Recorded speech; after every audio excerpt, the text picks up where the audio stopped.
Good morning, everyone. As chairperson of the Alcoholic Beverage Control Board,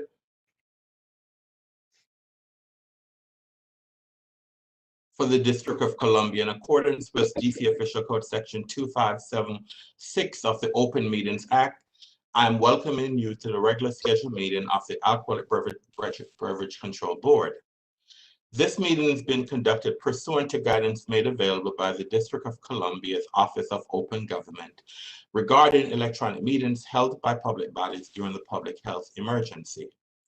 Pursuant to this guidance, notice of today's meeting was provided 48 hours in advance of the meeting on ABRA's website and on the district's central meeting calendar.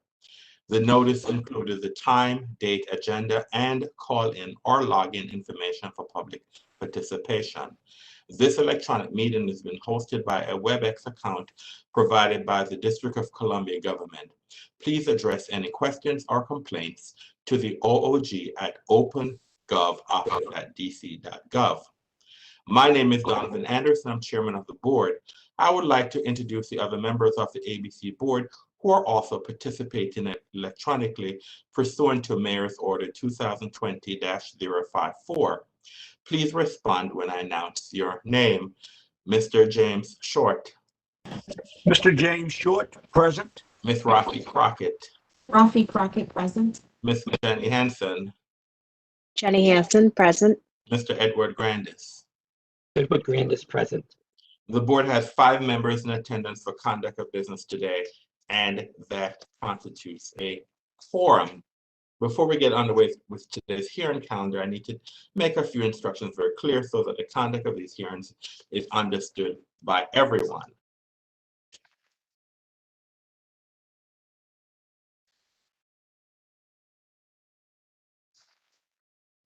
All right. There are 6 cases scheduled for this morning's calendar. Once your case is called, I will take a moment for our IT specialist to elevate the rights for each party to enable their camera and microphone. Then and only then will you have the ability to enable your equipment. If your case is not being heard, you will remain mute and your camera will be disabled. At the conclusion of each case, the parties will have the option to leave. If the parties chooses to stay, all cameras and microphones for the concluded case will be disabled. Should you have any questions or require technical assistance during the hearing, please submit them using the question and answer feature or email simone.andrews2@dc.gov. Our first order of business today, this is a protest hearing status, case number 21 PRO 00021.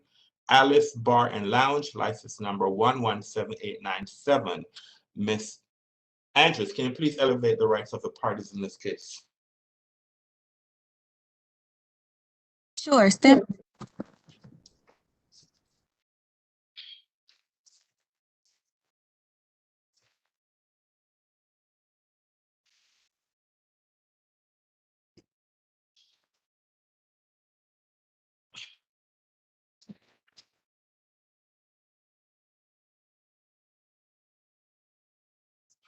Mr. Menorah, your rights have been elevated.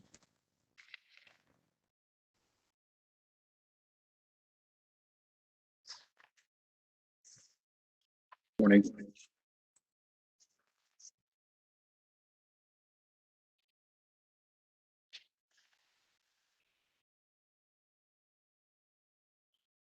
That's all I have for this case, Mr. Chair. Let me check the call-in numbers. I believe it's John Liu is also on.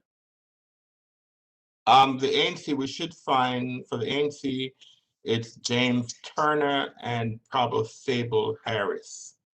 It's my understanding there is a protestants. There's ANC 1B. Okay, 1 second. There are about 30 participants, so let me go through 1 second. So the parties, if you are here for this for Alice Bar and Lounge, can you please identify yourself in the chat, please? Or identify yourself to Miss Andrews so she will know to elevate your rights.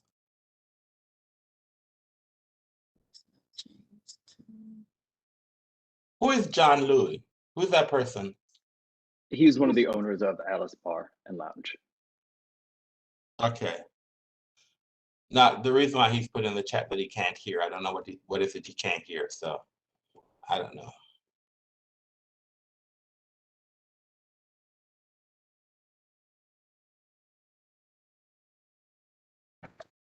That's all I have, Mr. Chair. All right. I am going to, I apologize to do this, Mr. Minor, but this is what I normally do for if we were meeting in person. I will recall this case once I go through the morning's calendar, and if the ANC fails to appear, I will dismiss their protest. So so what do I do, Ms. Andrews, so they can remain online, maybe until I recall the case? Sure, I will change their rights back to an attendee and you guys can just stay on and I'll elevate your rights once you recall, okay? All right, Mr. Thank Minor? you. Thank you. All right.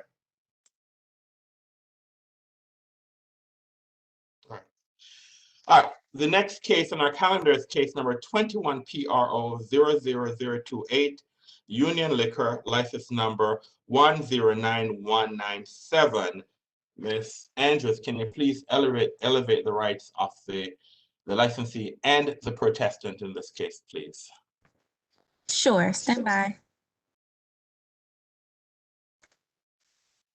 Mr. Lee, your rights have been elevated.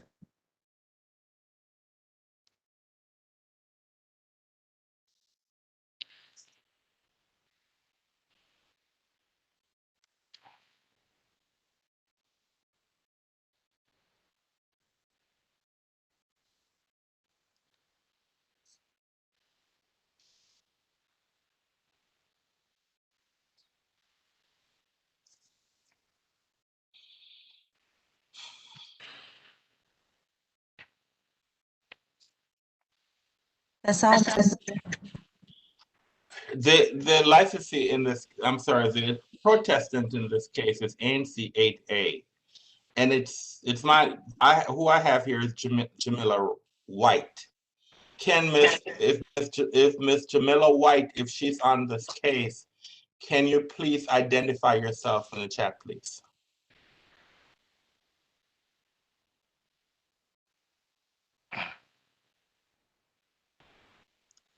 If there is a representative for ANC 8A online on the call, can you please identify yourself? And we look for us to elevate your rights. Mr. Lee, can you please mute your line, please? Thank you.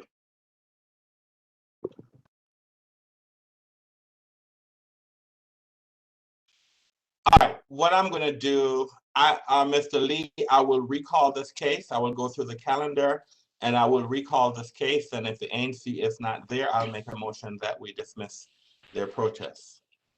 Thanks. Thank you. So, Ms. Andrews, can you do what you need to do, please? Sure, stand by. Thank you.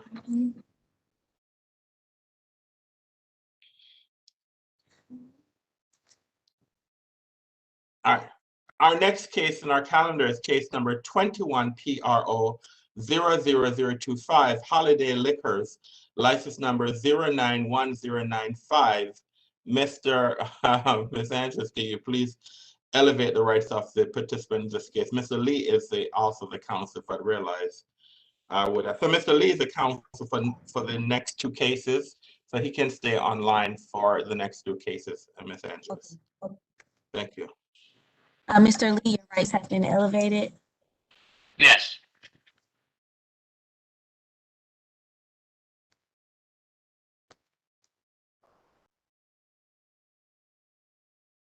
So for this case, it's a group of 5 or more, and also ANC 8C. Yes. 1 second. There are a lot of call-ins for this case.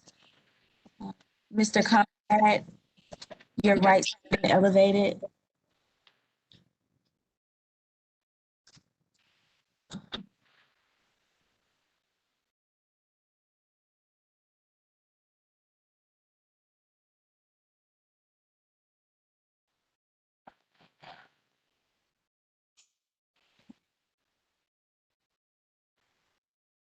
Mr. Conrad, you're unmuted. You can now unmute yourself.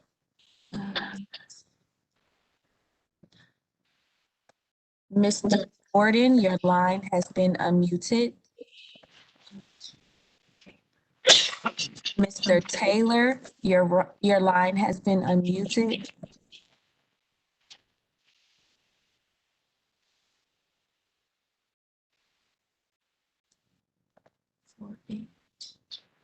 Ms. Hare, your line has been unmuted.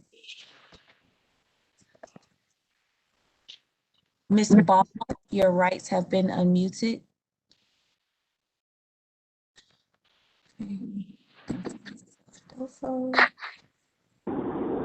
That's all, Mr. Chair. I need everyone, if you're not speaking, to please mute your telephone, please.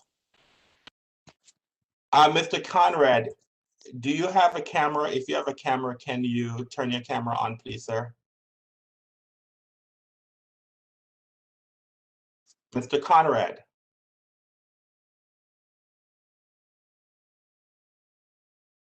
Ms. Andrews, has he unmuted himself? Because I'm not hearing from him, although I can see his name. Yes, he has been unmuted. Mr. Conrad, you can announce yourself.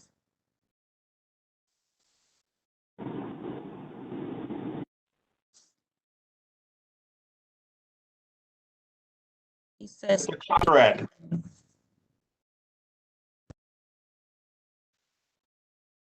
Mr. Conrad, your device connected to a Bluetooth like AirPods or a Bluetooth device that may be what's happening. He says he's going to call in. All right, I see him, Mr. Conrad. He said he's going to call in. May I remind all parties, if you are a call-in, please announce yourself and spell your name for the court reporter when called upon. Thank you.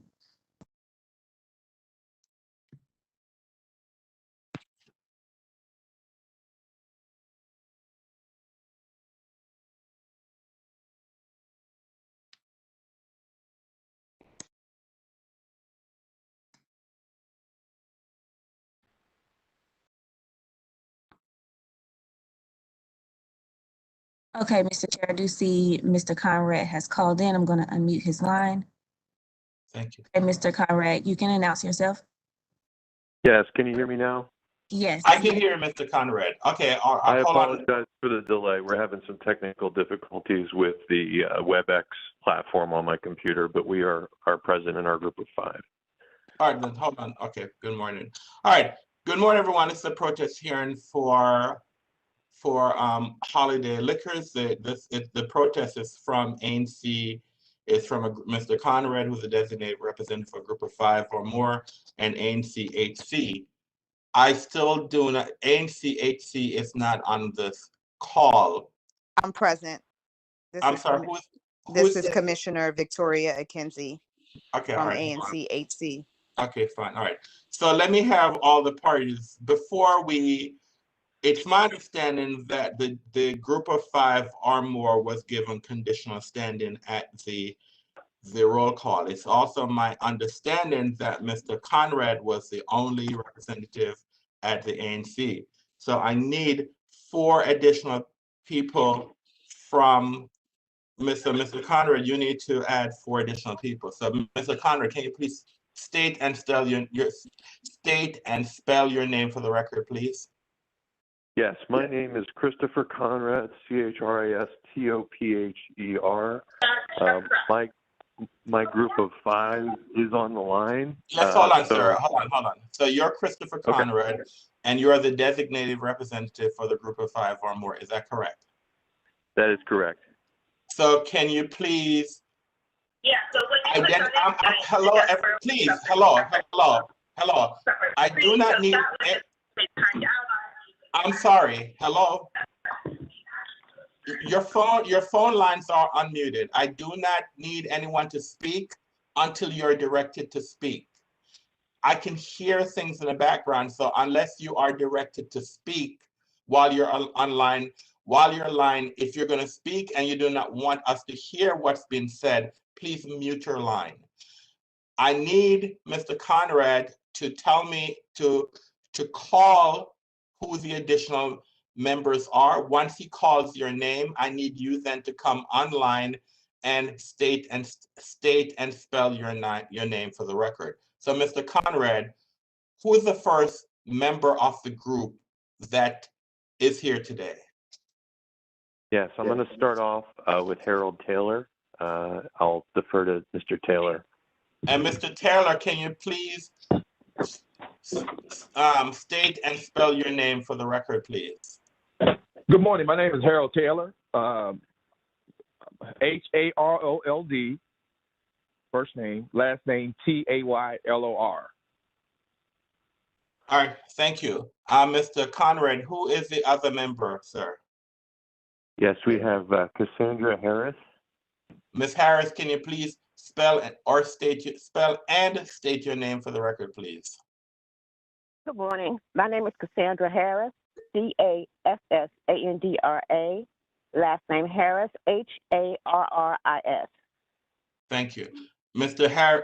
I'm sorry, Mr. Conrad, who's the next member, please? Yes, the next member is going to be Jermaine Jordan. Jermaine Jordan, can you please state and spell your name for the record, please? Yes, sir. Jermaine Jordan, Jermaine. Last name Jorden. Mr. Conrad, who's the next member, please? We have Victoria Ball. Ms. Ball, can you please, I'm sorry, can you please state and spell your name for the record, please? Yes, Victoria Ball. That's spelled Victoria. Last name Ball, Ball. Good morning, Ms. Ball. Mr. Conrad, are there any other members that you wish to identify? Yeah, we may actually have a sixth. Chris Newton also signed, and so I'm not sure if he's present or whether his significant other is present. Ashante. Is that person on the line? All right, the person. I'm sorry. All right. Mr. Chair, I do not have a phone number for that person, so I can't. All right, thank you, Ms. Andrews. All the group of 5 or more only needed 4 members to be identified today, and the 4 other members are Harold Taylor, Cassandra Harris, Jermaine Jordan, and Victoria Ball. So therefore, I make a motion that full standing be granted to the group of 5 or more. Is there a second? Ed Grandis for second. Mr. Short and Mr. Grandis a second. The motion will now have a roll call vote on the motion that has been properly seconded. Mr. Short. Mr. Short, I agree. I'm sorry, Ms. Henson. Jenny Hansen, I agree. Ms. Crockett. Rafi Crockett, I agree. Mr. Grandis. Edward Grandis, I agree. And Mr. Anderson, I agree. The matter passes 5-0. So full standing is now granted to the group of 5 or more and Christopher Conrad is designated representative. All right, so let me have the other parties identify themselves for the record, starting with the representative of the licensee. Good morning, board members. My name is Kevin Lee, Kevinlee. I'm an attorney for the Holiday Liquors. Good morning, Mr. Lee. And who do we have on the line for the ANC? Yes, good morning. My name is Commissioner Victoria Kinsey for 8C. Can you spell your name, ma'am? Sure. First name is spelled Victoria. Last name is spelled Akinseye.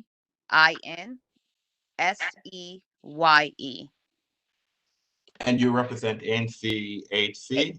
Yeah, that is correct. All right, thank you. All right, are there any other preliminary matters that should be brought to the attention of the the board. Let's start with you, Mr. Lee. Yeah,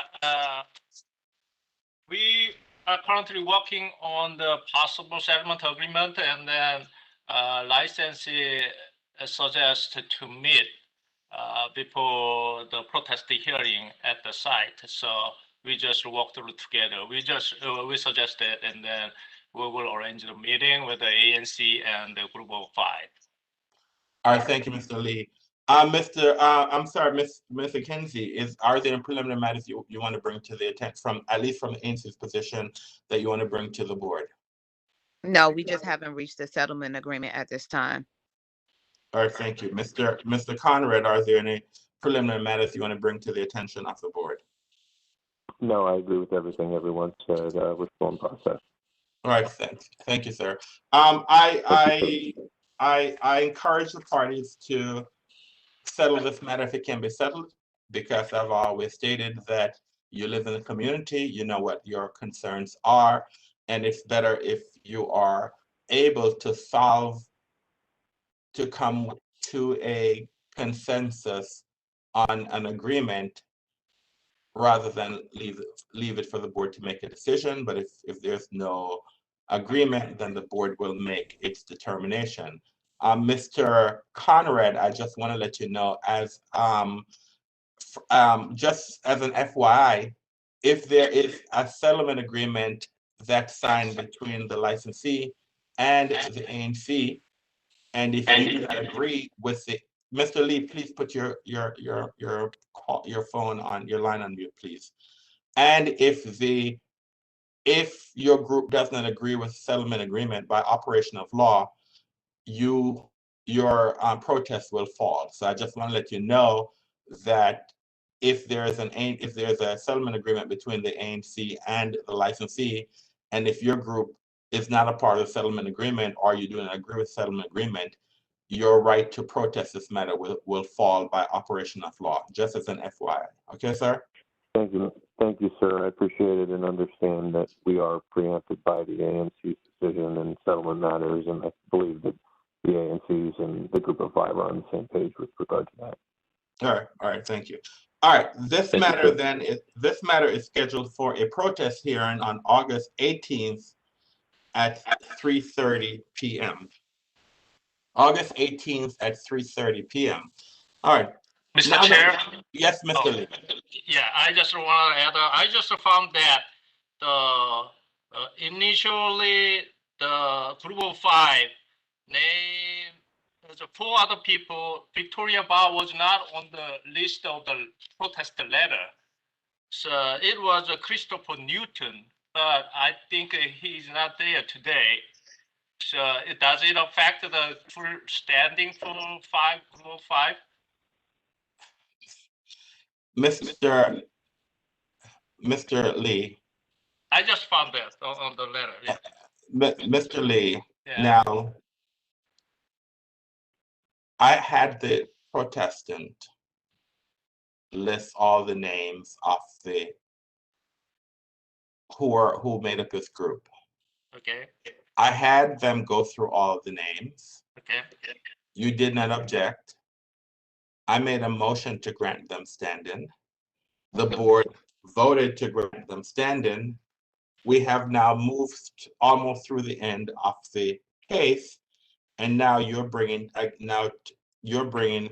to my attention for the first time that Victoria Ball did not sign the letter. So, Mr. Conrad, can you please respond to the allegation that was made by Mr. Lee? Yes, Mr. Anderson. That is your position is mine, which is that the objection was untimely. In addition, these are members of the same household. So this is formalistic and not substantive in terms of the dispute.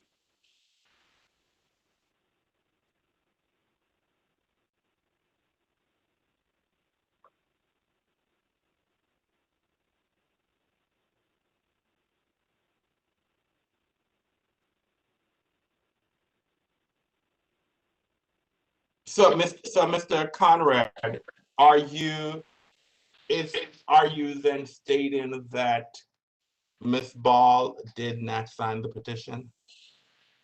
Ms. Ball did not sign a petition. We thought that it was unnecessary to have multiple members of the same household sign the petition.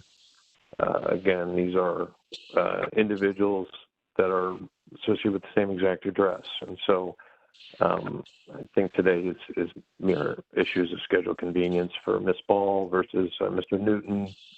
Again, there was an opportunity to object on these kind of narrow formalistic grounds, and I see no basis to deny standing on really a mere technicality.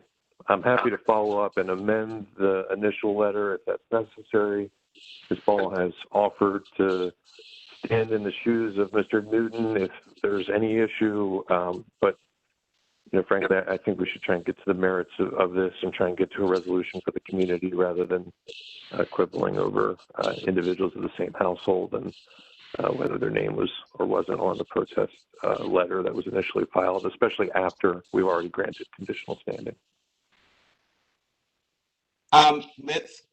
Mr. Conrad, is there anyone else on the line who has signed the petition who has not been represented so far? No, everybody is exactly the same. Mr. Taylor was on the petition. No, I'm sorry, sir. Do you have another member? Do you have another member who has signed the petition who has not been identified so far through this hearing who's on the line?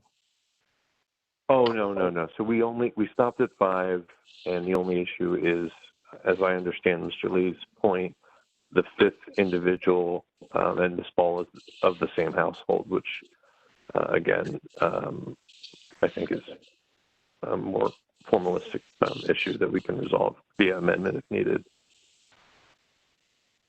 Mr. Lee, any other comments you want to make before I make a recommendation what we're going to do, sir? I'm just to call for board decision about the initial protestants as missing, and then there's a kind of replacement for that. Then they did mention about the first times after we finished up, and I'll just follow up and mark on it. And I found that, so it's up to the board decision. I'll follow that. Right. Mr. Conrad, the regulations require, and it's not procedural, sir, it's substantive. Although Mr.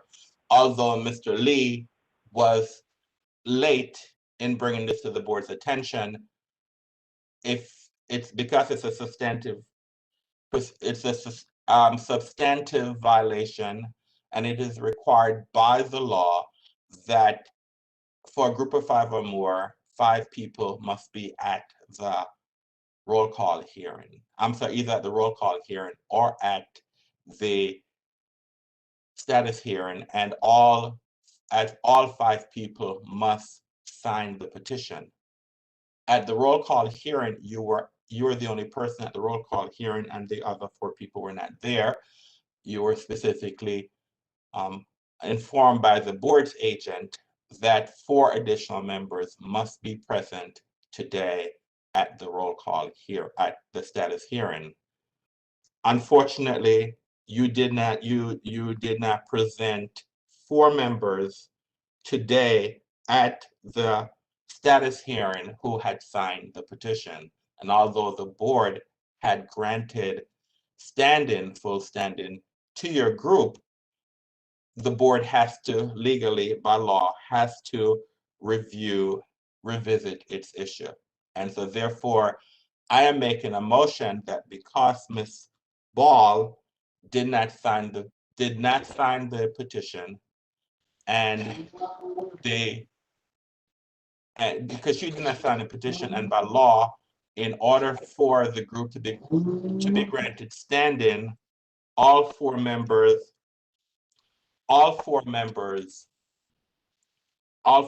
today should have been on the petition, and they're not. So I will ask them, make a motion that the board now deny standing to the group of 5 or more because they have not complied with the regulations, that all 5 members who are present between the roll call and the status hearing be present. Is there a second? Yes, sir. I second it. Mr. Grand is the second on the motion. I will now take a roll call vote on the motion. Mr. Short, Mr. Short, I agree. Ms. Crockett, Rafi Crockett, I agree. Ms. Hanson, Jenny Hansen, I agree. Mr. Anderson, I agree. The matter passed 5-0. So the board will not grant full standing to the Conrad group.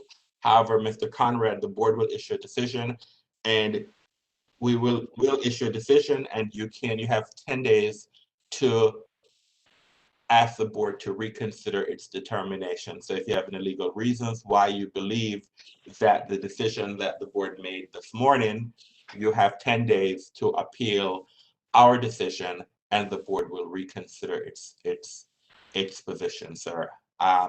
One thing I'll say to you, you can still, even if standing is not granted to your group, you can still work with the ANC. And if it goes to a protest, if it goes to a protest hearing, you can still, the ANC can contact you or other members of your group as witnesses, or you can still work with the ANC on a settlement agreement, but currently you do not have standing as a group of 5 or more to participate in this matter formally, sir. Mr. Conrad. Okay, so I understand that this is a case that's moving forward, but without the group of 5 and only being prosecuted, so to speak, by the ANC. Is that correct? Yes, sir. However, as I stated before, you have 10 days with the board. You'll get a written decision, and you have 10 days to ask the board to reconsider its position. And if whatever arguments that you want to make, if you decide to contest the decision by the board, you can do so. You have 10 days once we issue this decision in writing to contest that. Yes, sir. Can I ask on which grounds are bases for returning the decision? Mr. Newton is, they have a newborn, and this is the reason why there was a change out in the individual that was representing that household.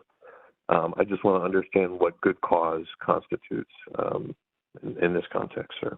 Well, I don't know well, I can't tell you, sir, what's good cause. You have to tell us, but the regulations clearly states that the group of 5 or more, that they have to sign the petition, and that they have to sign the petition, and all 5 members must appear. All 5 members who signed the petition must appear either at the roll call hearing, either at the roll call hearing or at the status hearing. So we give you two opportunities to present five members. If you review the code will provide you our regulations will provide you the conditions of what is considered good cause. So okay, all right, I understand. Yeah, so the regulations will give you examples of what's considered good cause. Unfortunately, at least your oral reasoning right now is not sufficient. It's not one of the conditions listed, but you can revisit the regulations, and it will provide you with what's considered good cause. And if one of those conditions exists, the board will revisit its decision. But as I stated before, once we issue this written decision, you have 10 days, sir, to contest it and give us good cause why we should change our decision. Yes, sir. May I ask one more question? Yes, sir. Yes, sir. Is there any means by which we can retroactively amend the original petition so as to bring into compliance Ms. Ball's appearance here today? No, sir. It is too late you cannot amend the petition. That you have 45 days. The petition clearly states that you have the parties have 45 days to contest to protest the renewal or the issuance of the license. And if we do not receive that notice within the 45-day timeline, you have lost that right. So no, you're unable to amend. If the 45 days had not expired, then yes, you can amend it if it was within the 45 days through the petition period. But since the 45 days has expired, you are unable to, you cannot go back and retroactively amend the petition, sir. I understand completely, Mr. Anderson, and I apologize. I have one last question, and then I will stop pestering you. No, But sir, I don't have a problem. Ask as many questions. I don't want anyone to ever say that they were kicked, they were denied standing, and that the board did not listen to their position. So what other questions do you have, sir? Yes, sir. Thank you. I appreciate the time. May the ANCs proceed with counsel? Can they proceed represented in the matter ahead without the group of five? Meaning, can they acquire pro bono counsel, for example? I'm sorry, can they do what? Can they be counseled, the ANC members? Do they have to prosecute the protest individually, or can they do so with the assistance of counsel? That is between you and the ANC, sir. So the ANC can do whatever it wants to do. So the ANC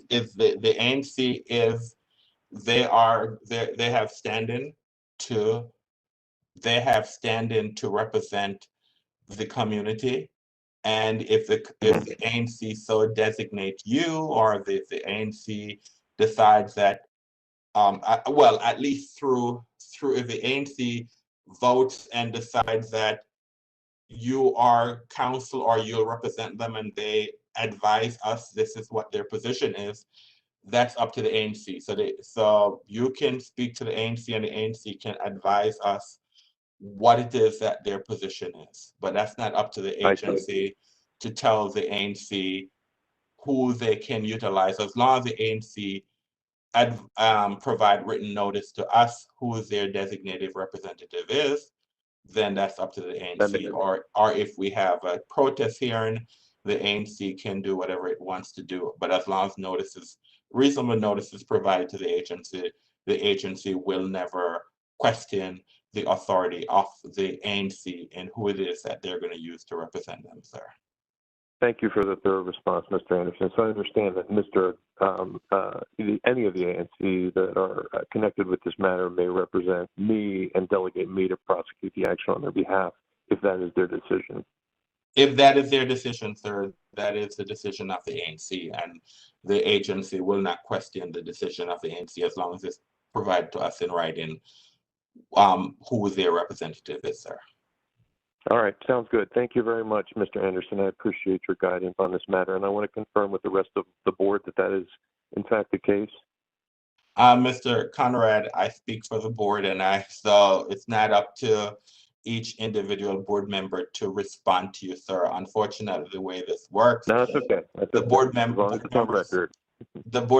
can, if there's a question presented, then if a board member wants to speak, then I will authorize them to speak, sir. We have some procedures that we follow here, and that's how it is. So I speak for the board, and as you see, a decision was made, and the board voted to confirm the decision of the recommendation of the chair, sir. And it was oh, that's absolutely fine. No, I'm not asking for any sort of relitigation of your decision on the group of five standing. I just want to confirm that I can, in fact, be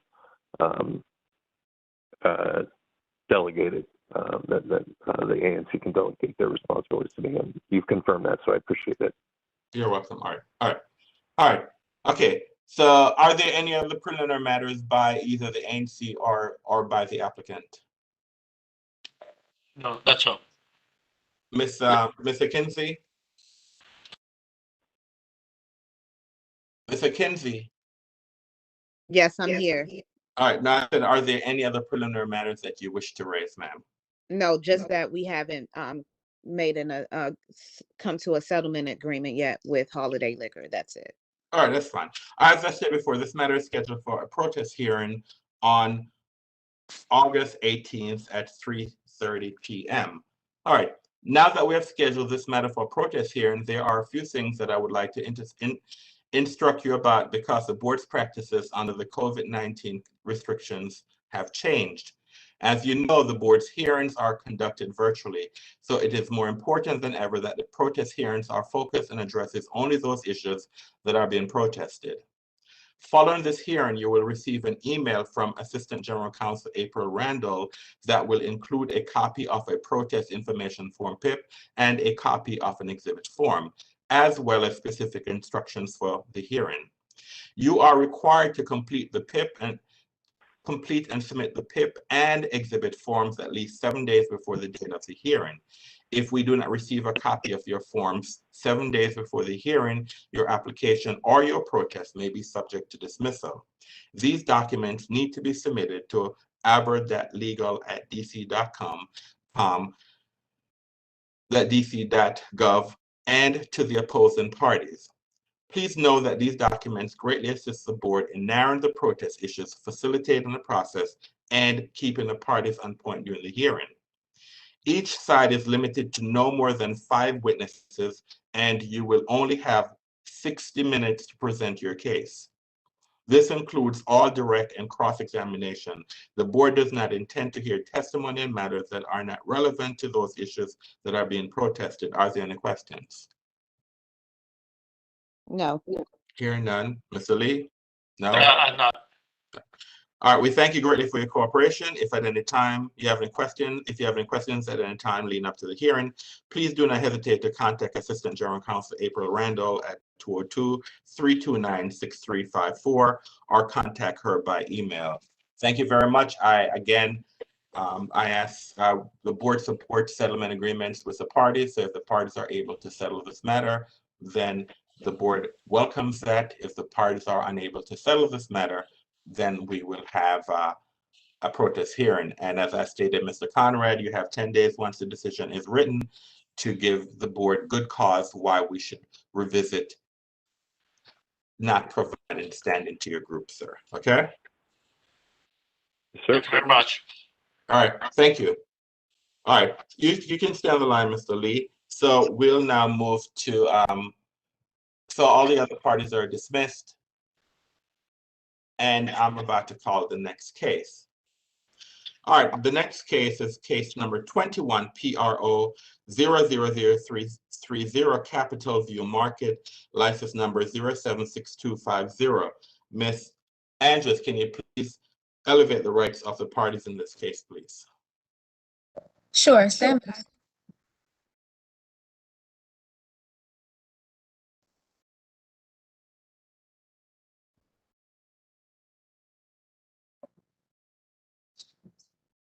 Mr. or Ms. Mengesha, your rights have been elevated. Yes, my name is Mariam Mangesha. Yeah, hold on 1 minute, please. I'm glad that you're here. Hold on.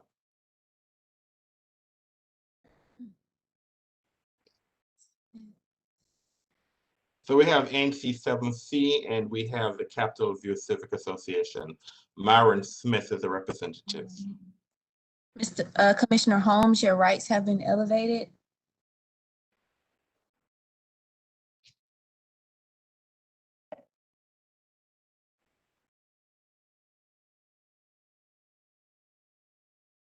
The representative doesn't seem to be online, Mr. Chair.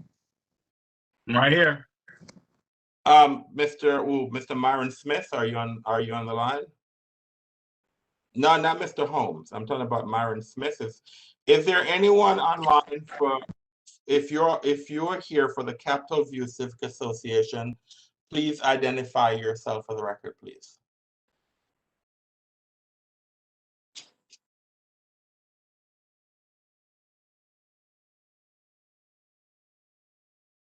Is there anyone online for the Capitol View Civic Association? If you're here for the Capitol View Civic Association, please identify yourself so Ms. Andrews can elevate your rights.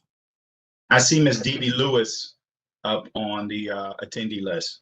Who is Ms. Dee Dee Lewis? Who is she? one of the executives of the Capitol View Civic Association. So, Miss Dee Lewis, can you identify yourself, and Miss Andrews will. I do see DV Lewis. I'm gonna elevate your rights. Good morning. This is Debbie Lewis. All right. And All right. Good morning. I'm representing the Capitol View Civic Association. I'm the second vice president. All right. Thank you. All right. Okay. Good morning again, everyone. So let me have everyone introduce themselves for the record. Let me start with Mr. Lee, who is the attorney representing the establishment. Mr. Lee, can you please spell and state your name for the record, please? Mr. Chair, I just represent the Union Nickel, not this case. I'm sorry, you do not represent Capitol. You're not the counsel for Capitol View. I'm sorry, you're not the counsel for Capitol View Market, sir. Yeah, I'm not. All right, my information states that you are. So if you do not, sir, then Miss Andrews, can you then not? All right. So Miss Andrews, can you? Mr. D. Yes, I will make him an attendee. All right, Mr. Meng, I'm sorry, Menga Gisha, can you please spell and state your name for the record, please? My first name is Fikramariam, Fikremariam. And last name is Mangesha, Mengesha. And what's your relationship with this establishment, sir? Owner. All right, thank you, sir. And my counsel is Mr. Deed, Bernard Deed. And Mr. Deed, it's my understanding he will not be attending the hearing representing you today, sir. I heard he has some medical procedure. So, all right. So let's have the ANC represent themselves in place, please. Mr. Holmes, please, and Mr. Deeds had informed the board based on a medical, he has a medical procedure, so he would not be appearing today. All right, fine. Mr. Holmes, can you please spell and state your name for the record, please? Yes, Anthony Holmes, ANTAWANHOLMES. And what's your relationship to this case, sir? I am the chair of ANC 7C. Good morning, sir. Capitol View Civic Association, who do we have here, ma'am? My name is Debbie Lewis. And who are you? Can you please spell and state your name for the record, please, ma'am? And my first name is DEA, V as in Victor, IE, last name LEWIS. I am the second vice president of the Capitol View Civic Association. All right, thank you, ma'am. All right, Miss Lewis, it's my understanding that at roll call, the representative for the Capitol View Civic Association only conditional standing was granted to your organization. It is my understanding that the board agent informed your representative that they must provide us with notice that 7 days that pursuant to 25 DCMR 601 3B that the Civic Association must prove that they provided the licensee with 7 days notice of their meeting in which they were going to discuss a license renewal application. That information was not provided at roll call. They were informed that that information must be provided today. So do you have that information to provide to us, ma'am? I do not have that information to provide. When we checked our records, we did not personally send an invitation to Mr. Mangesha because we invited the ANC and the single member district commissioners. So we felt that that was going to be handled at that level. All right. Well, thank you for the representation that you made, Miss Lewis. So pursuant to 25 DCMR 601 3B, standing cannot be provided to your group because your group did not provide 7 days notice. So therefore, I'm going to make a motion that standing will not be provided to the Civic Association. We understand. Thank you, Ms. Lewis. Is there a second? Ms. Crockett seconds. Ms. Crockett has seconded the motion. We'll now have a roll call vote on the motion. Mr. Short, Mr. Short, I agree. Ms. Crockett, Rafi Crockett, I agree. Ms. Hanson, Jenny Hansen, I agree.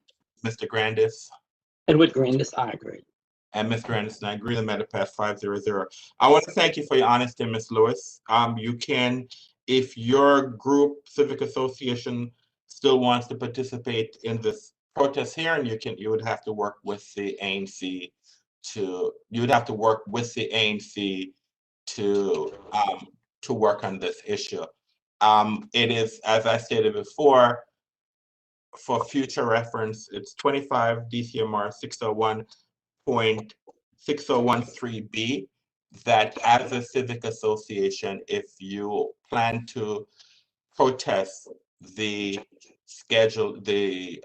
renewal, your group must specifically 7 days before the hearing invite the owner and let the owner know that what will be discussed at that meeting is their license renewal process. And I want to thank you for being very honest and letting the board know that your group did not comply with the organization. I've had many groups who have appeared in front of us and they make excuses, and they told us and we asked for proof and they have failed to provide the proof. But I appreciate your honesty, ma'am, and I look forward in working with your group based on your honesty in other matters. But if your group wishes to protest this liquor license application, you have to work through the ANC. Okay, ma'am? We understand. They have our support, and thank you. Thank you, Ms. Lewis. Thank you very much. All right. Are there any other preliminary matters that needs to be raised at this hearing by the ANC or by the owner? Okay, so at this point, with them not having standing, ANC 7C still have issues, as well as we will be working with Capitol View, and we can move forward with working with Capitol View still to address the complaints, and we still can move forward with discussion of a settlement agreement. Yes, the ANC has full standing to continue to move forward, and the ANC can work with whoever it is that they want to work with. They can work with Civic Association. The only difference is that the Civic Association doesn't have its own standing. And one of the difference in this type of case, if the Civic Association had standing, and if the ANC signed a settlement agreement, and if the Civic Association did not agree with the settlement agreement, the Civic Association couldn't move forward with a protest hearing, although there was a settlement agreement with the ANC. So that's the difference. So just for clarity, for folks that are listening up here, if you do have a citizen or a civic association, and you do have, well, we know in the BZA where we call it party status, if you do have party status with every one of these cases, then that does allow them to be able to move independently of the ANC, correct? Yes, that is what, and that's but that's only if an abutting property member and also a civic association. If it's a group of 5 or more, and if the ANC has a settlement agreement, and if the group of 5 or more decide that they don't want to go along with it, they lose their standing because the ANC represents their interests. However, if you are an abutting property owner, or if you are a civic association, you will have your standing independent of the ANC. Okay. Exactly what I want to hear. I mean, we'll make sure we get that information out to all of the standing citizens and civic associations in 7C. All right. All right. Thank you, Mr. Hart. Yes, Mr. Grandis. And thank you. And I don't mean to interrupt you, but Mr. Holmes, I want to make sure that you have complete understanding that the ANC is still able to move forward with this protest, and may have a protest hearing, or it may have a settlement. And I wanted to make sure, because when you spoke, I may have missed, because of the communication situation, I may have missed what you said completely, but I just want to be comfortable to know that you all know the ANC is still a full party and may either go for protest or a settlement. Thank you. Thank you, Commissioner Grandis. Thank you. May I say something, Mr. Chairman? I'm sorry, who's that? Who's speaking? I don't know who's that. This is Dr. Mariam Mangesha from Capitol View. Yes, I'm sorry. Yes, sir. Go ahead.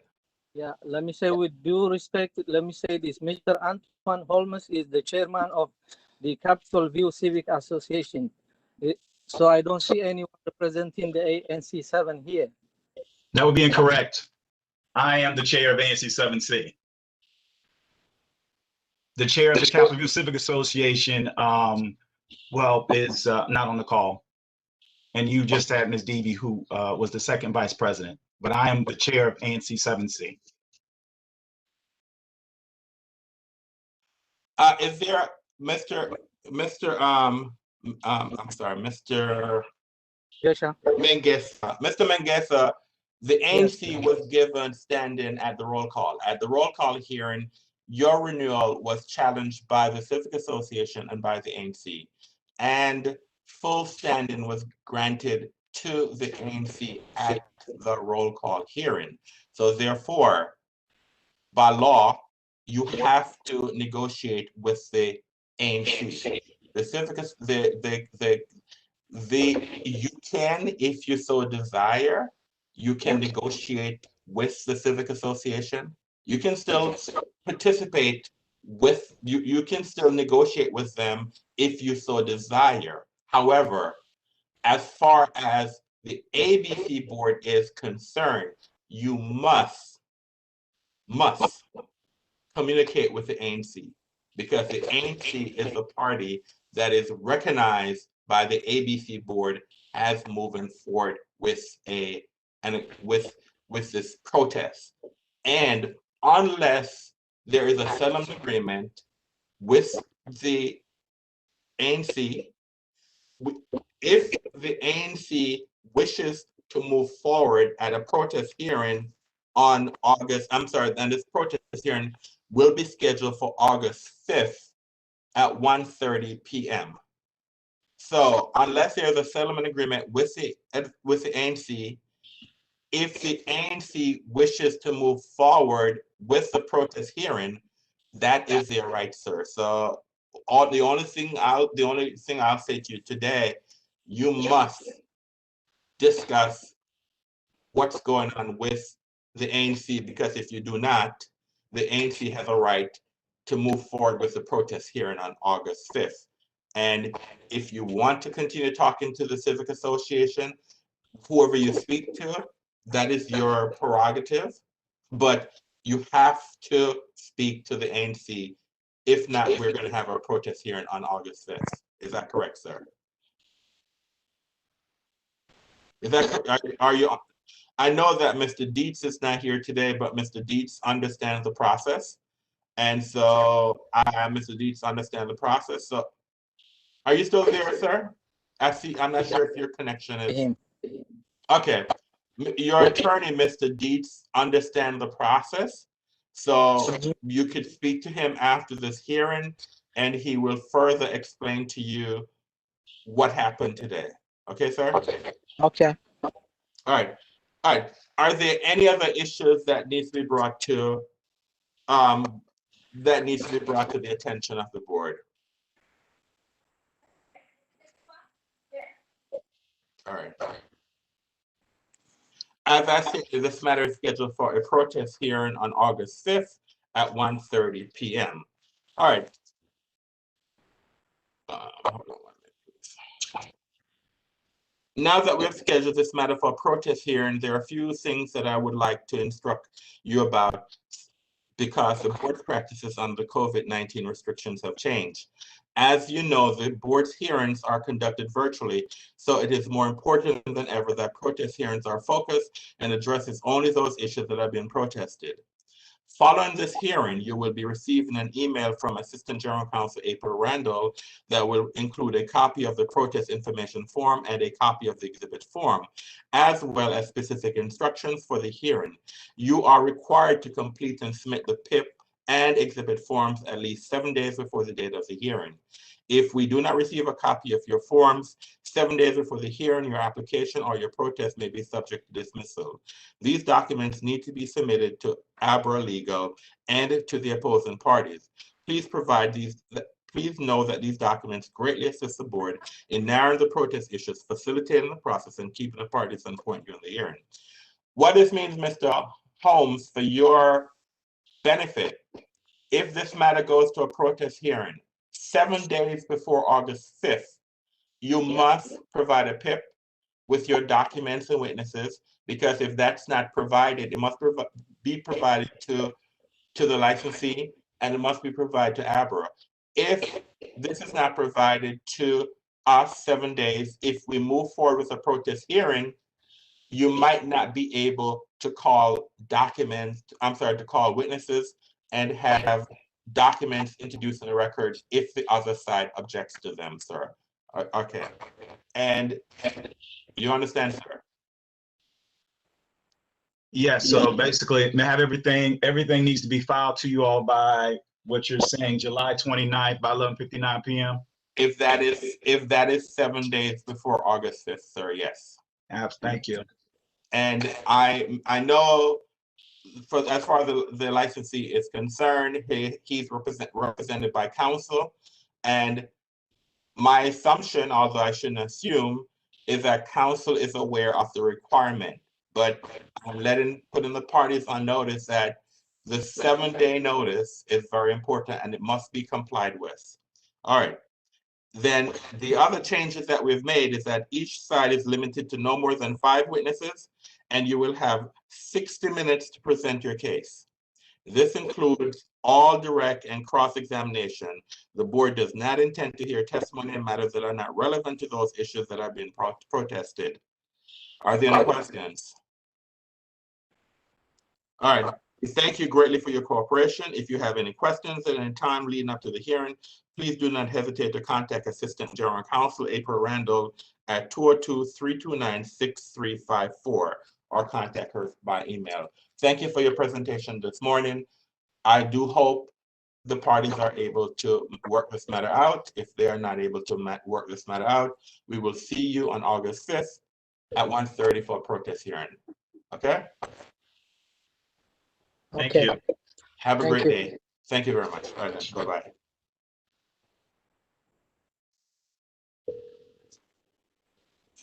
All right.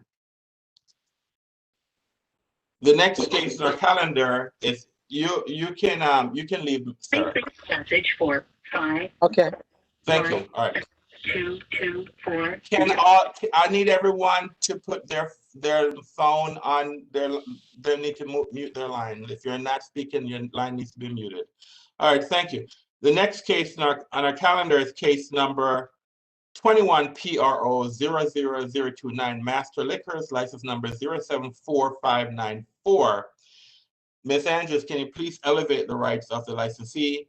And there's a group of 5 or more protesting. Miss Alex Preston. There should be 4 additional members, and the ANC. And the ANC, please. Sure, stand by. Good morning. This is Alex Preston here as a representative. I put the other One Hold second, on, sir. hold on, Mr. Preston. Hold on, please.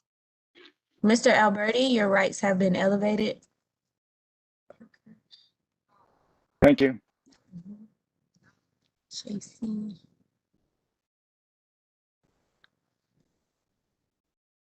Oh, Johnny. Mr. Riley, your rights have been elevated.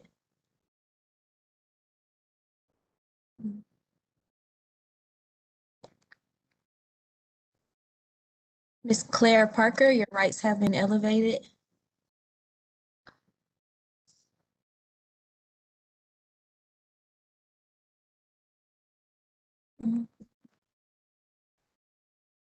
Mr. Lee Kranicki, your rights have been elevated.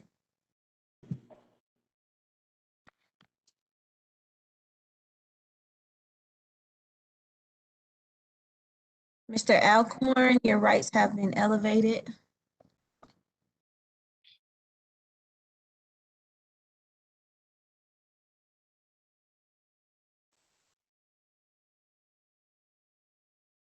Ms. Mack, your rights have been elevated.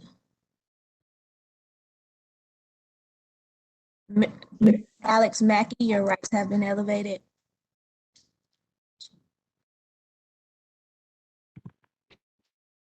Ms. Romaine, your line has been unmuted.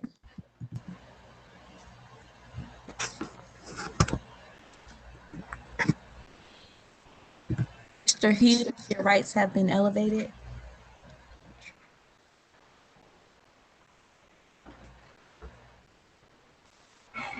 Ms. Trent, your rights have been elevated. Mr. or Ms. Jordan Stone, your rights have been elevated. Almost there, Mr. Chair. Thank you. Renee Black, your rights have been elevated. Ms. Renee Black, your rights have been elevated. Carolyn Tefeld, your rights have been elevated.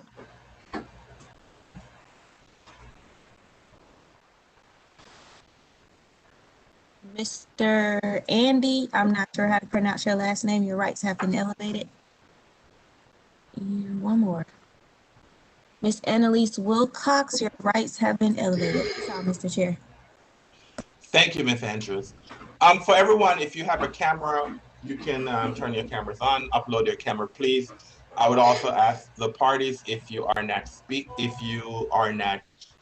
please mute your phone line. Sorry. Good morning, everyone. This is Master Liquors, case number 21 PRO 00029.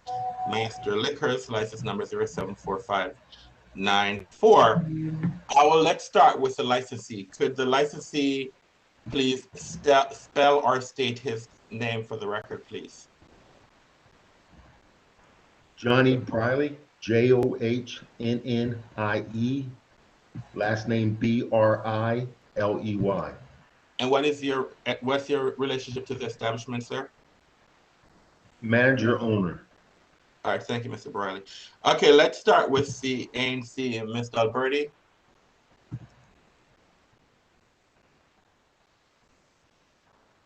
You're muted, Mr. Alberti. My apologies. It's Nick Alberti, Nick Alberti, Alberti. Good morning, Mr. Alberti. I just want the record to reflect that I've been the chairman of the ABC board for the past 6 years, and I believe for 4 years when I served as chair, Mr. Alberti was a member of this ABC board, was a member of the ABC board. So I do know Mr.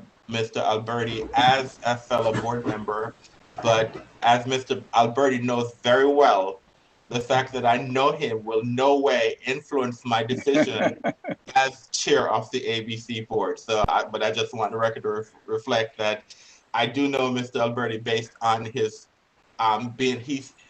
based on his honorable service to the ABC board for, I believe, 11 years, and I served as chair for the last 4 years that he was on the board. So good to see you, Mr. Short. Thank you. Yes, thank you, Mr. Alberti. Hold on, Mr. Short.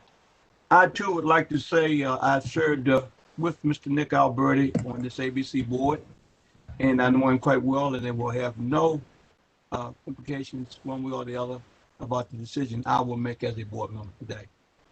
Thank you for that representation, Mr. Short, and I believe that the other board members did not serve with Mr. Alberti. Yes, Mr. Alberti, you need to make another statement. Thank you, board members. It's good to see everyone, and I hope this hearing goes smoothly. Thank you. All right, thank you, Mr. Alberti. Okay, all right. Okay. Are there anyone else with you from the ANC, Mr. Alberti, or you're the only representative from the ANC? No, ANC Commissioner Brian Alcorn is here, and the the establishment is in his ANC, and he will actually be representing, speaking for the ANC on behalf of the ANC at this hearing. All right, thank you, Mr. So, Mr. Alcorn, can you please state and spell your name for the record, please? Yes, thanks, Chairman Anderson. I am Brian Alcorn, first name Brian, last name Alcorn. And as Mr. Alberti stated, I am an ANC commissioner in ANC 6A, and I am the single member district commissioner for 6A08, which is where the establishment is located.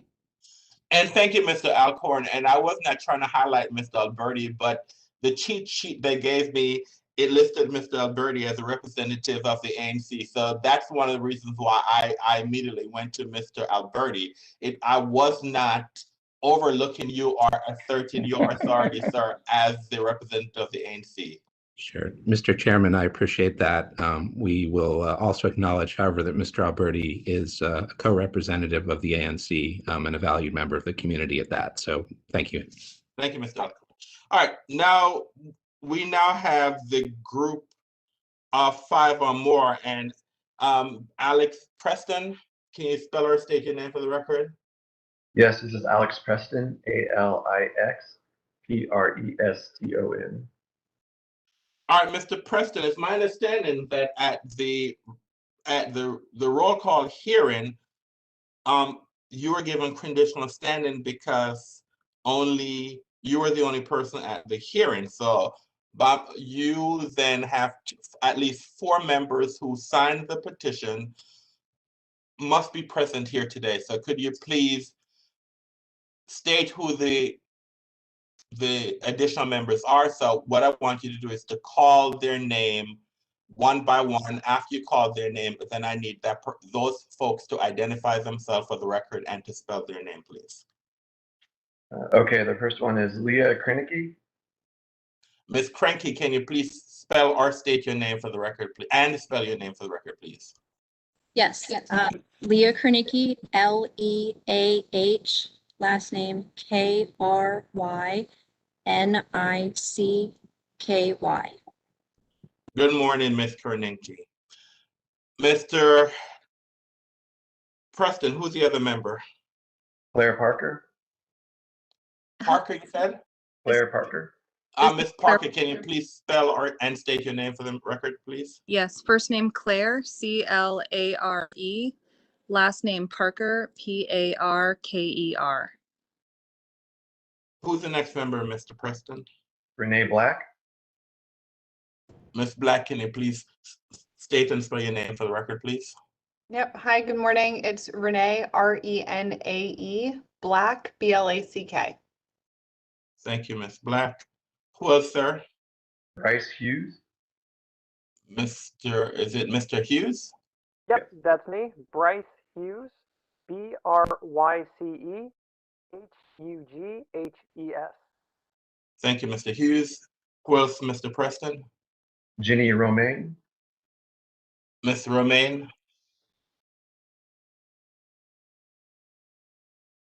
Ms. Romaine? Give me one second. She's my wife. Let me grab her. I believe she may be on a work call. Can you all hear me now?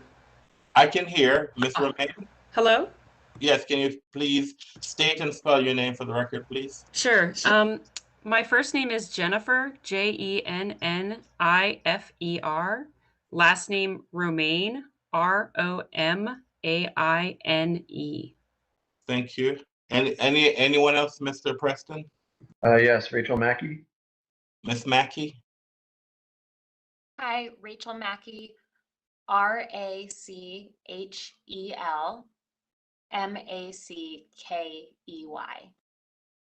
Anyone else, Mr. Preston? Alex Mackey. Alex Mackey, Alexmackey. Anyone else, Mr. Preston? Noel Trent. I'm sorry, I didn't hear the person's name. Noel Trent. Noel Trent? Yes, Noel Trent, Noelletrent. Good morning, Ms. Trent. Anyone else, Mr. Preston? Yes, Andy Marshall. Andy Marsarsho.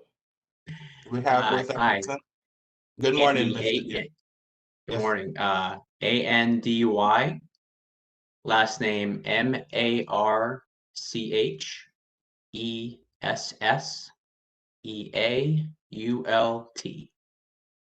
Good morning, Mr. Marsh.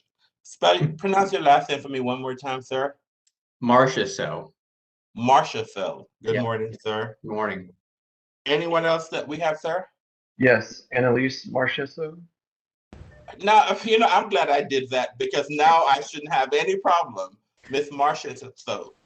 This beautiful pronunciation, Alex. Thank you. Go ahead. Spell and state your name, please, ma'am. Annalise Marchesso, Analise. Last name Marchesseault.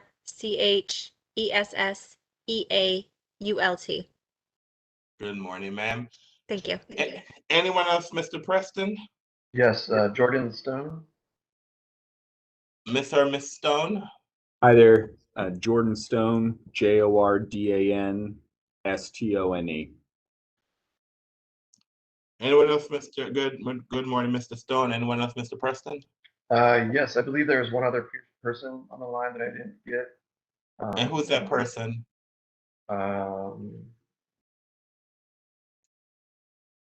One second, sorry about that.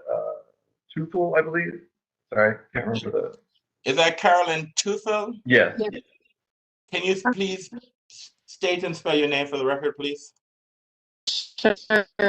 KARLYNTEUFEL. Good morning. Is that the extent of your group, sir? I believe so. All right. So, the group of 5 or more was granted conditional standing at the roll call hearing. They were supposed to. Mr. Stone, can you please lower your hand, please? All right. So, at the roll call hearing, conditional standing was granted to the group of 5 or more because only one member attended, and Mr. Preston was supposed to have 4 other members appear today. There are 13 other members who appear today along with Mr. Preston, so there are 14 members of this group of 5 or more, and so therefore I'm going to make a motion to the board that full standing be granted to the group of 5 or more. Is there a second? Mr. Short, second. Mr. Short has seconded the motion. We'll now have a roll call vote on the motion that was properly seconded by Mr. Short. Mr. Short. Mr. Short, I agree. Ms. Crockett. Rafi Crockett, I agree. Ms. Henson. Jenny Hansen, I agree. Mr. Grandis. Edward Grandis, I agree. And Mr. Anderson, I agree. The matter passes 5-0. So full standing is now granted to the to the group of 5 or more. Are there any preliminary matters that need to be brought to the attention of the board? Let me start with the licensee, Mr. Briley. Any preliminary matters that you want to bring to the attention of the board, sir? No, we're still trying to work out an arrangement for the settlement agreement. All right. We have a individual meeting on the 20th, so we think we can come to terms. All right, thank you, Mr. Briley. What about as far as the ANC is concerned, any preliminary matters? Sure, I'll just state for the record that the ANC members of the community and reps from the licensee met yesterday in a mediation session facilitated by Laverne Fletcher. Parties did not reach an agreement or accommodation on the matter in that session, and talks between the representatives of the licensee, the ANC, and community will continue. I believe a July 20th meeting is next planned. This will give the licensee some time to address issues that have been raised by the ANC and the community. All right, thank you. Mr. Preston, any preliminary matters that you need to bring to the attention of the board? No, I don't think so. I think everything's already been said. All right. I just want to advise you, Mr. Preston, if a settlement agreement is reached between the ANC and the licensee, and if you are not a part of that settlement agreement, then your protest will fall. So I just want to let you know the board cannot force a licensee and the ANC to make you a part of a settlement agreement. But I'm just stating that by operation of law, if there's a settlement agreement, that if it's reached between the ANC and the licensee, and if your group is not a part of it, or if you do not agree with it, you'd have your stand-in to move forward with this protest will fall, just as an FYI, sir. Okay? Okay, thank you. All right. This matter then is scheduled for protest hearing on August 5th at 10 a.m. So August 5th at 10 a.m. All right. All right, now that we've scheduled this matter for a protest hearing, there are a few things that I would like to instruct the parties about, because the board's practices on the COVID-19 restrictions have changed. As you know, the board's hearings are conducted virtually, so it is more important than ever that the protest hearings are focused and addresses only those issues that are being protested. Following this hearing, you will be receiving an email from Assistant General Counsel April Randall that will include a copy of a protest information form PIP and a copy of an exhibit form, as well as specific instructions for the hearing. You're required to complete and submit the PIP and exhibit forms at least 7 days before the date of the hearing. If we do not receive a copy of your form 7 days before the hearing, your application or your protest may be subject to dismissal. These documents need to be submitted to Abra Legal and to the opposing parties. Please know that these documents greatly assist the board in narrowing the protest issues, facilitating the process, and keeping the parties on point during the hearing. Each side is limited to no more than 5 witnesses, and you will only have 60 minutes to present your case. This includes all direct and cross-examination. The board does not intend to hear testimony on matters that are not relevant to those issues that are being protested. And I know, Mr. Preston, I know that there are 14 of you in the group of 5 or more, but because of the new regulations, only 5 people can testify if we go to a protest hearing, and you'll only have an hour to present your case. So just want to let you know, only 5 folks can testify at the hearing if we were to go to a hearing, sir. And the same thing for the ANC also. Understood. All right, thank you. Any other questions by any of the parties? All right.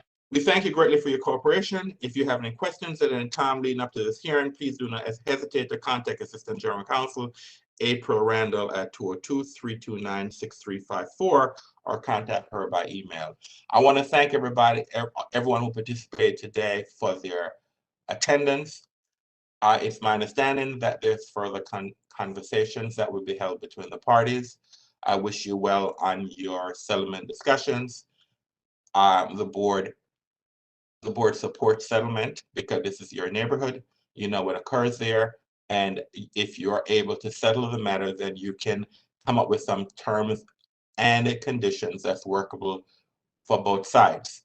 You know, if it comes to a hearing, the board is going to listen and the board is going to make a determination for what the board believes is in the best interest of the residents of the District of Columbia generally. So I do support settlements if you are able to do that. But if not, we will have a hearing on August 5th.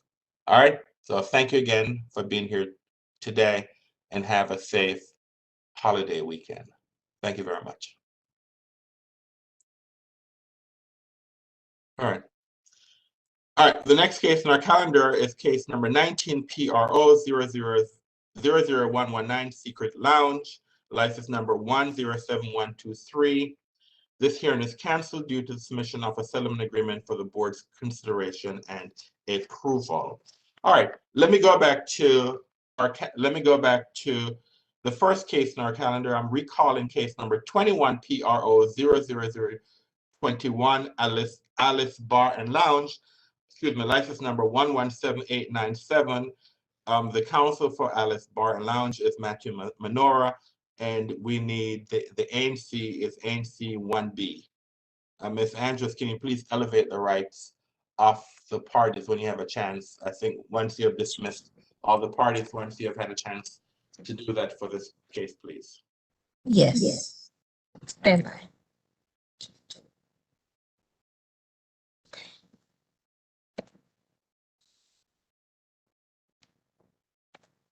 Mr. Menorah, your rights have been elevated.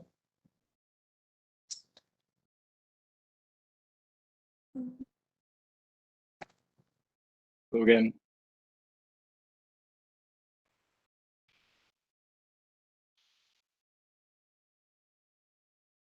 Is there a representative from the ANC available? I do not see them signed on, Mr. Chair. Thank you, Ms. Andrews. Is there a motion you wish to make, Mr. Menorah? Excuse me? Is there a motion you want to make? A motion that I would make? I mean, just the ANC hasn't appeared for the case if they're to be dismissed on those grounds, then. All right, thank you, Mr. Menorah.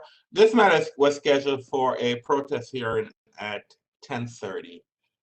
At 10:40, I called the case, and there was the representative of the ANC did not appear at 10 for a 10:30 calendar call. I believe we went online at 10:40. It is now 12:01. I'm recalling the case, and the ANC 1B is still not here. So therefore, I make a motion as per the request of the licensee that the ANC's protest be dismissed and that the agency moves forward to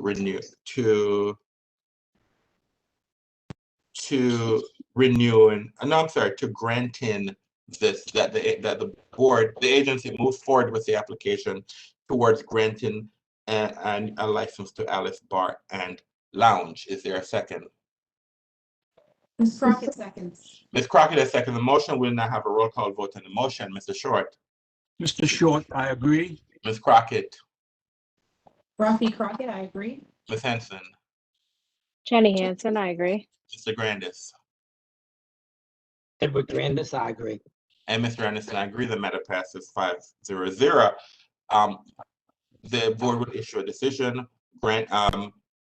dismissing the ANC's protest and instructing the agency to move forward with granting this license, move forward with the process to grant the license.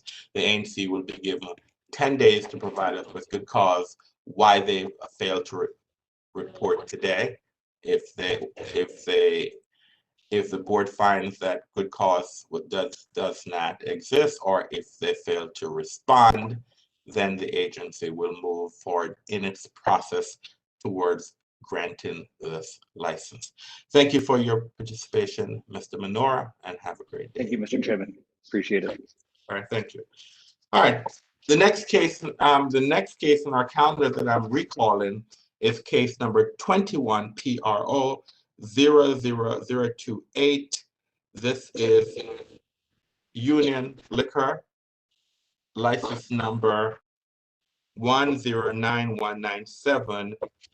Ms. Andrews, can you please elevate the rights of the licensee and ANC and the counsel, I think Mr. Kevin Lee, and the protestant, which is ANC 8A. Sure. Mr. Lee, your rights have been elevated.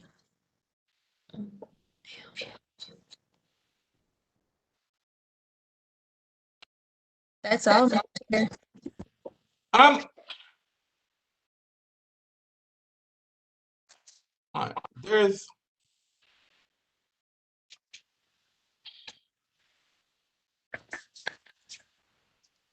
let's see something. I just want to I'm trying to clarify something in my mind. So that was 1B, 8A, 7B, 6A. All right.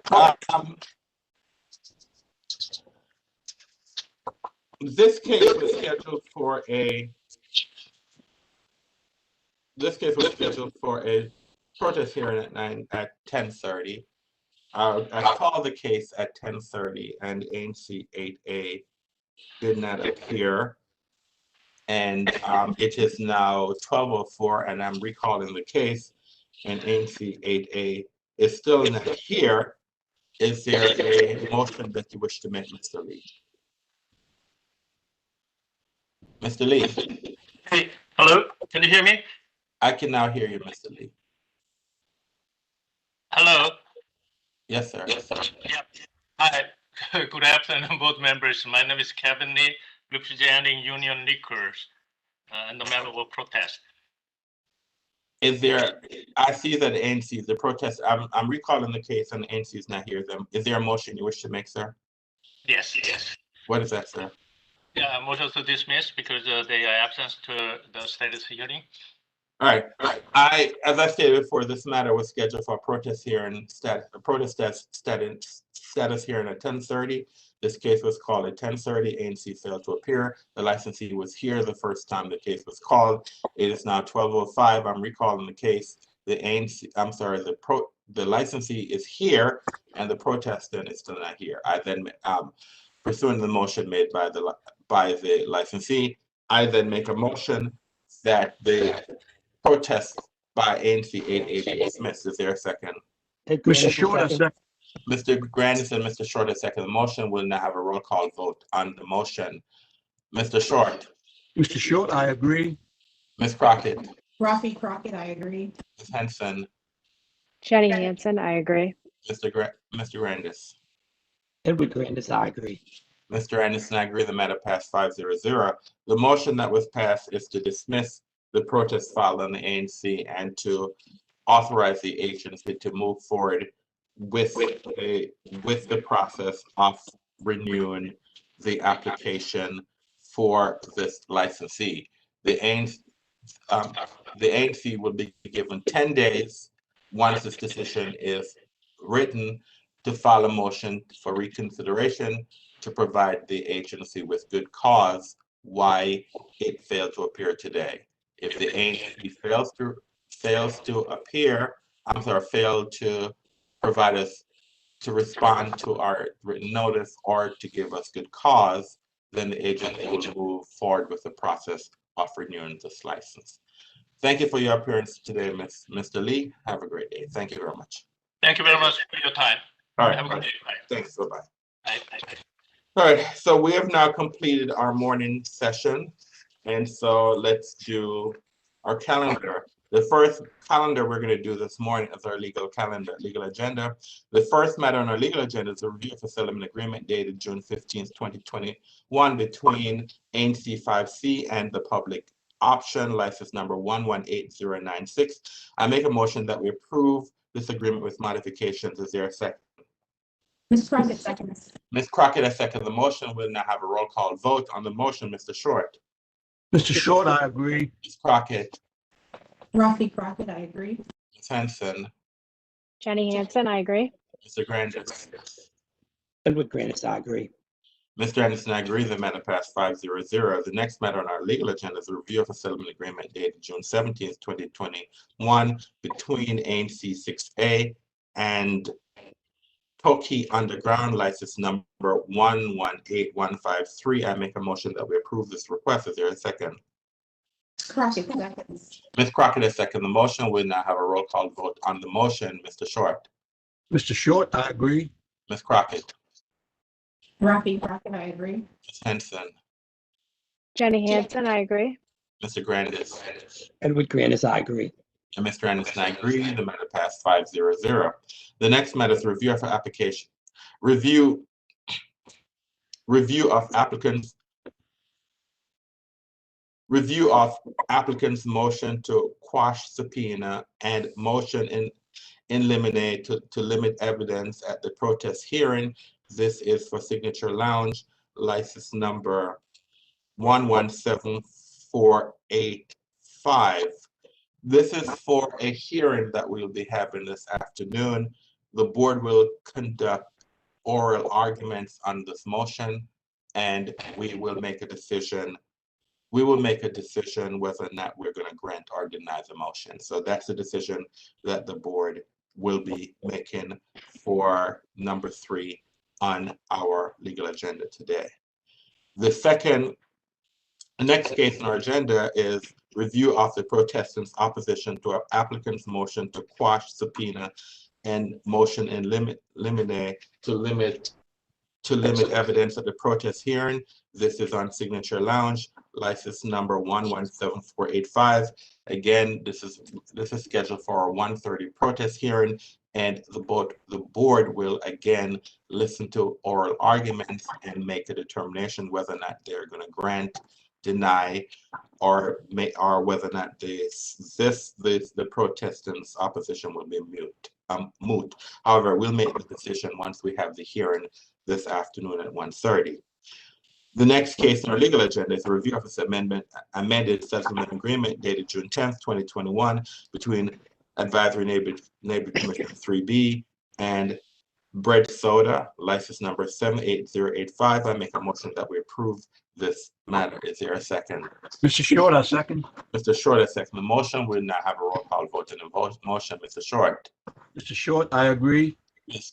Crockett. Rafi Crockett, I agree. Hanson. Jenny Hansen, I agree. Mr. Grandis. Edward Grandis, I agree. Mr. Anderson, I agree. The matter passed 5-0-0. The next matter on our agenda is review of Ahola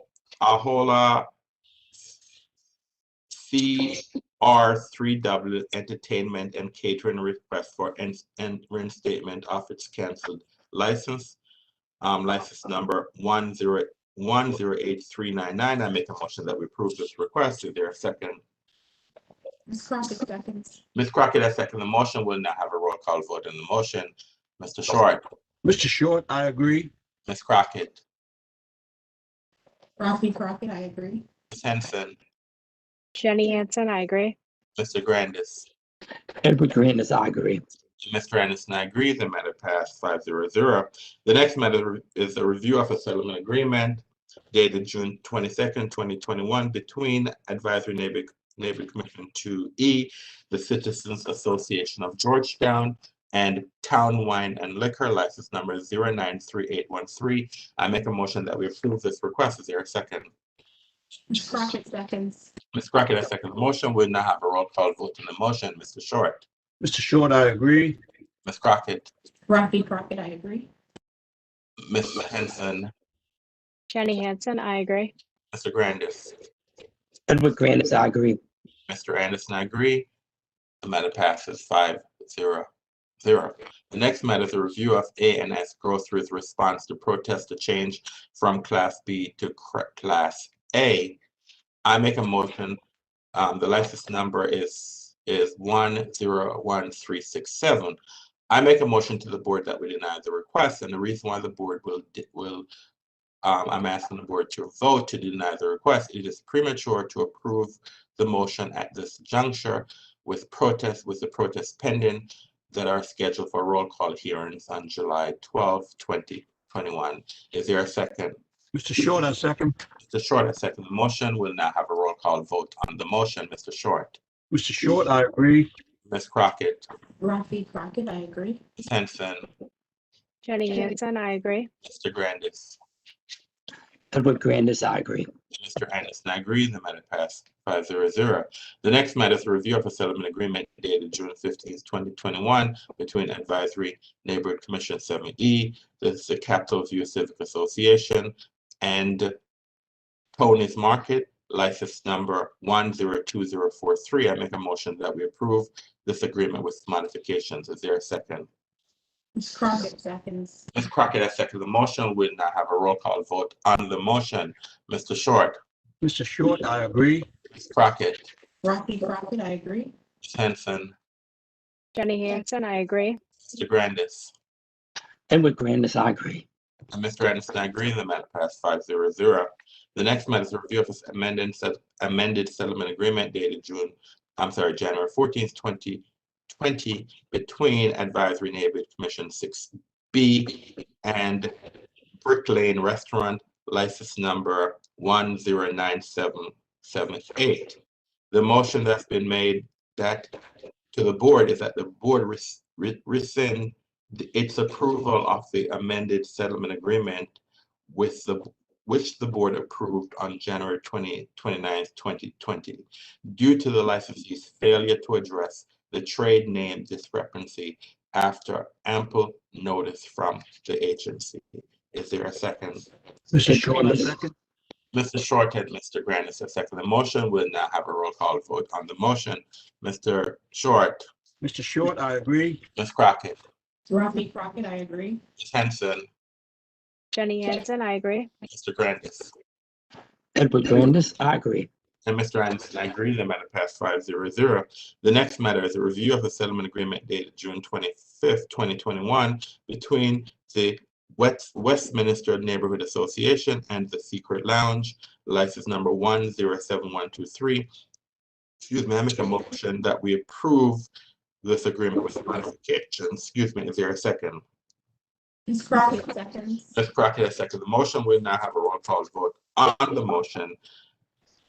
Mr. Short. Mr. Short, I agree. Ms. Crockett. Rafi Crockett, I agree. Ms. Henson. Jenny Hansen, I agree. Mr. Grandis. Edward Grandis, I agree. And Mr. Anderson, I agree. The matter passed 5-0-0. We now move to our licensing agenda. The first matter on license agenda is a review application for change of hours. This is for Creole and 14th Street, license number 115577. I make a motion that we placard this matter. Is there a second? Mr. Short, I second. Mr. Short, I second the motion. We'll now have a roll call vote on the motion. Mr. Short. Mr. Short, I agree. Ms. Crockett. Rafi Crockett, I agree. Ms. Henson. Jenny Hansen, I agree. Mr. Grandis.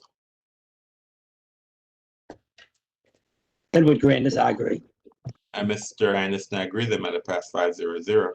The next matter is a review application for Sidewalk Cafe with 12 seats.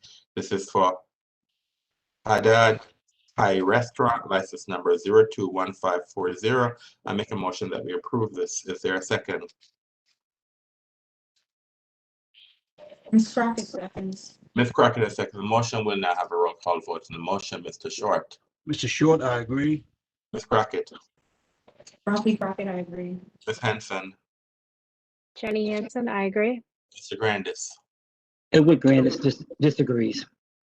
And Mr. Anderson, I agree. The matter passed 4-1 with Mr. Grandis in disagreement. The next matter on our agenda is review application for tasting permit. This is for Save on Liquors, license number 116481. I make a motion that we approve this request. Is there a second? Ms. Crockett, seconds. Ms. Crockett, a second motion. We'll have a roll call vote on the motion. Mr. Short. Mr. Short, I agree. Ms. Crockett. Rafi Crockett, I agree. Ms. Henson. Jenny Hansen, I agree. Mr. Grandis. Edward Grandis, I agree. And Mr. Anderson, I agree. The matter passed 5-0-0. We now move to a supplemental license agenda. The first matter on our supplemental license agenda is review request for disposal permit to transport unopened alcohol beverage inventory to Mikasa DuPont LLC at 1647 20th Street, Eber license 117679. The request has been made by Rosa Mexicana, license number 060757. I make a motion that we approve this request. Ms. Crockett, seconds. Ms. Crockett has seconded the motion. We'll now have a roll call vote on the motion. Mr. Short. Mr. Short, I agree. Ms. Crockett. Rafi Crockett, I agree. Ms. Henson. Jenny Hansen, I agree. Mr. Grandis. Edward Grandis, I agree. And Mr. Anderson, I agree. The matter passed 5-0-0. We now move to our temporary one-day license docket. Now, there are 14 requests on this docket. I'm going to name all the requests, and at the end of the list, I will make a motion that the board grant all the requests. So the first request, a request made by Lana W. Mode. This is for a one-day Class F license for July 17th, and the license number is 118647, and this is at 535 8th Street North, Southeast. The next request is a request made by Asal M. Ravandi. This is a one-day license class F. This is for the annual Veterans Award ceremony. This is will be held July 3rd, 2021 at 1301 Constitution Avenue, Washington, Northwest. The license number is 118722. The next request, a request made by Mary E. Lester. This is for one-day license class F. This is an outdoor film screening. This is for July 7th, 2021. The license number is 118704. There's another request made by Mary E. Lesner. This is for another one-day license class F. This is for outdoor film screening, July 14th, 2021. The license number is 118703. There's another request again made by Mary E. Lesher. This is a one-day class license F, outdoor film screening for July 21st, 2021 at 2021 15th Q Street Northwest. The license number is 118702. The next request, another request made by Mary E. Lesher. It's a one-day license class F, outdoor film screening. This is July 28th, 2021, 2715 Q Street Northwest. The license number is 118705. There's another request made by Mary E. Lesher. It's a one-day license class F. This is volunteer run theater performance. This is September 8th, September 9th, September 10th. The address is 2715 Q Street. The license number is 118706. Another request made by Kiana M. Miles. This is a one-day license class F, baby shower, August 1st, 2021. The address is 2111 Florida Avenue Northwest. The license number is 118717. A request made by Jerome C. Sammy, a one-day license class F, social gathering for holiday weekend.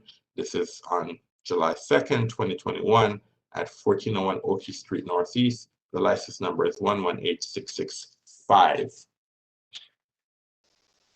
The next matter on our agenda is a request made by Jerome C. Sammy, a one-day license class G, social gathering with DJ. This is on July 4th, 2021 at 1099 14th Street Northwest. The license number is 118666. The next request, a request made by Zachary T. Conway, a one-day license class G. This is for a wedding, August 13, 2021. This is 1340 Quincy Street Northeast. The license number is 118682. A request made by Jesse B. Roush, a one-day license class G. This is holiday hosting neighborhood events as an introduction to the community. The date is July 15th, July 16th, July 17th, July 18th. And the license number is 118721. The next request, another request from Jesse B. Roush, a one-day license class G, hosting neighborhood events as an introduction to the neighborhood, to the community. This is for July 22nd, July 23rd, July 24th, July 25th. The license number is 118719, and this is at 640 Rhode Island Avenue Northeast. And the last request is a request made by Kate A. Levenstein. This is a one-day license class G golf event, July 17th, 2021. This is at 6100 16th Street Northwest. The license number is 118723. I make a motion that the board grants all the licenses that were requested. Is there a second? Ms. Crockett seconds. Ms. Crockett has seconded the motion. We'll now have a roll call vote on that motion. Mr. Short. Mr. Short, I agree. Ms. Crockett. Rafi Crockett, I agree. Ms. Henson. Jenny Hansen, I agree. Mr. Grandis. Edward Grandis agrees. And Mr. Anderson, I agree. The matter passed 5-0-0.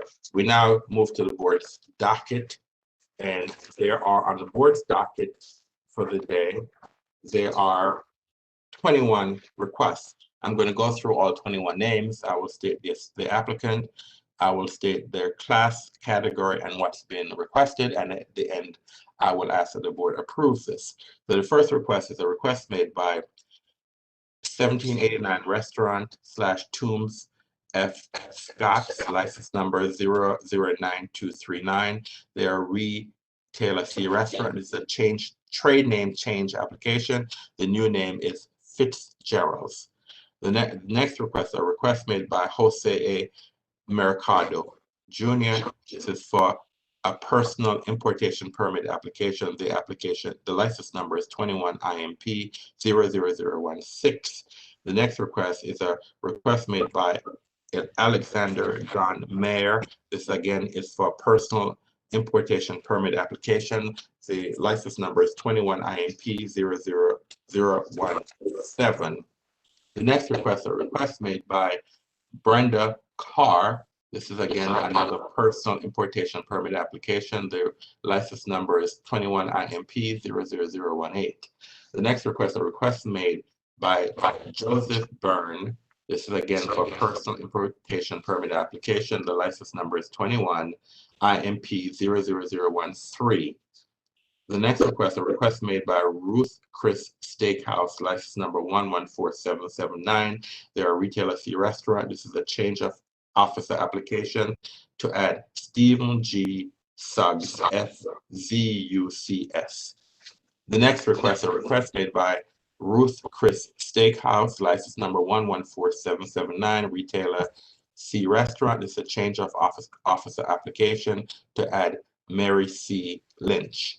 The next request is a request from Ruth Chris Steakhouse, license number 114779, retailer C restaurant, the change of officer application for Christy L. Chipman. The next request, a request made by Ruth Chris Steakhouse, license number 114779, retailer C restaurant, change of officer application, Eric M. Jenkins.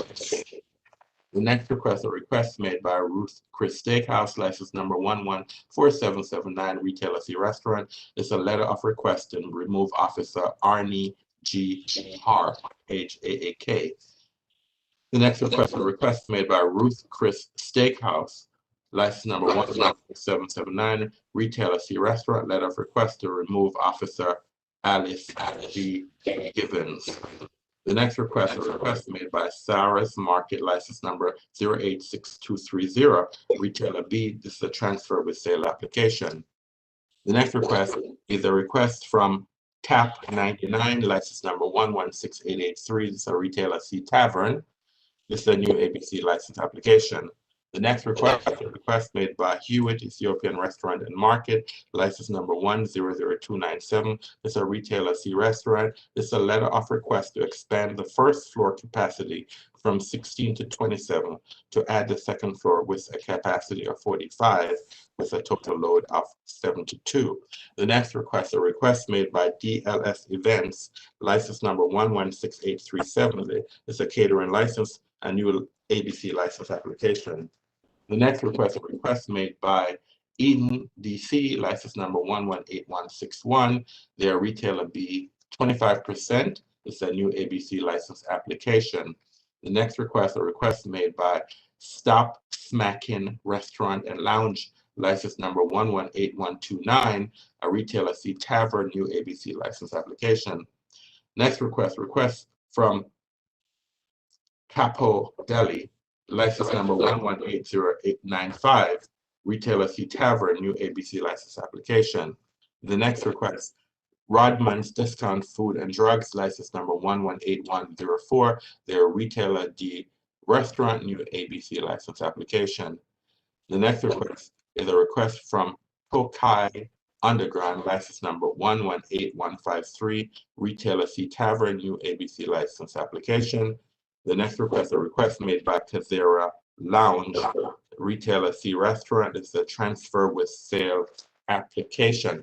I therefore make a motion that the ABC board grants the requests that were made by all the applicants in the cases that were just mentioned. Is there a second? Mr. Short, I second. Mr. Short, I second. The motion will now have a roll call vote. On the motion, Mr. Short. Mr. Short, I agree. Ms. Crockett. Rafi Crockett, I agree. Ms. Henson. Jenny Hansen, I agree. Mr. Grandis. Edward Grandis, I agree. And Mr. Anderson, I agree. The matter passed 5-0. We have now come to the end of our morning agenda, calendar and agenda items.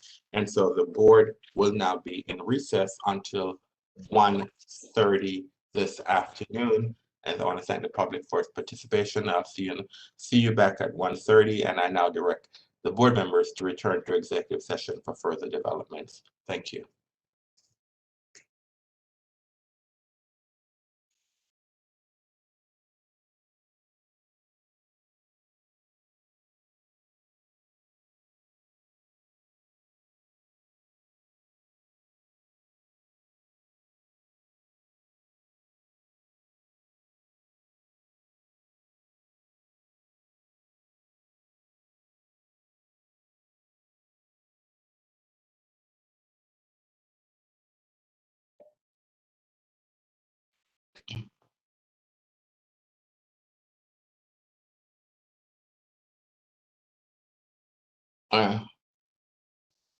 I guess I'm so quick in coming back. Where's everybody else?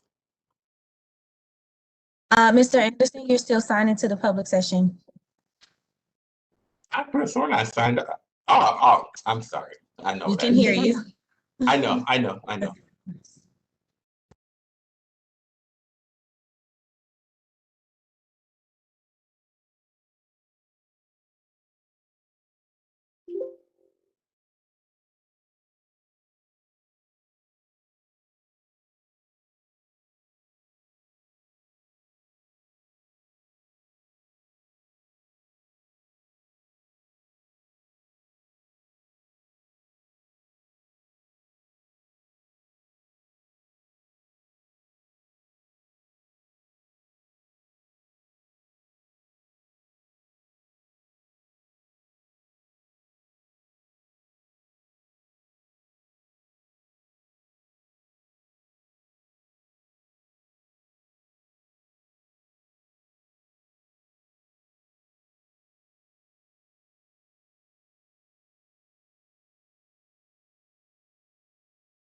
We're on the record.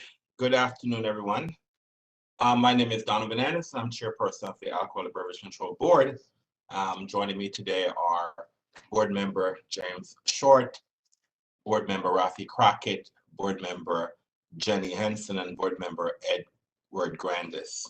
The board has 5 members in attendance for the conduct of business today, and that constitutes a quorum. Before we get underway with this afternoon's hearing, I need to make a few instructions very clear so the conduct of this hearing is understood by everyone.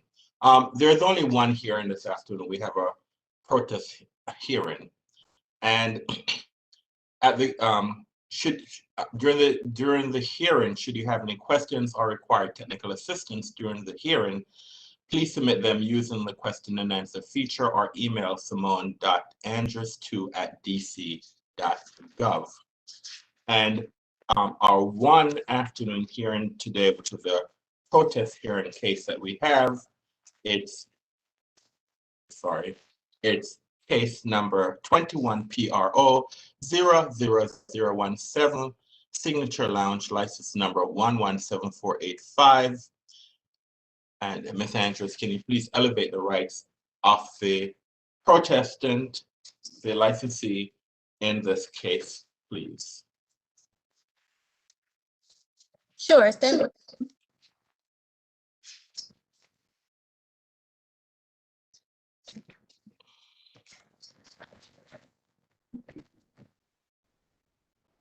Mr. or Ms. Danielle, your rights have been elevated. Danielle, your rights have been elevated.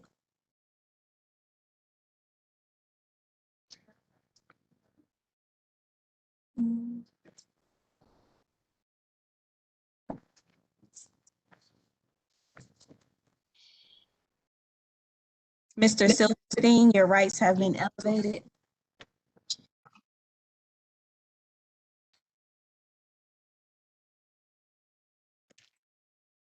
Investigator Pasco, your rights have been elevated.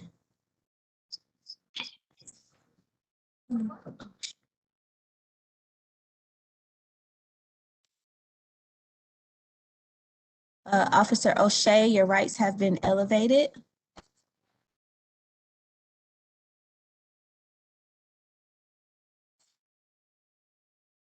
Mr. Rukengar, sorry if I pronounced it wrong, your rights have been elevated.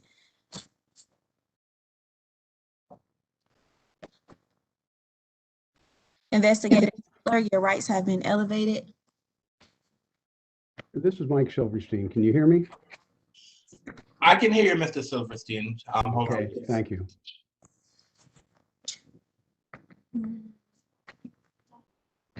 Mr. McGlade, your rights have been elevated.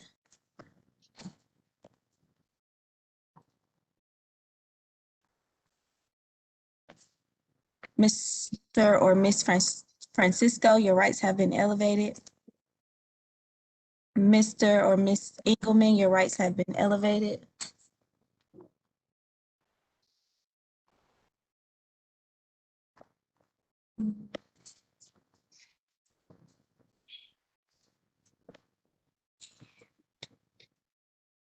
I do have a Dylan Stroman on the line, but I don't see that he's assigned to this case.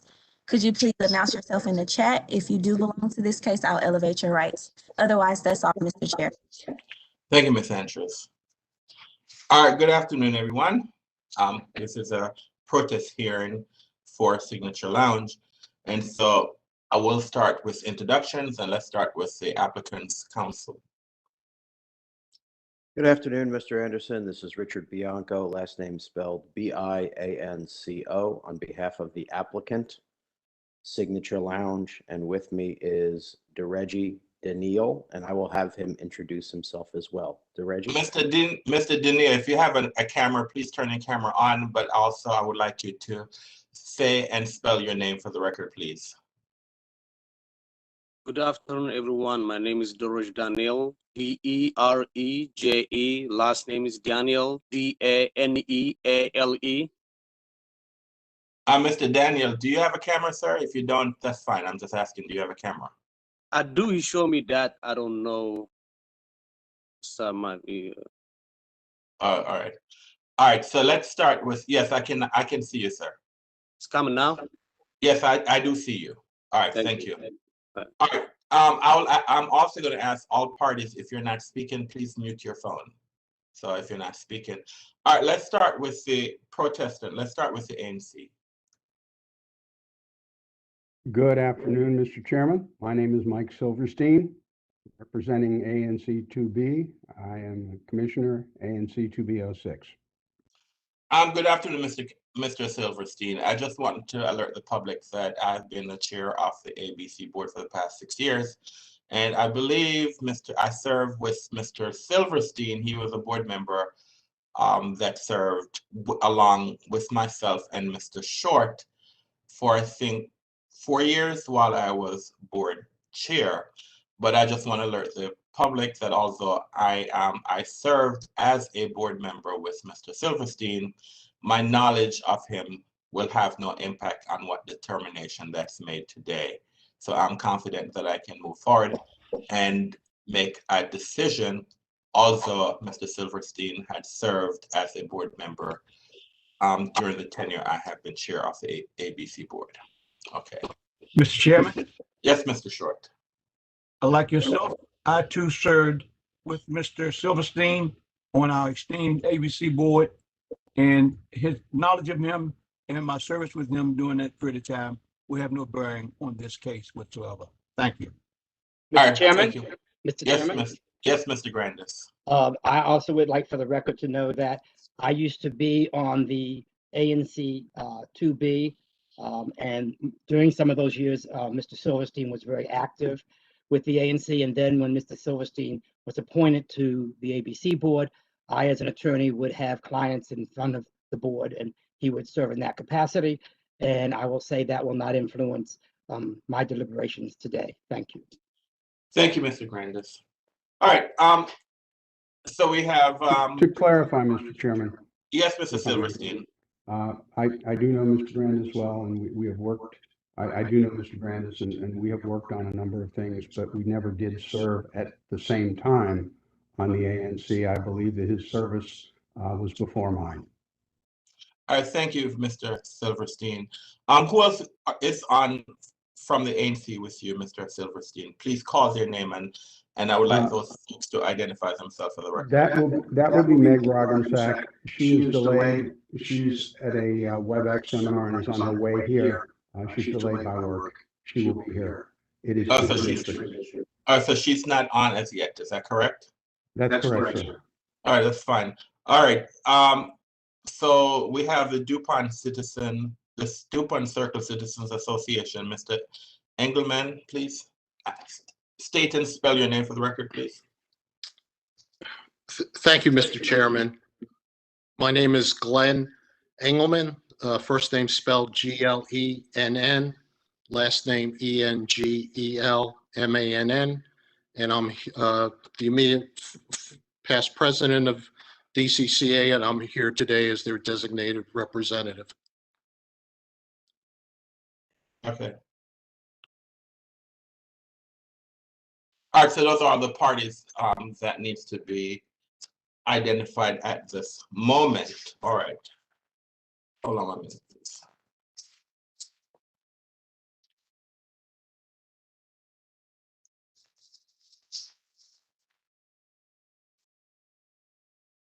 All right, this matter comes before the board as a protest hearing on an application for a new license. The establishment is Abarash LLC, trade name Signature Lounge Retailer Class CT, license number 117485, located at 1727 Connecticut Avenue Northwest. The applicant is Durange Daniel, and he is represented by Mr. Richard Bianco. By way of background, the board's record reflects the following. The license application was placarded on January 29, 2021. ANC 2B, represented by Commissioners Meg Roggensack and Mike Silverstein, and the DuPont Circle Citizens Association, represented by Glenn Engelman, each filed a protest. The protestants were granted standing at the roll call hearing held on April 26, 2021, and a status hearing was held on May 12, 2021. Here we are today for the protest hearing. Let us now turn our attention to those preliminary matters that need to be addressed by the board before we proceed with the hearing. The applicant filed a motion to quash the protestant subpoena and a motion in limine to limit evidence. The protestants filed a timely response yesterday afternoon. Because these filings were made very recently and because the board has not had an opportunity to fully consider the motion and opposition, the board is taking overall arguments at this time. We'll hear first from Mr. Bianco, who is the movement in the preliminary matter, and then we'll hear from the protester. Mr. Bianco. Thank you very much, Mr. Anderson. Richard Bianco on behalf of the applicant in this case. It's our position that any evidence related to Secret Lounge, which is another establishment located in another neighborhood, specifically Shaw, is inadmissible in this matter to determine either the character of Mr. Daniil or the appropriateness of the establishment in question, which is Signature Lounge located on Connecticut Avenue.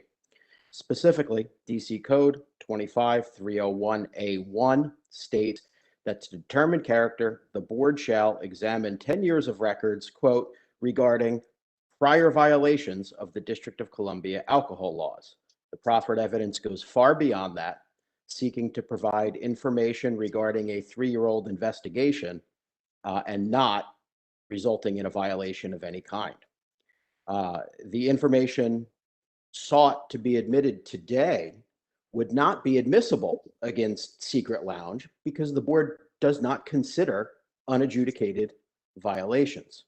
Coincidentally, Secret Lounge was renewed by this very board earlier today, meaning the board has already made the finding that Mr. Daniil is of good moral character and fit for responsibility of holding a license. Now, if I could turn for a moment to the evidentiary and evidentiary issue under the appropriateness standard, there are specifically 3 cases that I think have bearing here that I want to go into.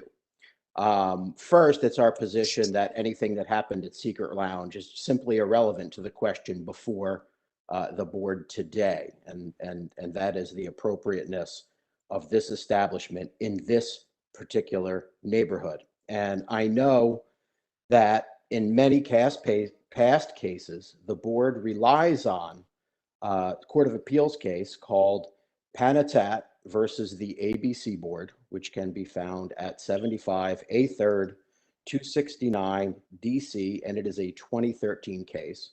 It may be more familiar to the board under the licensee's trade name, which was Shadow Room. And in that case, the board considered a different question than the one that is before the board today.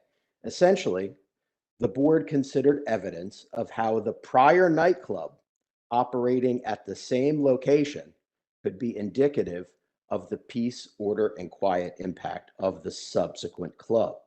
And the holding in that case is really simple. And basically what the Court of Appeals said is that the board's practice of considering the adverse effect on the neighborhood attributable to operation of existing establishments in the relevant area is appropriate. So the Court of Appeals found that the board's consideration of the operation of the prior establishment, as well as the operation of neighboring establishments, is appropriate. That's not what we have here.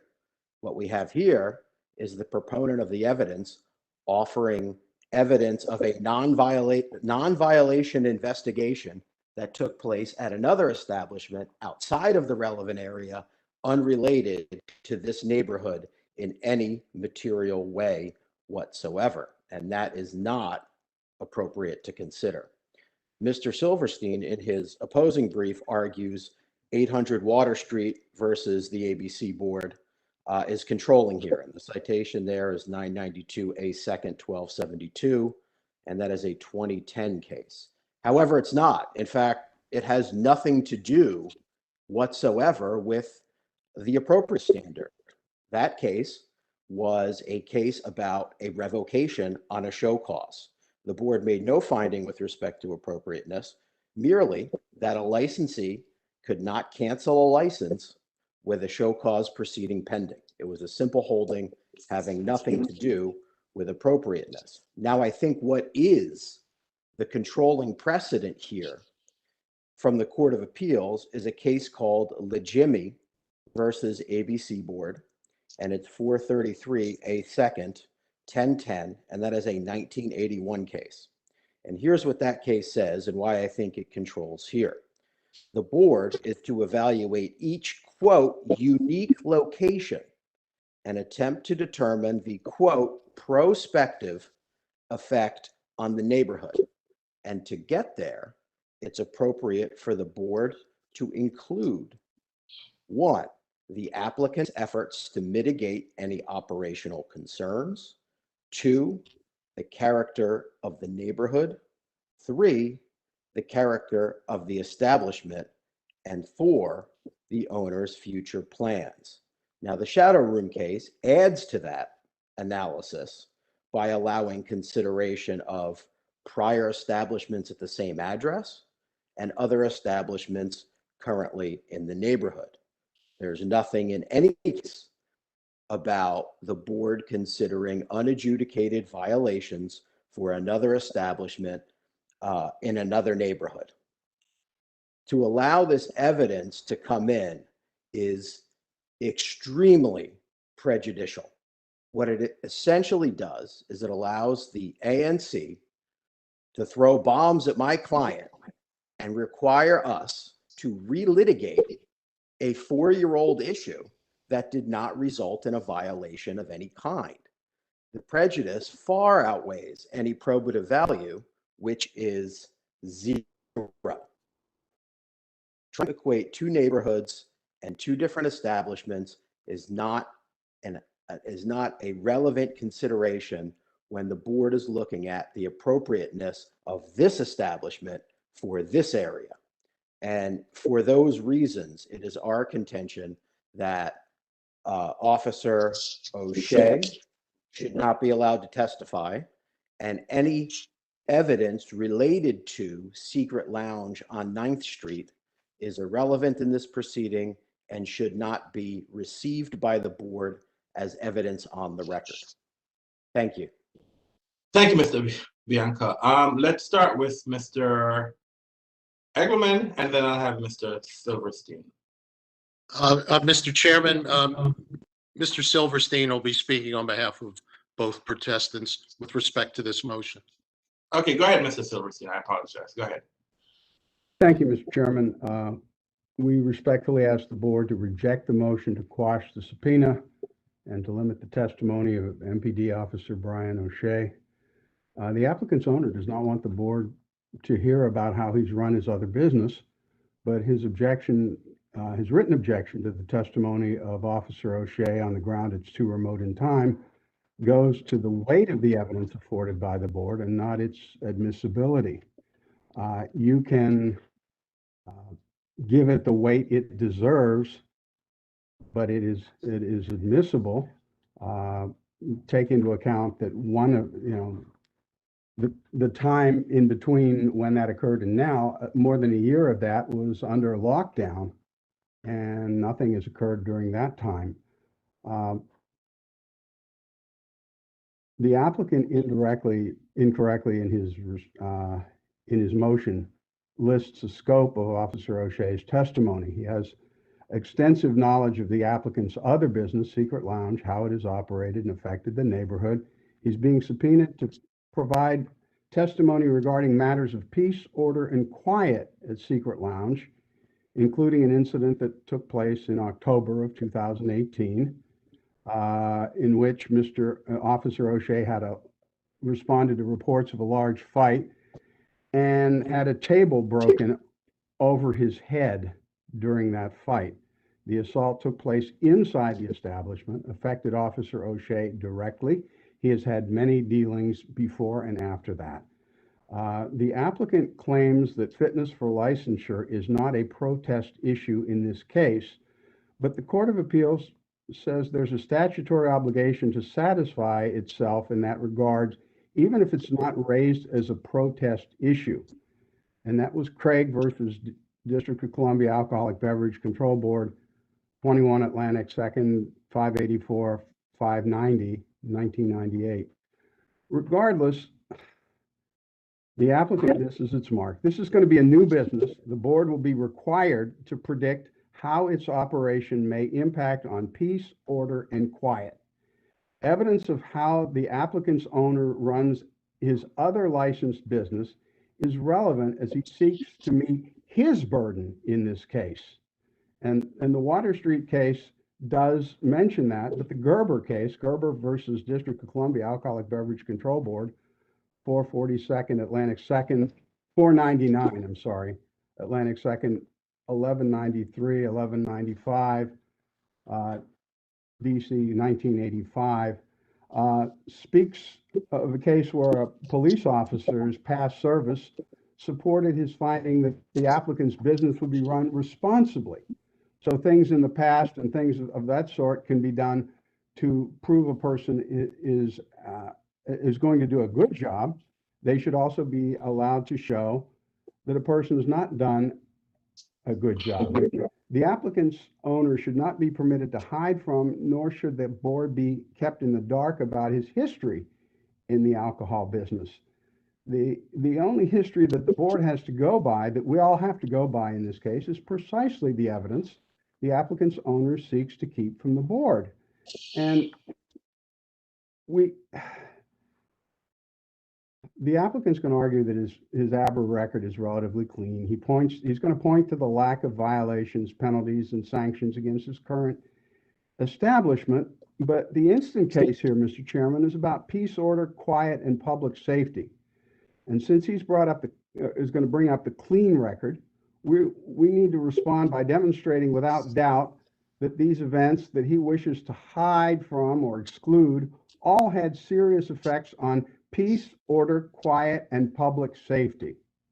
This is not about taking away an existing license, Mr. Chairman. This is about whether the applicant meets his burden of proof that granting him this new license will not adversely affect peace, order, and quiet at the new location.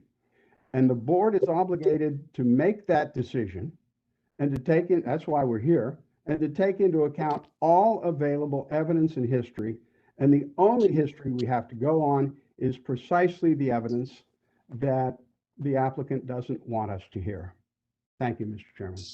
All right, thank you, Mr. Silverstein. All right, do you have any final comments you want to make, Mr. Bianco, before I make a determination? I do. I have three based on what Mr. Silverstein said. We'll take the last one first. It seems to be the ANC's belief that we intend to bring up the clean record at Secret Lounge. Nothing could be further from the truth. I don't want to put in anything about Secret Lounge. The only reason it is the investigative history is attached to my motion is because they brought it up as if to say, look how bad these guys are. But the reality is they're virtually clean in terms of their operation history over the last 4 years. So if the evidence of Secret Lounge is excluded, our evidence of compliance will not be brought into this case. Second, I would just say, as a general evidentiary matter pursuant to Federal Rule of Evidence 404, which I realize is not binding, but is persuasive, prior bad acts, if there even are any here, are inadmissible to show action in conformity therewith. And here, they're not even trying to show action in conformity. They're trying to show the potential that maybe possibly there will be action in conformity at some point. Inappropriate. Finally, the ANC puts out there that the board has an obligation to consider character. Absolutely. At the outset, I quoted the statute. The board has to make a finding of good character. And two things. One, you already did earlier today. And two, the considerations of what constitutes good character is related to 10 years of Alcoholic Beverage Control Board records, with respect to violations. And that is not what's being sought to be put into evidence. Violations are not their point. They want to dirty my guy up with investigations, and it's not appropriate. All right, thank you, Mr. Bianco. All right.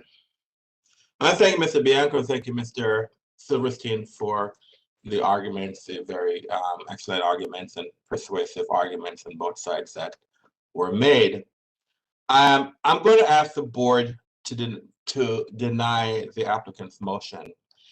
The applicant cites Lee Jimmy Inc. versus DC Alcoholic Beverage Control Board, 43 A second 1093 DC Circuit 1981, and suggests that as part of its analysis, the board should evaluate each unique location according to the particular circumstances involved and attempt to determine the prospective effect of the establishment on the neighborhood. The board, I know that you did quote this case, Mr. Bianco, and we believe that it's a more relevant and controlling case law in the Court of Appeals decision in Panat LLC versus District of Columbia Alcoholic Beverage Control Board, 75 A 3rd 269 275 DC Circuit 2013. There the court held that considering another establishment's operation under the same ownership is permitted and is reasonable. Specifically, the court stated that as the board reasonably observed in its reconsideration order, how the owners operate Shadow Room is indicative of how they would operate Sanctuary 21. Therefore, the protestants may introduce evidence indicative of the applicant's management and operations at his other establishment. But, and I want to be very clear here, the board will only entertain evidence that speaks to the appropriateness standards under section 25.313.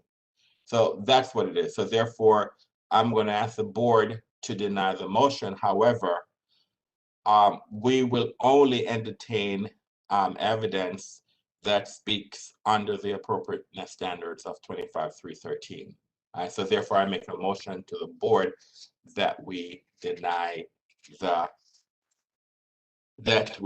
deny the applicant's motion. Mr. Short, I second. Is there a second? Mr. Short, I second. Mr. Short, I second the motion. We'll now have a roll call vote on the motion that's been properly seconded by Mr. Short. Mr. Short. Mr. Short, I agree. Ms. Crockett. Rafi Crockett, I agree. Ms. Henson. Jenny Hansen, I agree. Mr. Grandis. Edward Grandis, I agree. And Mr. Anderson, I agree. The matter passes 5-0.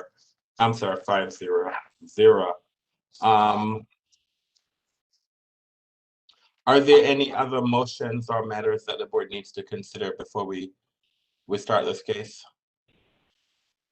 Nothing from the applicant. Thank you, Mr.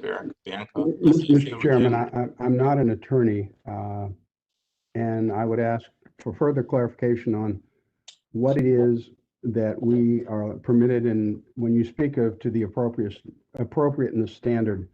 I assume that includes peace, order, and quiet, and includes cooperation with ABRA and public safety officials. Is that correct? Hold on, Mr. 25.313.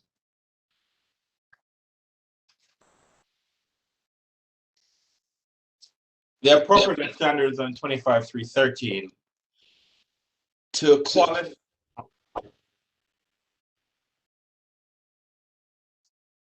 Yes, Mr. Silverstein, and to be more specific, yeah, and to be specific, 25.313 appropriateness standards. A, to qualify for issuance, renewal of a license, transfer of a license to a new location, or an application for an approval of a substantial change in operation as determined by the board under section 25.404, an applicant shall demonstrate to the satisfaction of the board that the establishment is appropriate for the locality, section, or portion of the district where it is located.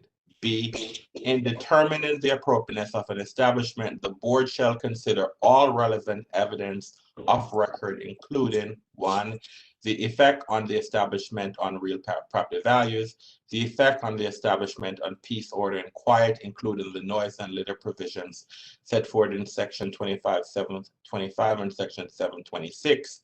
Number 3, the effect on the establishment upon residential parking needs and vehicle and pedestrian safety. And 4, in the case of a license renewal, well, this is not relevant because this is not a license renewal. Yes.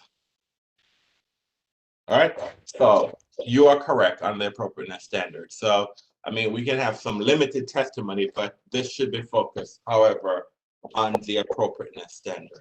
All right. Thank you. Is it clear now? All right.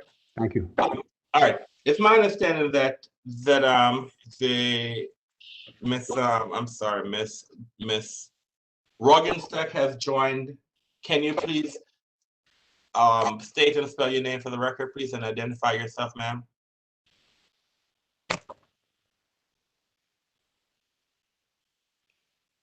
Miss Roggenstack, are you there?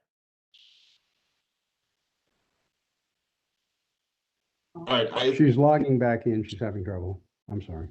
Well, I was told she had logged in, so that's why. All right. Sorry, Mr. Chair, she lost service, so I'm going to go ahead and elevate her rights. All right. Okay, your rights have been elevated, Ms. Roggensack. You can go ahead and unmute yourself and turn your camera on if you have one. Thank you. Thank you very much. Can you please identify yourself for the record, ma'am, and spell and state your name?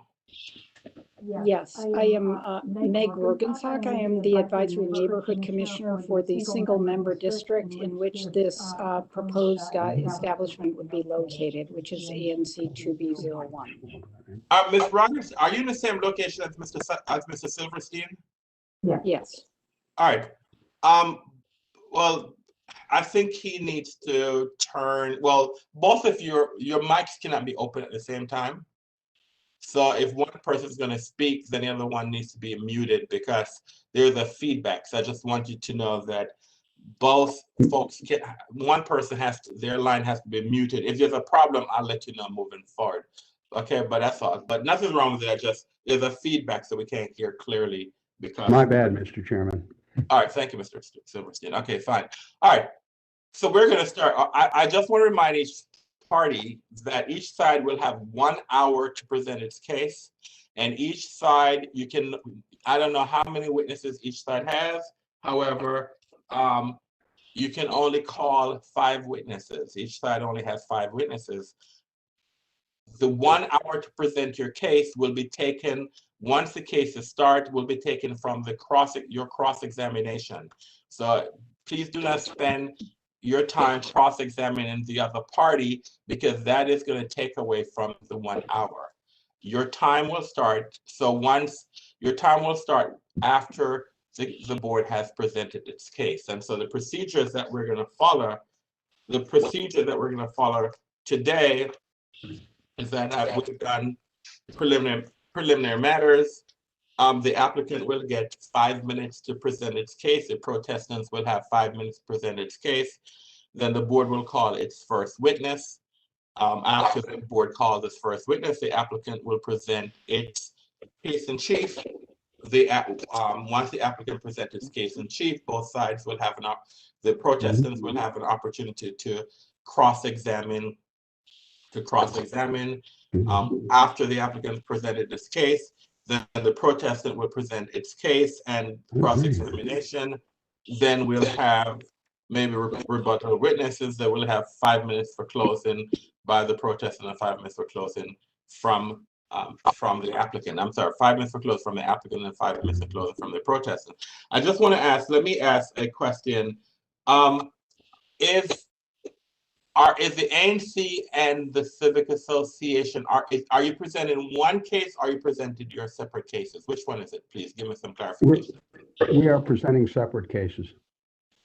So the ANC is calling its own witness and then the protestant is going to call its witness. So therefore, so the ANC will have an hour, the Civic Association will have an hour to present its case. And so therefore, Just please remind me to make sure that each side is properly representative.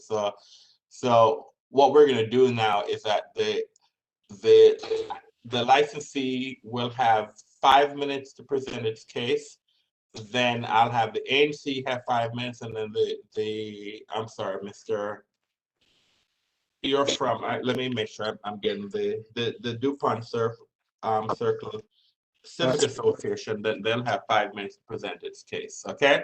So this does not, the 5 minutes to, your opening and closing does not take away from your 60 minutes. It's 5 minutes, but it's not taken away from the 60 minutes you have. So we'll start with the applicant, and the applicant has 5 minutes to do an opening. Thank you, Mr. Anderson. We're here today on a new application for Signature Lounge at 1727 Connecticut Avenue. The establishment is in a one-story building featuring a ground level and mezzanine. There are no outdoor operations as part of this application. The establishment has a full service and quite a large kitchen, and they will serve 3 meals per day, 7 days per week. The establishment is built out and equipped for a restaurant, but it will be a tavern. After 10 p.m., the establishment will offer entertainment. You will hear about the measures my client has taken and will put into place to ameliorate noise and disturbance and to ensure a safe and clean environment for patrons and neighbors alike. You will hear about the 38 licensees in the relevant 1,200 square foot area. Not all of them, I'm talking about all 38, but particularly the 5 tavern licenses and 2 full-blown nightclubs that either have no restrictions or nowhere near the restrictions that the ANC and DCCA has and continues to demand from my client. Over our objection, the protestants will introduce into evidence information about another establishment owned by my client, Secret Lounge. This is a different bar in a different neighborhood with a vastly different operation. Nonetheless, my client's record of compliance at Secret Lounge in one of the most raucous and difficult areas of the city, which garners very strict scrutiny from ABRA and MPD alike, speaks for itself. In 4 years of operation, they have 1 violation and 1 warning in Shaw. That is a record that any establishment on 9th Street would be proud of. After you hear all of the evidence today, we are confident that you will find the proposed licensee is appropriate for the area and will not adversely impact the peace, order, and quiet. To be clear, the protestants are asking that my client be denied a license. Denied, flatly denied. There is absolutely no cause for that and no evidence to support such an extreme measure. Thank you. Thank you, Mr. Bianco. All right, so let's go to Mr. Are you Mr. Silverstein or Ms. Rogenstar? Who will do the open? I will do the open. Go ahead, sir. Good afternoon, Mr. Chairman, board members. My name is Mike Silverstein. I'm ANC Commissioner. I'm not an attorney. My fellow Commissioner Meg Rorgensack and I will represent ANC 2B. We are asking respectfully that the license application be denied. We take no pleasure in asking, nor do we take this protest lightly, sir. This is a tale of 2 lounges. One is the applicant already owns and operates, that's Secret Lounge, and 2, an even larger one where he now seeks a license to serve alcohol. That's Signature Lounge. That's the instant case. When this application came before the ANC 2 months ago, we were told this would be a full-service Ethiopian restaurant, open for breakfast, for lunch, for dinner. The applicant did not appear. He was out of the country on family business. And we were told, well, his representative said there would be entertainment, a small dance floor, a DJ, entertainers singing beautiful Ethiopian songs, we were told, and that we wouldn't have to go down to 9th Street to get good Ethiopian food. And that sounded great. Several folks at the meeting asked if it was going to be a restaurant, why the application for a tavern license, and why the 3 a.m. closing time on weekends. There were other questions that the representative said he couldn't answer them. The owner would be back in a couple of weeks. We were told the applicant owned and operated another establishment, Secret Lounge on 9th Street, and we knew there had been several events of concern there. So the ANC voted to protest the application so that we might negotiate a settlement agreement to provide peace, order, and quiet protections for our neighborhood. We're not going to go into those negotiations. We can't. But the more that we learned, the more we become certain that the applicant's actions in the operation of Secret Lounge make it clear that granting him a license to operate an even larger establishment that borders on a residential historic district where people can't even double pane their windows without getting DC permission would be a terrible mistake. And more important, we don't think it would meet the standards for licensure, remembering, of course, that the burden of proof here is on the applicant. The more we see, the more we're certain that what we were handed at first was just another version of the high-end steakhouse gambit, where an applicant promises a high-end steakhouse but delivers a rowdy nightclub. Here, they started by promising a full-service Ethiopian restaurant, but now it's completely obvious that they cannot succeed without morphing into a nightclub and a hookah bar with a capacity of nearly 300 people. We're going to provide testimony from an MPD officer from 3D who was assigned to the area where Secret Lounge is located. Officer Brian O'Shea was himself the victim of violence inside the establishment, peace, order, and quiet. You will also hear from an MPD officer who formerly worked that area and is now assigned to 2D, which is where the new establishment, Signature Lounge, would be located.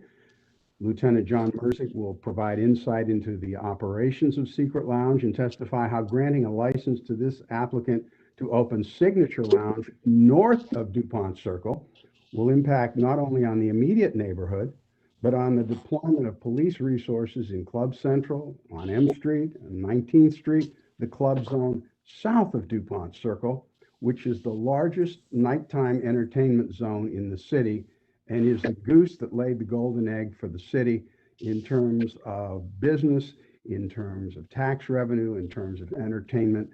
It's an area that needs the protection that it has now. You will also hear from a gentleman named Jim McGlade, who owns and operates a retail shop next door and who for a number of years lived upstairs from that retail store in the abutting structure. Mr. McGlade will speak about how this business will affect his business, how it will affect the current residents of the apartment upstairs, which may become unlivable if there's a DJ blasting music at 3 a.m. He will explain to you why this former grocery store is simply not built to operate as a nightclub. I'll testify on ANC issues, and an ABRA investigator, Rhoda Glasgow, will be called to testify about a violation of COVID protocols that will show her investigative report the applicant's lack of concern for the safety and well-being of his own customers, the willful disregard for health and safety of the community at large during the worst public health crisis of the past 100 years. We believe the evidence, Mr. Chairman, will show the applicant should not be granted a license, but we don't have that burden of proof. The burden of proof for licensure is on the applicant to prove he deserves it. And it seems that upon viewing the evidence and hearing the testimony that we're going to present, the board will be compelled to take into account peace, order, quiet, public safety concerns, and the record of the applicant in his current establishment, and vote respectfully to deny the application. Thank you, Mr. Chairman. Thank you, Mr. Silverstein. Mr. Engelman, please. Thank you, Mr. Chairman. I'm here today on behalf of the DuPont Circle Citizens Association, which is a community association open to all residents in DuPont Circle. Like the ANC, we are protesting this application because of the negative effects of the proposed establishment on peace, order, and quiet. The DuPont Circle neighborhood benefits from a strong residential community and indeed a vibrant restaurant environment. The vibrancy of the neighborhood, though, requires a balance between the needs of businesses and the need to maintain peace, order, and quiet in the residential areas of the neighborhood. Part of that balance, as has been noted, has been locating nightclubs in the neighborhood south of the circle in the so-called Club Central District. This has ensured that the late night noise and crowds associated with establishments focused primarily on alcohol and entertainment are located in the business district, a good distance away from most residents and certainly away from the historic district. In addition, this arrangement has fostered a vibrant nightlife for the neighborhood and, as Commissioner Silverstein noted, for the city as well. However, the neighborhood has a long history of issues with taverns, which operate essentially as nightclubs, causing disturbance and havoc to the neighborhood. The use of outside entertainment promoters with no accountability to the neighborhood has been a particular flashpoint for us, and it has resulted in the ANC adopting guidelines requesting that taverns have a no promoter settlement agreement. The testimony of Jeff Ruckout, a longtime resident, will discuss some of these issues in details, and we have placed into evidence of our most recent settlement agreement with the tavern, which includes a no promoter provision.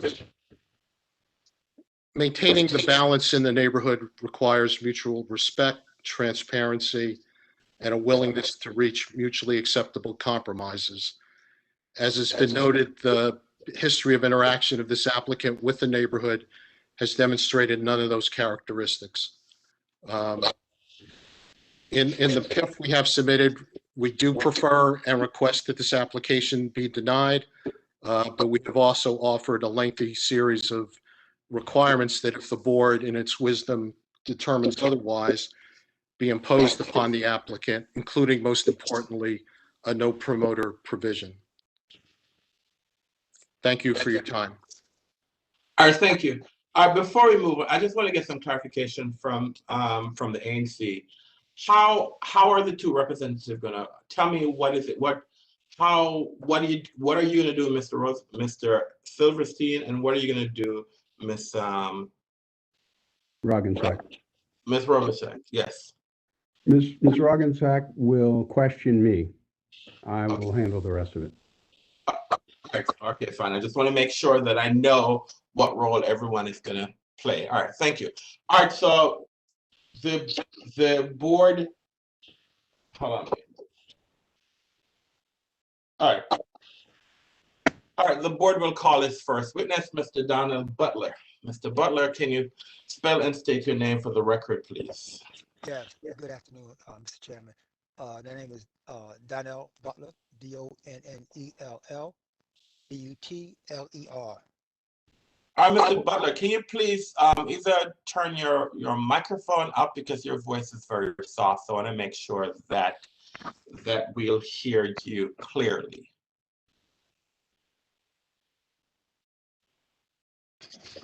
How's that? That's much better. That's Thank much you. better? Yeah, that's Okay. much. All right, Mr. Butler, where are you currently employed, sir? Say again? Where are you currently employed?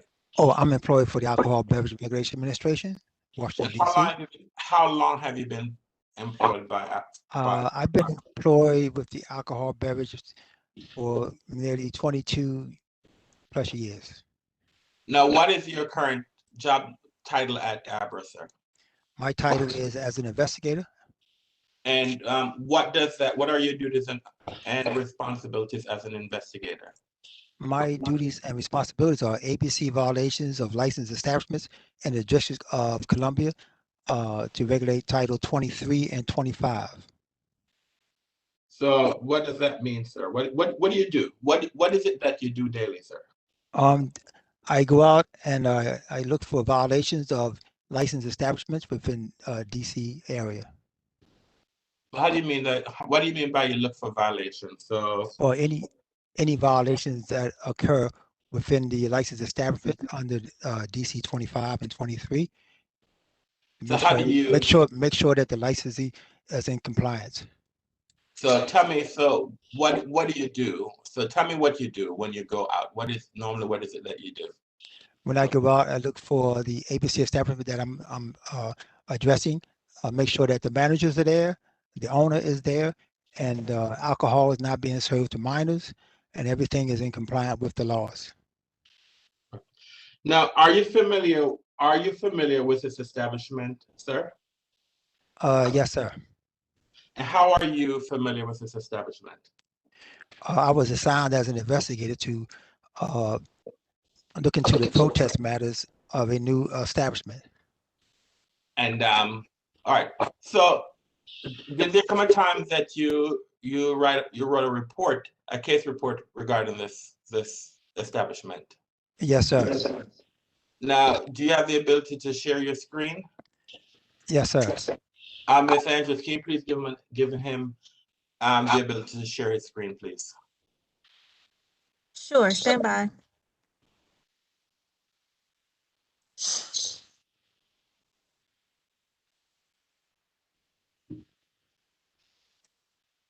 Okay, Mr. Butler, you can share your screen. So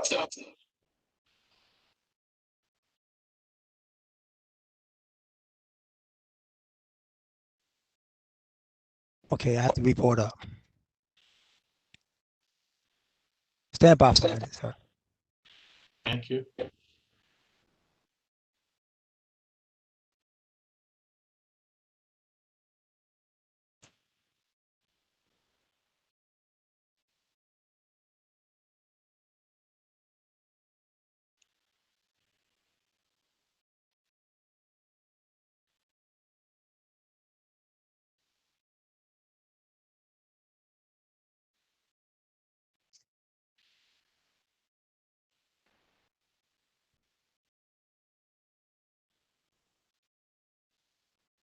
Okay, I'm back on now. Thank you.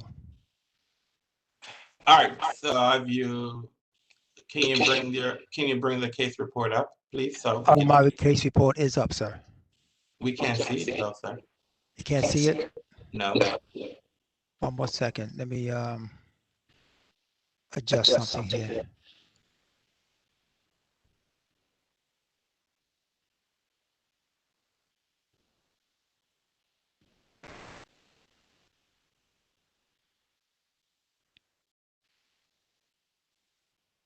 All right. So can you identify the document on the screen, sir? Yes, this is a case report that was written by me regarding the protest issues of Signature Lounge. All right. Now,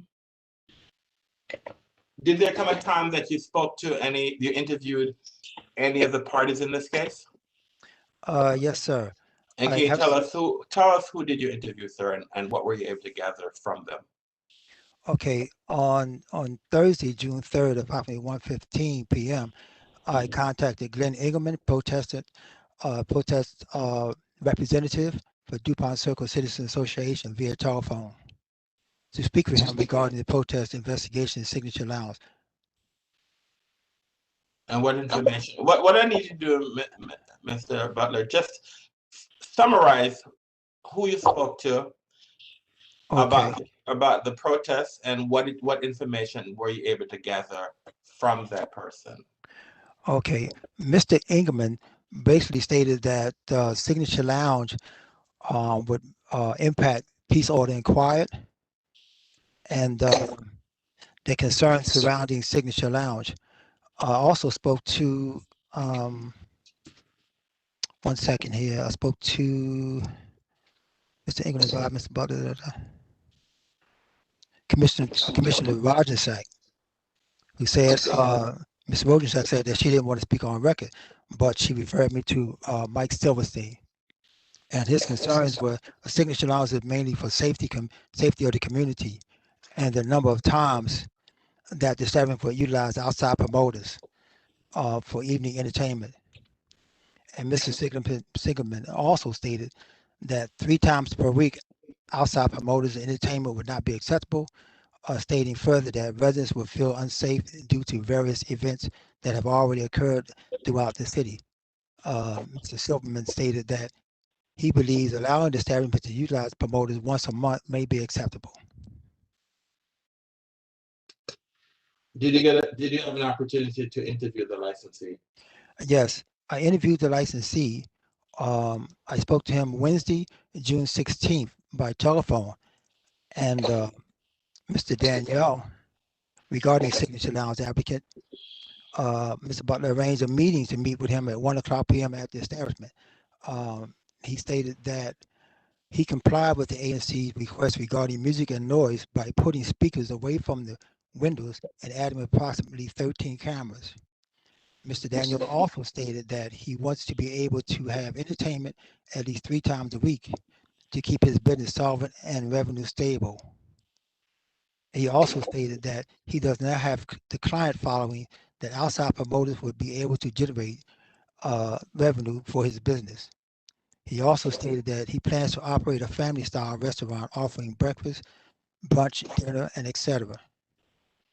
And he also stated that the licensee also stated that he would ensure trash pickup 4 times a week. He also mentioned that he stated that the previous owner at 1727 Connecticut Avenue operated a restaurant with a CT license and no stipulations, or with a nightclub. He believes that his CT license is grandfathered in under the previous owner's CT license.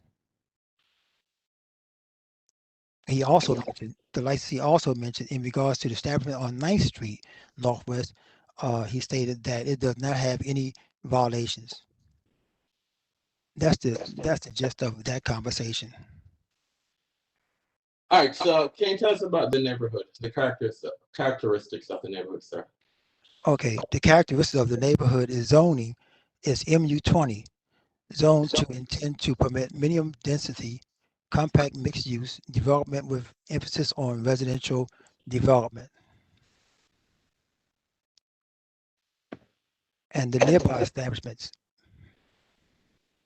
Yeah. So so how about how many other establishments are in the area?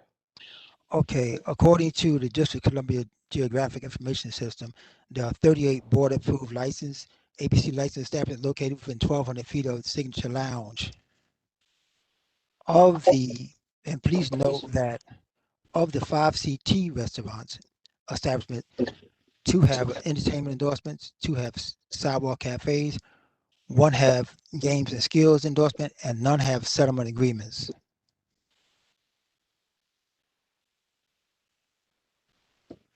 All right, so what type of establishment is this that's been proposed based on your investigation? What information were you able to gather about what type of establishment is being proposed? If I to understand you, they propose to have a CT license, tavern license, with the hours of operation. I'm saying, based on your conversation with them and what you wrote in your report, what is it that they plan to have? I mean, do they plan to have entertainment? I mean, is this a restaurant? I mean, tell me, what is it? What type of food? What is it?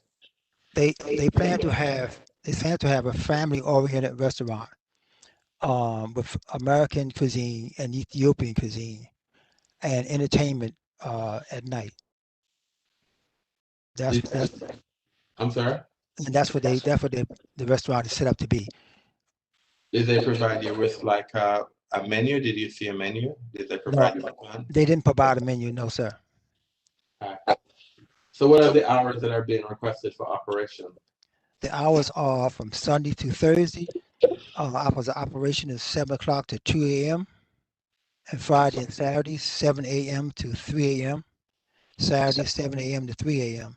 That's the hours of operation.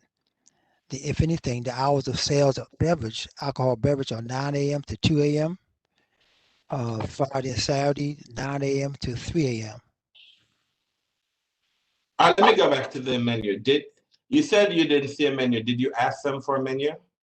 No, I'm sorry, I didn't ask for a menu because they were still under construction at the time. So, but they told you that. But did you ask them if they had a menu or propose, or I mean, how did you know that how do you know what type of food they're going to provide? Did they tell you that specifically? Yes, sir. During the conversation, he said he would like to. He's going to serve American food, and along with Ethiopian cuisine. No, and if you don't know the answer, you can say you don't know the answer. But the hours of operation that's been requested by this establishment, is it different or similar to the hours of operation for the 38 other establishments that you mentioned that operates in the area? I'm not certain about the difference between the hours, sir. No, I'm saying when I said not, I didn't ask you the difference. I'm saying, are these hours in line? Do you know whether or not they're similar to the hours for the other establishments? Or if you don't know, you can see you don't know. But are these? Do you think are they similar? Are they different? Do you know? I don't know, sir. All right, thank you.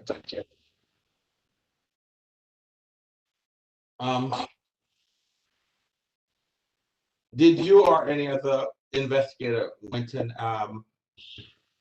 visit the premises? No, it was only myself, sir. And did you visit the premises, and how many times did you visit, and what did you see? Yeah, I visited the establishment approximately 5 times, and out of the 5 times that I visited, there was no. The establishment was closed, first of all. No trash, no loitering, no litter was observed, and no alcohol regulation violations was noted. Is this establishment open? No, sir. So what time did you go different times of day to observe the area? Well, since the establishment is not operational, did you go different times of the day to get a feel of the neighborhood? Yes, sir. So Mostly what times of the day? I'm sorry, go ahead, please. during my work schedule, I visit them, say on a Friday, 1:30 p.m. to 1:45 p.m. The neighborhood is pretty quiet. Not a lot of people, not a lot of pedestrians walking around. The traffic was pretty moderate. Wednesday on June 9th, I visited them at 2 p.m. to 2:30 p.m. and pretty much the same view. Pretty quiet. No lot of pedestrians walking around to and from. No loitering, no trash. And I also visited at 10:30 p.m. on a Friday, and it's pretty mild. No pedestrians walking, no loitering. Maybe one or two people walking back and forth, but nothing out of the ordinary, and no ABBA violations. And as I say, the establishment was closed the whole time, so it was pretty quiet in the neighborhood. Also visited on Saturday, which is 10:15 to 10 p.m. to 10, look like 10 a.m. to 10:15, and then on Wednesday 6:17, 12 o'clock p.m. to 1 p.m. 1:45 p.m. All right. Are there any exhibits attached to your report? Yes, sir. And can you go over the exhibits that are attached to your report, please? Okay, let me see. Let me bring them up. You can start with Exhibit 5. Exhibit 5, which is the exterior photograph of Signature Lounge. Can you show that? Can you show that to us, please? So why don't you show us the exhibit and Here you go. tell I'll us what show they you. are? Okay, here's Exhibit 5, the exterior. Why do you have what? I mean, why don't you go through the exhibits? Doesn't start at 5, so why don't you just? Oh, okay. I need you to go through all the exhibits that are attached to your report, sir. Okay. Exhibit 1 shows it. DuPont Circle DuPont Circle Neighborhood Commission ANC B2 protest letter. Exhibit 2, a copy of DuPont Citizens Association DCCA protest letter.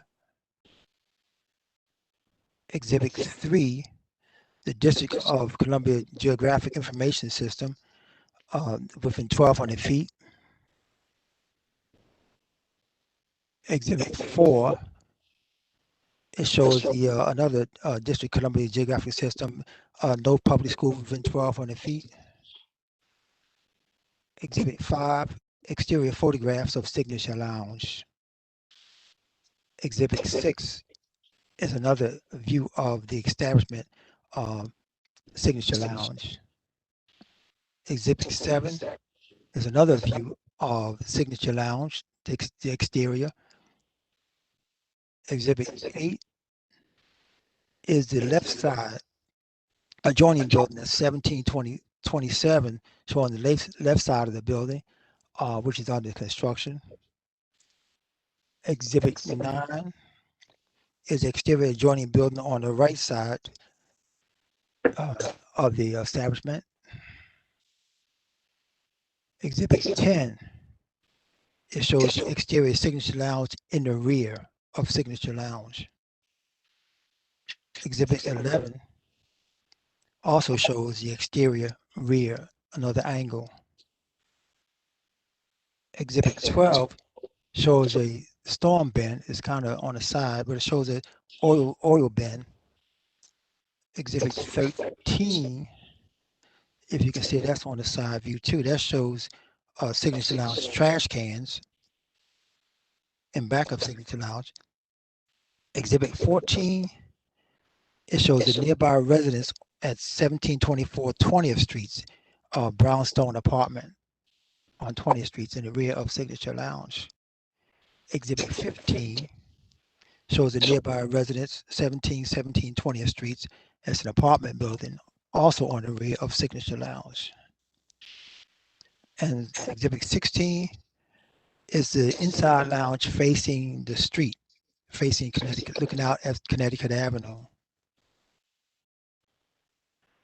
Exhibit 17 is the interior lounge facing the bar area as you enter Signature Lounge. And here's another view. Exhibit 18 is facing the tables, Signature Lounge. Exhibit 19 is from the second floor or the mezzanine overlooking the first floor. Exhibit 20 is the staircase leading to the second floor. Exhibit 21 is the interior Signature Lounge second floor lounge area.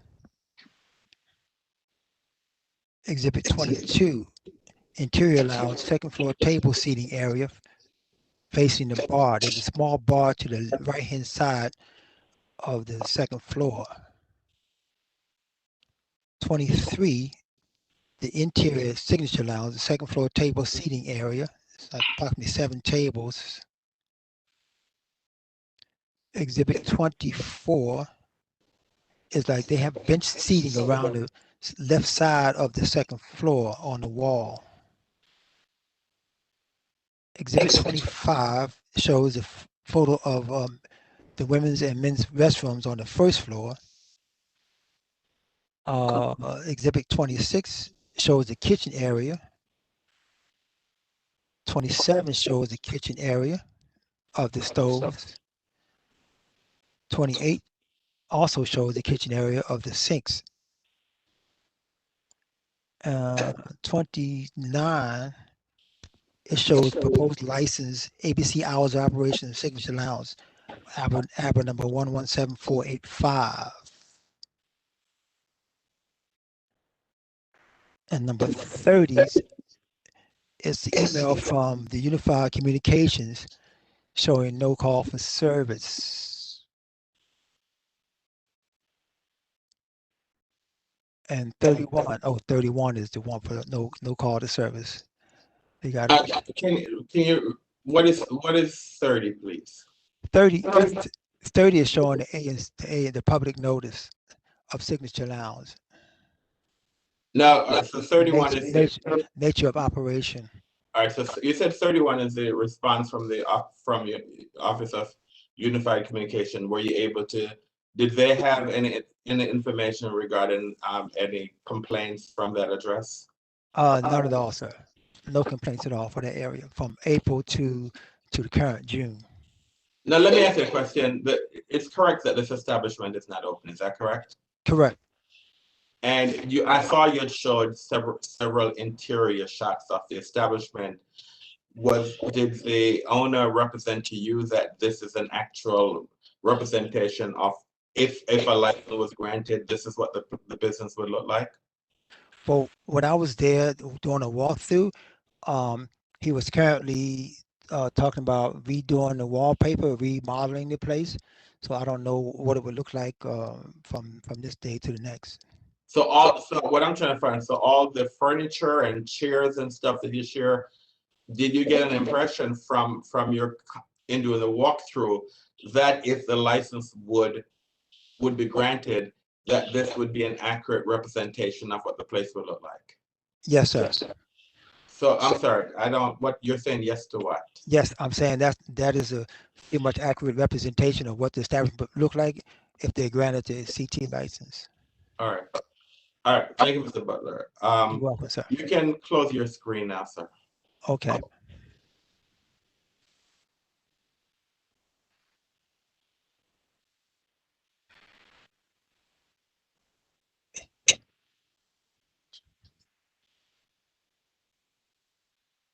Stop sharing.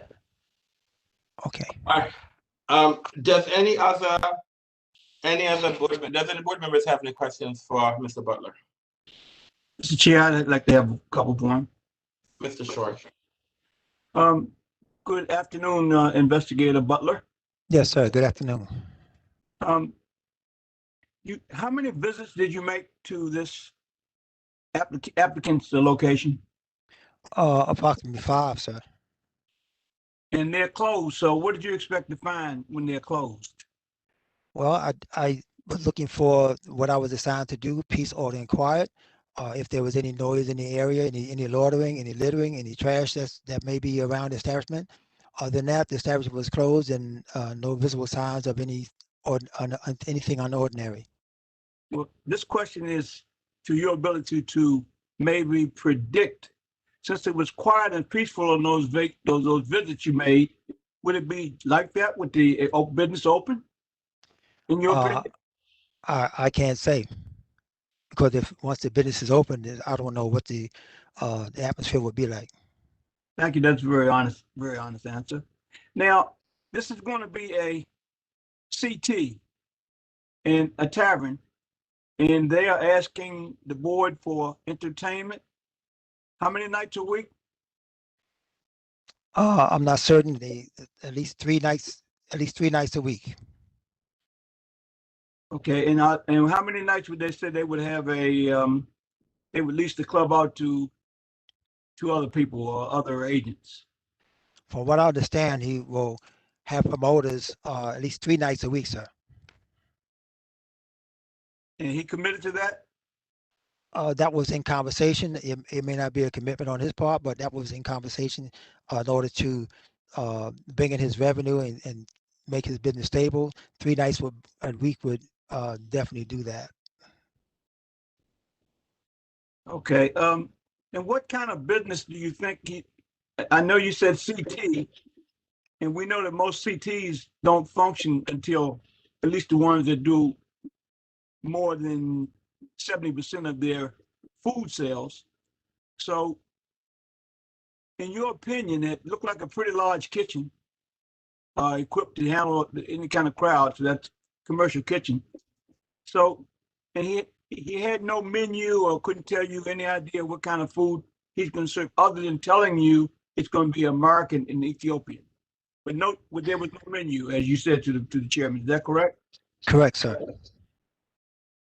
So in your 22 years of service to Arbor, how many establishments do you visit that have a CT that don't have a menu?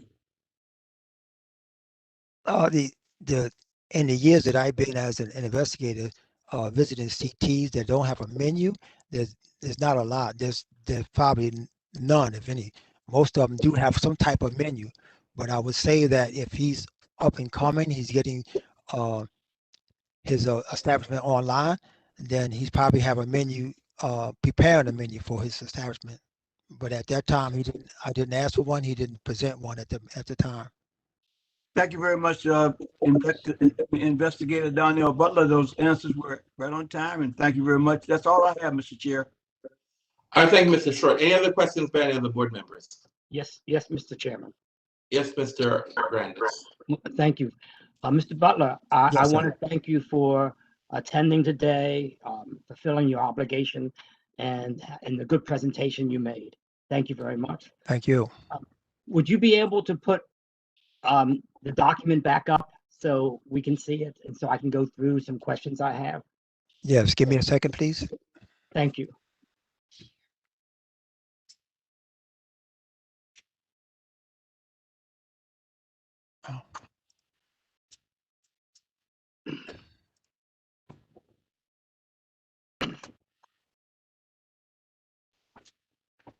Okay. Thank you, sir. Yes, sir. Could we go to exhibit 16?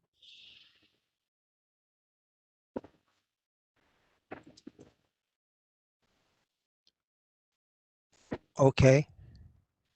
Exhibit 16. And you explained this, that this is the rear of the establishment that is facing and on 20th Street Northwest. No, sir. That's inside the establishment On facing Connecticut Avenue. Connecticut Thank Avenue. you for Yes, sir. thank you. I wanted that clarification. Okay. Looking at the windows, and you may not be an engineer, but do you have any observation on whether those windows actually are soundproofing or just typical windows?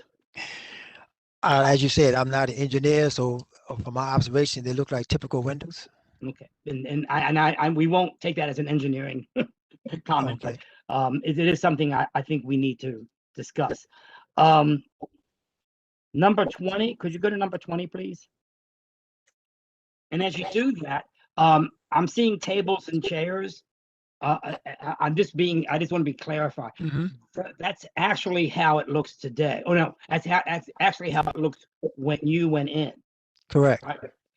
And did you find out if those tables and chairs are placed by the new potential, new owner, but potential licensee, or is that how they found it when they rented the place? I'm not certain, but when I visited the establishment, that's what I saw, and that's what was there when I visited the establishment. I'm sorry to interrupt. Are we talking about exhibit 19 or exhibit? I just want to record to be clear. 16. What exhibit? Oh, no, I'm sorry. We're talking about exhibit 19 right now. Yes, right. I apologize. That was my error, Mr. Chairman. Okay, can we go back to 16? Yes. 16. Oh, I'm sorry. We already talked about number 20. Number 20. I just don't have the document in front of me. I apologize. Okay, number 20 is up. Okay. It looks like you're going from one floor to another. Is that correct? Yes. As you enter to the establishment and you walk towards the rear, there's a set of stairways, as you see, on the right-hand side leading up to either the second floor is called or the mezzanine, whichever you prefer to call it. And do you know if this is a poster that has been put up by the proposed licensee, or is this something he inherited? I believe that's something that he inherited. I thought during the presentation there was a statement about this being a family-style restaurant. Correct. Okay, I just want to make sure I understood that correctly. Thank you. Let's see, number 24. 24. Okay. I think we discussed that. Number, let's say 29. 29. Oh, can you stop a moment? Do you know, and maybe you didn't inquire, all that kitchen equipment, is that something the current potential licensee inherited, or has he already been, putting in new equipment? Hold on, Mr. We're talking about now exhibit 28. 28, yeah. 28. I'm not certain if he inherited it or he acquired that particular as you say, for Thank you. his. Thank you. We can now go to 30. Oh, no, 29. That's where we were heading, 29. Okay, 29. Okay.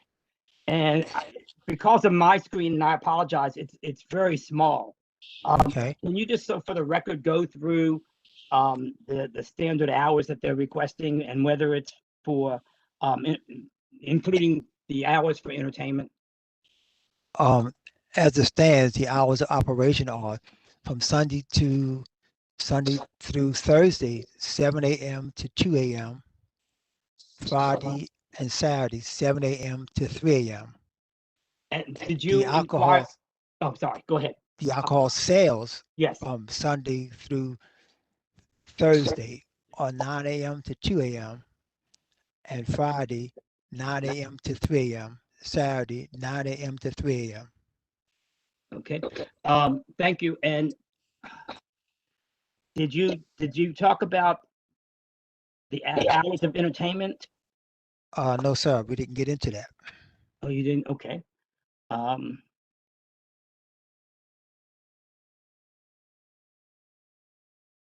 I thought I heard you mention something about 10 p.m. is when they would bring the entertainment on? No, sir. No, okay. I misunderstood you then. Okay, let's go to number 30.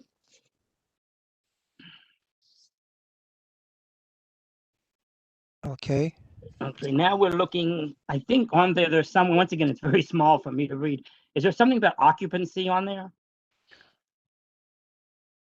Yes, the nature of operations, the notice of public hearings, the occupancy is, what they state here is 267, or total occupancy load is 277. And it looks like that they're gonna look for a cover charge. Is that what they're asking for? Yes, entertainment, dancing, and cover charge. And did they talk to you about where the dance floor would be, if there is a dance floor? No, they didn't. Did they talk to you about moving tables and chairs? No. Okay. Did you have an opportunity to get a current C of O? Not the one that they're applying for, but what's on the building now? No, Is that sir. something- Okay, good. That's a good answer. Thank you. Okay, good. That's all the questions I have. Mr. Chairman, I want to thank you for letting me do that. Thank you. Thank you, Mr. Grandis. Mr. Butler, can you please stop sharing your screen, please? Okay. There you go. Are there any other questions by any board members? Hearing none, Mr. Bianco. Sure.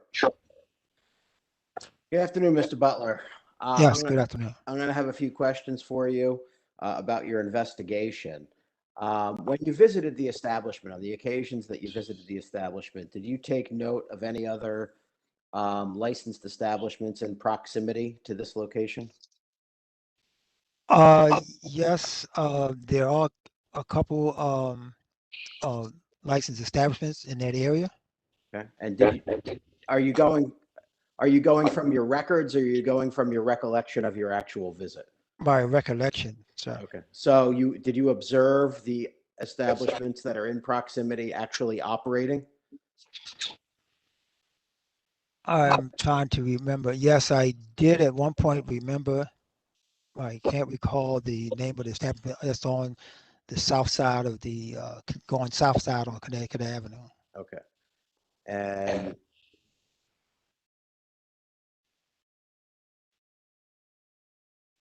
how about the nightclubs that are in the area? Are you familiar with those? Yes, I'm somewhat familiar with the nightclubs. Okay. Let me ask you this, just taking a step back. Is this an area that you were assigned to in the course of your duties as an ABRA investigator? No, so no particular areas assigned. Okay.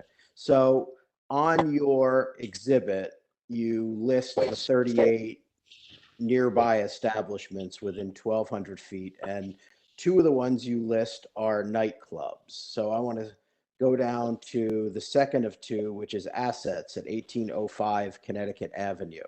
Yes. Is that the establishment that you observed on one of your visits? Is that the one you're talking about? No, sir. Okay. Have you observed assets in operation? In passing on some of my night tours, I have observed assets, yes. Okay. And what can you tell me about that particular location? That location, during the time I was making my rounds, Yeah. the nightclub assets was in operation. Uh-huh. They had one, two, maybe three security guards outside of the establishment. I did not enter the establishment. There wasn't a lot of patrons outside. They were open for business though. Okay. So were there patrons outside? You said there wasn't a lot, but does that mean that there were some patrons outside waiting to get in? I think what I noticed one particular time was maybe one or two patrons waiting to get inside or just standing on the outside of it. Okay. So what did you know about foot traffic on the street in that area? There's not a lot of foot traffic in that area. From Connecticut Avenue in front of Signature Lounge, there wasn't a lot of foot traffic at all. On that particular corner of Florida Avenue where Access is located, maybe one or two patrons observed, walking to and from, maybe from the CVS across the street, but not a lot of foot traffic at all. Okay. I want to go back up to the first nightclub that appears in your report, which is Gazaza at 1629 Connecticut Avenue. Are you familiar with that establishment? I know it's there. There's a lot of establishments that we have to deal with, so I'm not, totally familiar with that particular one. If I have to go there for a reason, then yes, I will be familiar with it. Okay, so you've never been inside that establishment? Not that I can recall at this particular time. Okay, Maybe at a later date, maybe. Have you observed it in the course of your duties as an investigator in operation? I didn't pay particular attention to whether it was open or operating or not. No, sir. Okay, great. Thank you very much. I don't have any more questions for you. Okay. All right, Mr. Egelman, do you have any questions for Mr. Butler? No questions, Mr. Chairman. Thank you. Mr. Silverstein, do you have any questions for Mr. Butler? Yes, I do. Go ahead, sir. Thank you very much for an excellent report, Mr. Butler. Welcome. You mentioned that you had been in that area at night. And yes, sir. You said that it is a quiet area at night. And you were there? Yes, in the area of Signature Lounge, you're talking? Yes, sir. Yes, sir. During my visits to Signature Lounge at night or any other nights, because the restaurant is not currently open, there's not a lot of foot traffic in that area. It's very, very quiet. Not a lot of trash or loitering. Both front and back? Front and back. There's not a lot of foot traffic. No, sir. Okay. Mr. Bianco mentioned assets. Have things been quiet around there lately? Or? Yes, from the past few weeks that I drove through the area, it's been very quiet. Has there been a shooting there lately? Not within the past week or so. I know what you're referring to, but no. Okay. I would like to go to some of the exhibits very quickly and point some things out. And it's important that I point them out now because I'm not sure, and I'll ask the chair, would it be best for me to point these out now? These are things we're going to be asking people about regarding the location and the proximity to things. Will we have the opportunity to do that later, Mr. Chairman, or would it be good to just do it now? Not with this witness, sir. So if you have a question that you want to ask this witness about, you ask the witness. If not, you can ask whatever questions, but you won't have this witness. Okay. Could you go to first Exhibit 5? To share the screen. I'm going to refer to these later, and these are critical as to effect on the neighborhood.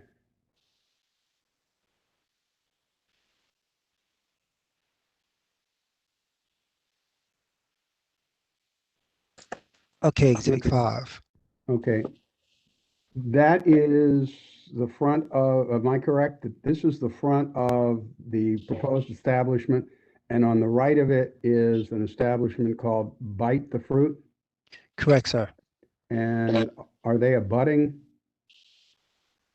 Yes, sir. There's nothing between them, there's just a party wall. Just a Okay, firewall, party wall. okay. Number 9, please. Okay. Okay, that, so there's a place called Chocolate City Wellness on the bottom, and Bite the Fruit is on the top, so it would be up against the second floor and the mezzanine of what will be Signature Lounge, correct? It appears to be, yes. I can't say the structure inside the Signature Lounge. The wall is abutting the top floor as you see the windows there, but it Okay. appears to be.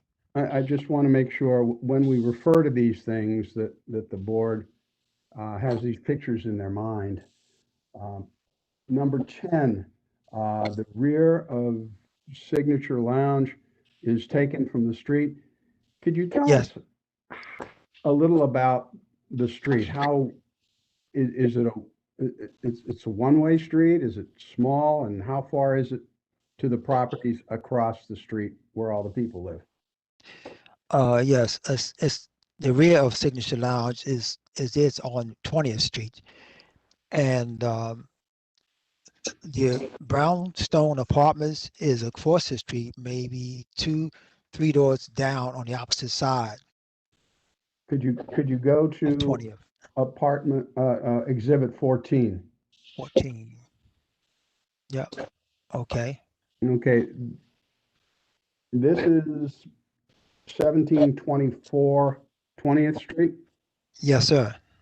Is this the one that is almost directly behind Signature Lounge, which is 1727? Yeah. Yes. Yeah. Yes. It's directly opposite or diagonally across from Signature Lounge rear on the rear side.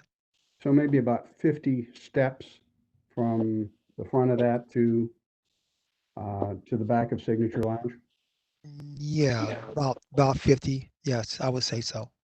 And exhibit 16 is also going to be very critical. This is the front of Signature Lounge, the sidewalk there. Yes, that's from the inside Signature Lounge looking out towards the Connecticut Avenue.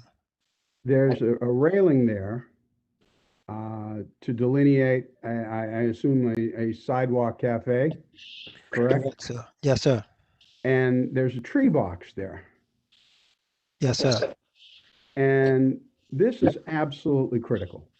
How much space do you think there is between the railing and the tree box?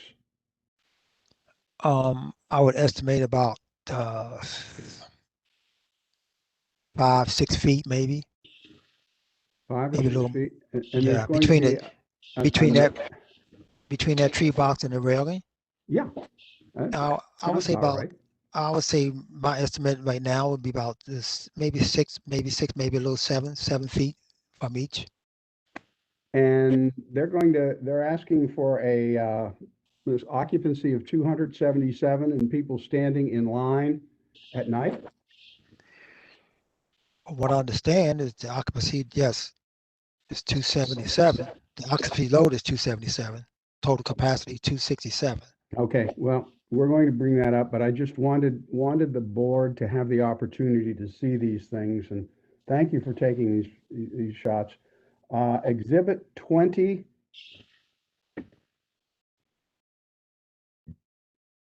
Okay. Forget the picture. The issue here is one of noise and a noise conduit.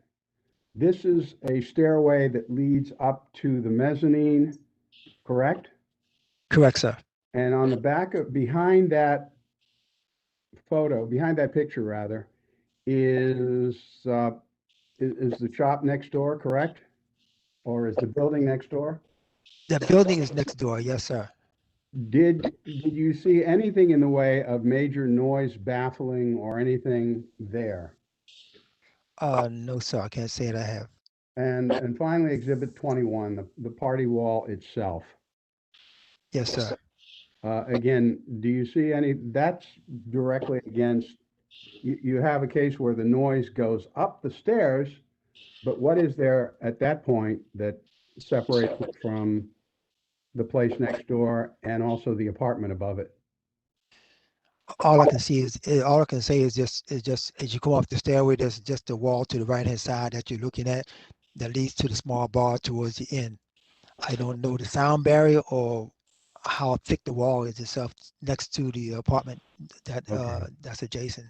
Well, the report was thorough. I want to thank you for it. I want to thank you for the pictures and thank you for the opportunity to present them now to the board. Mr. Chairman, we may want to go back and refer to those pictures later. Will that be a problem? Mr. Silverstein, these are part of the board's records. And so you have, Mr. Butler took the pictures, you have questioned him about these records. So I'm not quite sure. I guess at some point, if you have a witness you want to testify, and this is the board's records, and I assume you can call later on if you have someone who can further elaborate on. Okay. I don't want to create any additional time problems. It's just when people are describing, for example, where they are in comparison to this and why it's a noise conduit or things like that. That's why we did it now. Thank you, sir. Do you have any other questions? Any further questions? Sir. All right. Any final questions for Mr. Butler by any board members? All right. Mr. Butler, thank you very much for your testimony, sir. All right. You're welcome, sir. All right. Mr. Bianco, call your first witness, please. Reggie Daniel. All right, Mr. Daniel, can you raise your right hand, please? Did you see? Now I can see. Do you swear or affirm to tell the truth and nothing but the truth? I do. All right, thank you. Your witness, Mr. Bianco. Thank you. Dereji, could you state your name and spell your last name for the record, please? My name is Dereji Daniel, Dereje. Last name is Daniel, Daneale. I'm an owner of Signature Lounge. Okay, that was my next question. And the corporate name for Signature Lounge is Aberash LLC, correct? Yes, yes. And it's located at 1727 Connecticut Avenue Northwest. Is that correct? Yes. Okay. And you just testified that you are the owner of that establishment. Are there any other owners? No. Okay, so it's just you. Yes. Now, this is a new establishment, but do I understand correctly that you are not operating right now, even without alcohol service? No. No, meaning you're not operating, correct? It's not operating, being closed more than 6 months, 7 months. Okay. And when do you plan to open? As soon as you get the license. Okay. Do you have all of your other licenses and permits? Yes. Okay. And what is your occupancy? 277. Okay. Can you describe the setup of your establishment? Yeah, basically we, to do a breakfast and lunch and dinner. At the same time, nighttime, nightlife, band, DJ. That's the plan to create that. I understand, and we're going to get to that, but let me take a quick step back for a moment and let's talk about the physical layout of the establishment. How many floors is it? It's 1 floor and Mizani too. Okay. And what's on the ground floor? The first floor is we have a couple tables and a bar. Okay. and restroom, and the same time behind the kitchen. Okay. And what's on the mezzanine? Mezzanine is same thing, the lounge. Okay. We have a couple chairs and tables. All right. So I am going to ask Mr. Chairman that I have if I could get the ability to share my screen so I could go through my exhibits. Ms. Andrews, can you please allow Mr. Bianco to share his screen, please? Sure, stand by.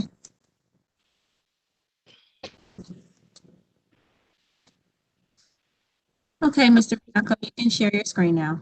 Excellent. Thank you very much. Okay. So, Mr. Daniil, you should be able to see on your screen what is marked as exhibit number 1. Are you able to see that? Yeah, this is the front side of the signature lounge. Okay. And there was some discussion in the investigator's testimony about this railing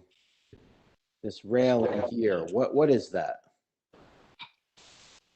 Basically, the outside seats the place. Yeah, but does your application include a request for a sidewalk cafe? No. Okay. So did you construct that railing, or was that railing there when you moved in? No, this previous owner, he used the same as it is. Okay. Do you have? Is there anything in your application that would allow for operations outside? No. Okay. Mr. Chair, is it your preference that I move exhibits as we go through, or do you want to wait till the end? We can move them as you go through. Okay, move applicants number. Oh, I'm sorry. One more foundation question before I move it. Is that how the establishment looks today from the outside? Yes. Yes. Move it, admission of exhibit number 1. Mr. Silverstein or Ms. Egerman, any? No objection. No objection. So move without objection. Okay, I want to go on to what I've marked as applicant's exhibit number 2. Do you recognize that? Yes. Yes. And what is that? This is the first floor setup. Okay. The bar and the tables. Okay. How many bar seats do you have? Probably 20. Okay. And how about tables? How many do you have? Same, around 22. Okay. And how many seats at each table? The first floor, we set up like 4 to 6 people Per table. Okay. And is this how the establishment looks today? Yes. Yes. And how about when you open? How is this going to compare to how the establishment is going to look? Will it be the same or different? Similar. Okay. So what are you going to do, if anything, that is different? We do lounge, probably some furnitures. Okay. But is the number of tables? I'm sorry, Mr. Bianco, I did not hear what he said. Okay. It's similar, but it's a lounge and restaurant. Okay. So what my question is the number of tables that you have there going to change? Yes. Okay. And how is that going to change? So basically, if you do a restaurant in a lounge, it's a difference. You put on the tables or on the furniture. So when you put on furniture, put on in front of a couple tables. Okay. So that's the setup. Okay. And how many tables is that going to affect? You said a couple, but what does that mean? So probably the same numbers, probably 15, 20. Okay. So when you open, you're going to have how many tables? Around 15, first floor. And I see at the top of, on the ceiling, at the top of the photograph, I see a number of white boxes. What are those? That's small speakers. Okay. And how many of those do you have?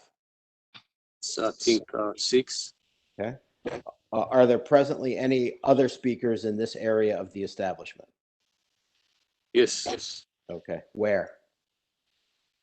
I mean, we had a plan to put a different place. Since we talked to the NDC commissioner and about the situation, I switched the place to put in a different direction and not noising and disturbing people. Okay. I didn't 100% understand what you're saying there. So you said something about switching the direction of the speakers. Can you explain that? So we had a plan to put some speakers and then close to the window side. But since he had a conversation with the Mike, Commissioner Michael, and I changed, to put in the middle of the restaurant. Okay. So you move the speakers away from the windows and towards the middle of the restaurant. Is that what you're saying? Yes. And when you say the speakers, are these white speakers on the ceiling what you're referring to that you moved away from the windows? Not that one, a different one. Okay. You can't see it in this picture.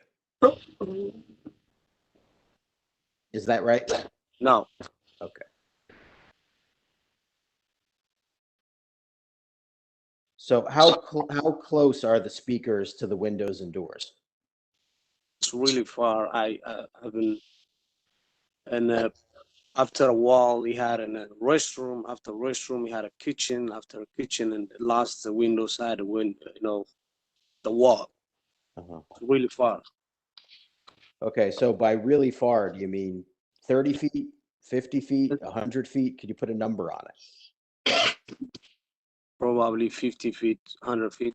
Okay. Move admission of exhibit number 2.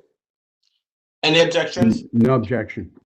No objection. So moved. Moving on to exhibit number 3. What does this show? This is the mezzanine floors, the lounge. Okay. And how many tables or seats do you have there? So we had 6 tables. Each tables we can sit 10 people. Okay. And is that how the mezzanine looks today?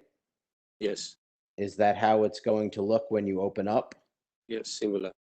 Similar. Well, how is it going to be different? The difference is maybe remove the big tables to be the lounge, furniture stuff. Okay. Are you gonna serve food on this level of the establishment? Yep. Okay. And are you going to serve breakfast and lunch on this level of the establishment? Yep. Breakfast, lunch, and dinner. And dinner. Okay. So when are you going to move these tables? As soon as approve of the license to ready to open up. And I see, and there's been some testimony about the benches along the side wall. What are those for? That is the previous owner he using for set up in the furnitures against the wall. Okay, so you didn't put those in? The same same concept to put it. Okay. Now, I don't see any speakers on the ceiling here. Are there any ceiling speakers on this level? No. Okay. Are there going to be? No. Okay. What's the total number of speakers you intend to have on this level? Maybe 1. Okay. And where's that going to be? It's parallel to the stairway. So on the stairway or near it? In the stairway. Okay.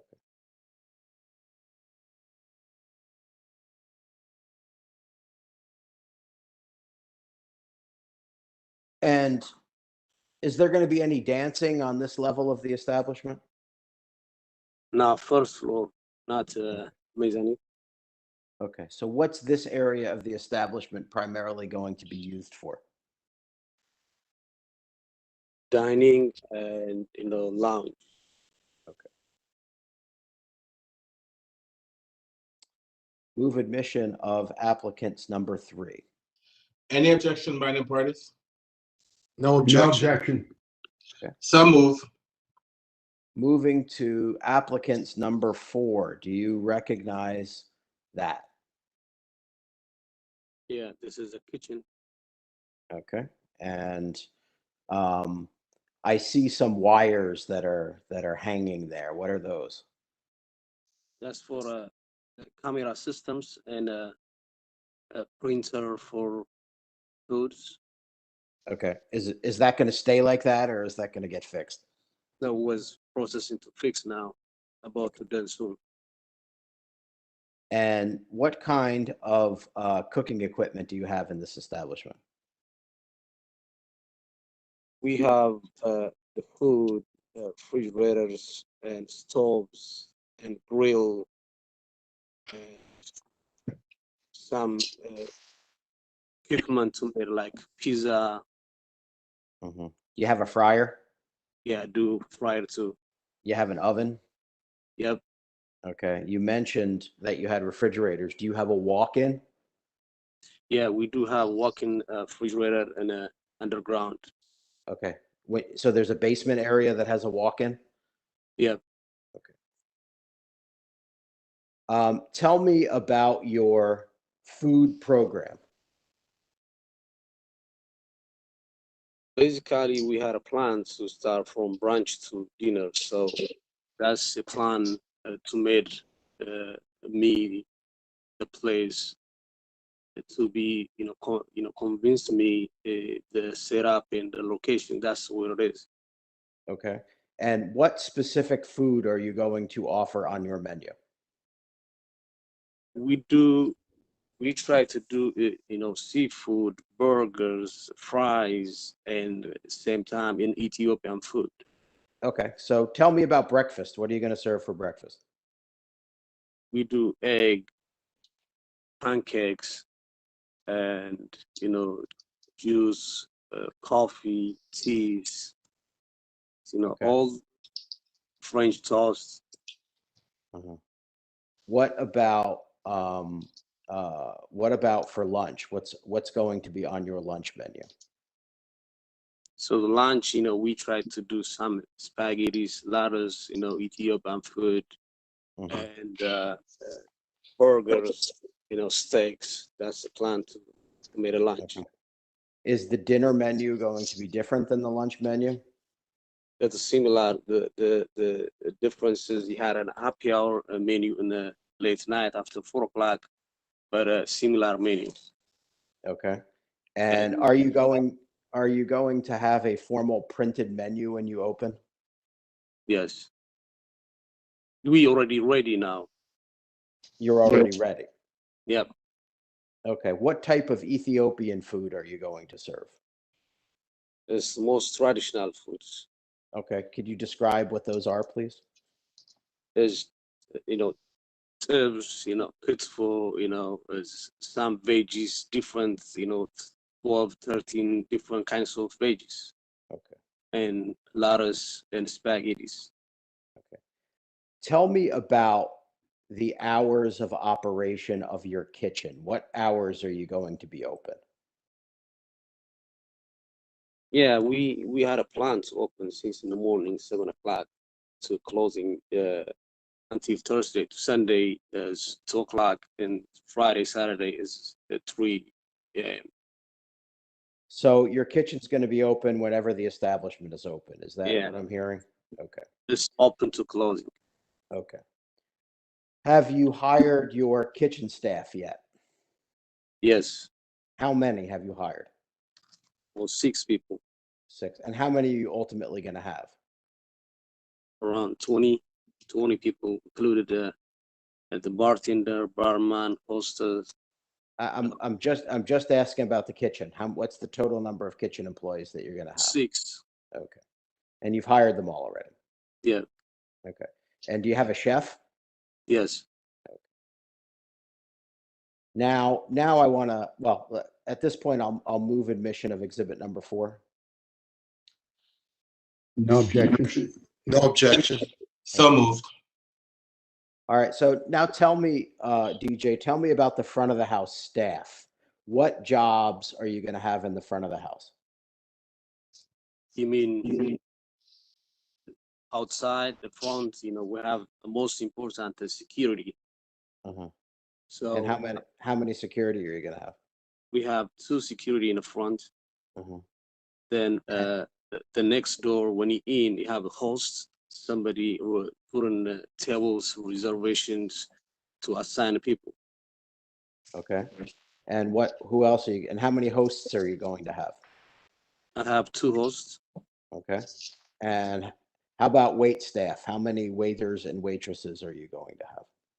We almost hired a couple, is assuming 8 waitresses. Okay. And 6 bartenders. Okay. And 3 bar back to help the people to wherever run out, to help them kitchen, runners. Runners. Okay. So tell me about when a guest enters your establishment. What is that going to look like? What are they going to go through when they enter your establishment? First, so for safety, the security, make sure no one underage, over 21, and make sure searching well, nothing, any guns, knife, anything cannot carry in the building. So make sure really search individual person. Okay. Is that going to be in place during breakfast and lunch as well? Yes. You're going to search people when they're coming in for breakfast at 7 a.m.? Yes. Okay. And then after they go through security, what's the next thing? So the hostess, you just assign the seats, the tables, and how many people's there are reservations or walk-in, that's the second steps. Okay. And are people going to be handed menus, or is there some other process by which they're going to order food? So we had a plan to create a website. Now's the day, people, we see the website, what's look like a menu, something. Some of them just walk in with the host. She provide the menu first when you get in the building. Okay. I'm sorry, hold on, Mr. Mr. You're gonna have Mr. Bianco. Yes. I don't know if it was just my feed, but I did not hear anything he said because I believe that there was some issues. Mr. Donnell, Yes. what type of equipment are you using, sir? Are you using your phone?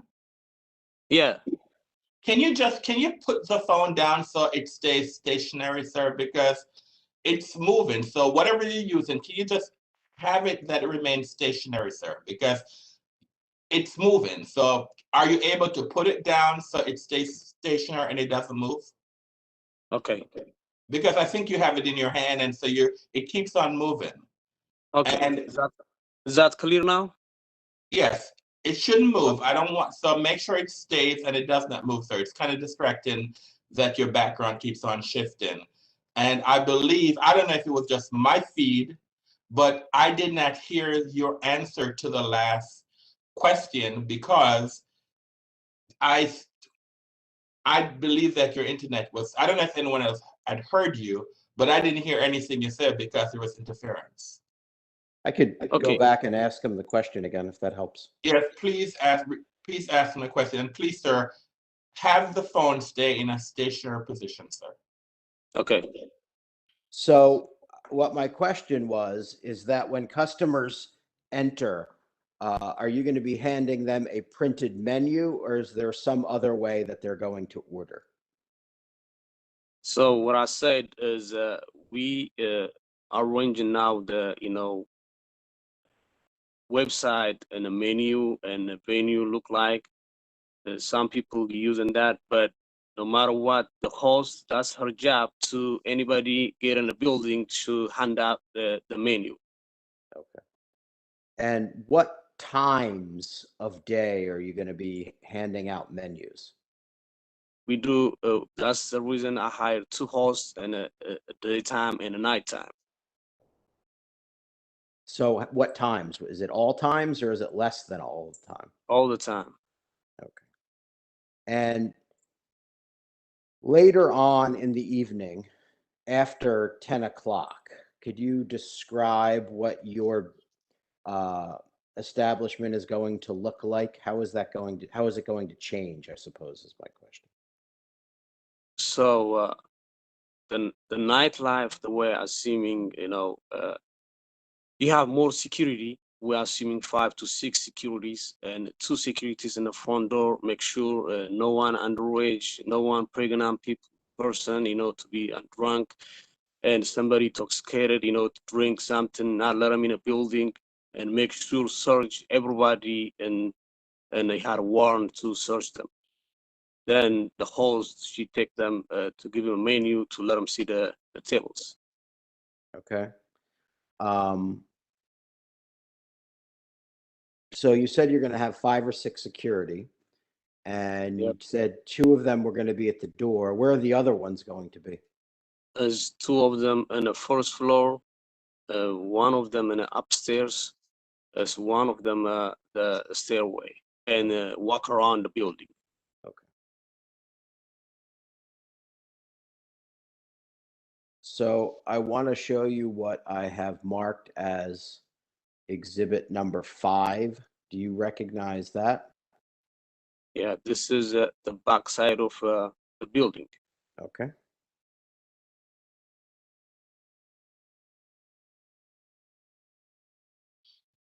And on the left-hand side of the screen here, I see a door. Where does that door lead to?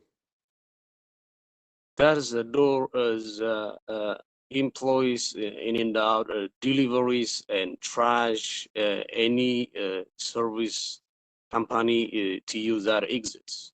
Okay. And when you go in that door, where does it lead to? As soon as you get in the door, you see the kitchen. Okay. And is that door going to be used by customers for any reason? No. During business hours, are you going to have that door opened or closed? It's closed. Okay. Is it going to be locked? Not locked, but it's closed. Okay. That is emergency exit too. Okay. Great. Is this how the rear of the building looks today? Yes. And are you making any changes to that? No, we processing to put in the 2 camera in the back too. Okay. And they're not there yet? Not yet. I'm on the one you see, the wire hang up, that is the camera system. Okay. We're working on it. And when is that going to be completed? Almost done a wire, but waiting for a camera. We ordered it, we waiting for a shipment. Okay. Move admission of applicants number 5. Any objection? No objection. No objection. So moved. Moving on to applicants number 6, and I'm going to turn this so everybody can see it. You'll all bear with me. All right. So what is that? This is the back side of the building, using a oil and a trash can place. Okay. And do you have a trash contract? Yes. And who is that with? It's NBB. Okay. And how often is this trash going to be picked up from your establishment? It's 4 times a week. And what time of day? It's probably 7 and 8 a.m. until noon. Move admission of applicants number 6. Any objections? None. No. So moved. Okay, so Dereji, we talked a little bit about your plans for security, and I want to drill down on that in a little bit more detail. Are you going to be hiring your own people in-house or using a private company? It's a private company. Okay. Do you have a contract with them yet? Yes, I do. Okay. Which one is it? So we had a big company. It was similar to Secret Lounge. He had an insurance on it and well trained and more experienced company. Okay. And you said there's going to be you said there was going to be 6 security guards. Is that going to be every day, or is there going to be a different number on different days? Yeah, different numbers and different dates. Okay. Could you describe how that's going to be broken down? Yeah, most probably, Monday to Thursday is the slowest day. You don't see that much, customers. So the number is going to be down. Okay. So the weekend, it's going to be more traffic if you're busy. So you're going to add more people. That's the way you set up. Okay. And how will the security people be trained? As well trained for the companies. Okay. How about training for your specific establishment? Will they receive any training there? Yes, you do. Someone being trained in a security company, he just, let them, the company people to show the building, how it look like, how it's going to work out, to train them. Okay. And who's going to do that training? Somebody trained person to be security system. Okay. And have you identified that person yet? Yes, I do. Okay. Who is it? His name is David.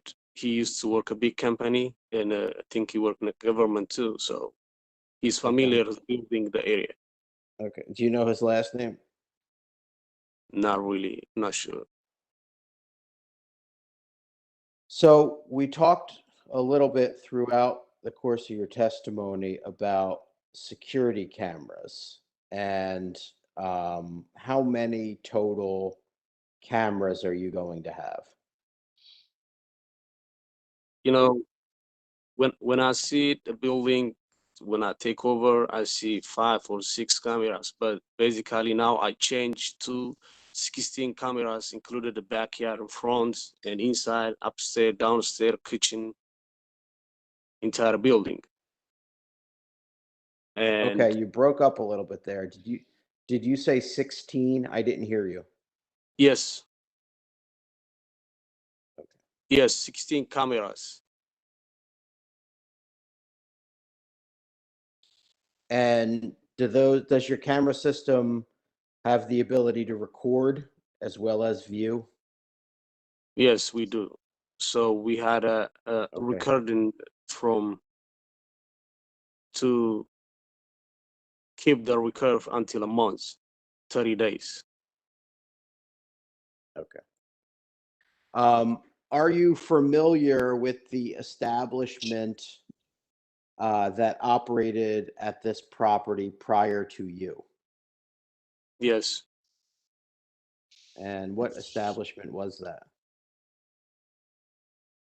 You mean you asking me about the new restaurant or the previous bistro, restaurant? I'm The asking you. previous owners, he ran this business. He called Bistro. We meet him and we got some information about the area and the business. Okay. And do you know if there were any restrictions on Bistro's license?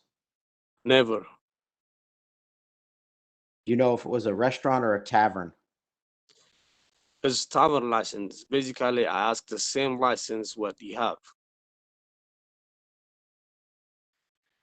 So how about tell me how people are going to get to your establishment. So we need, is basically when you open a new business, you need to promote and to use social medias and, Twitters and Facebook and Instagram. We need that. That's part of a business. And Well, go ahead. You could finish. And at the same time, we need, until people knows, we need a promoter to promote the place. Okay. I'm asking you a different question. I'm asking you how people are physically going to get there. Are they going to drive or take metro, or describe that process for me, please?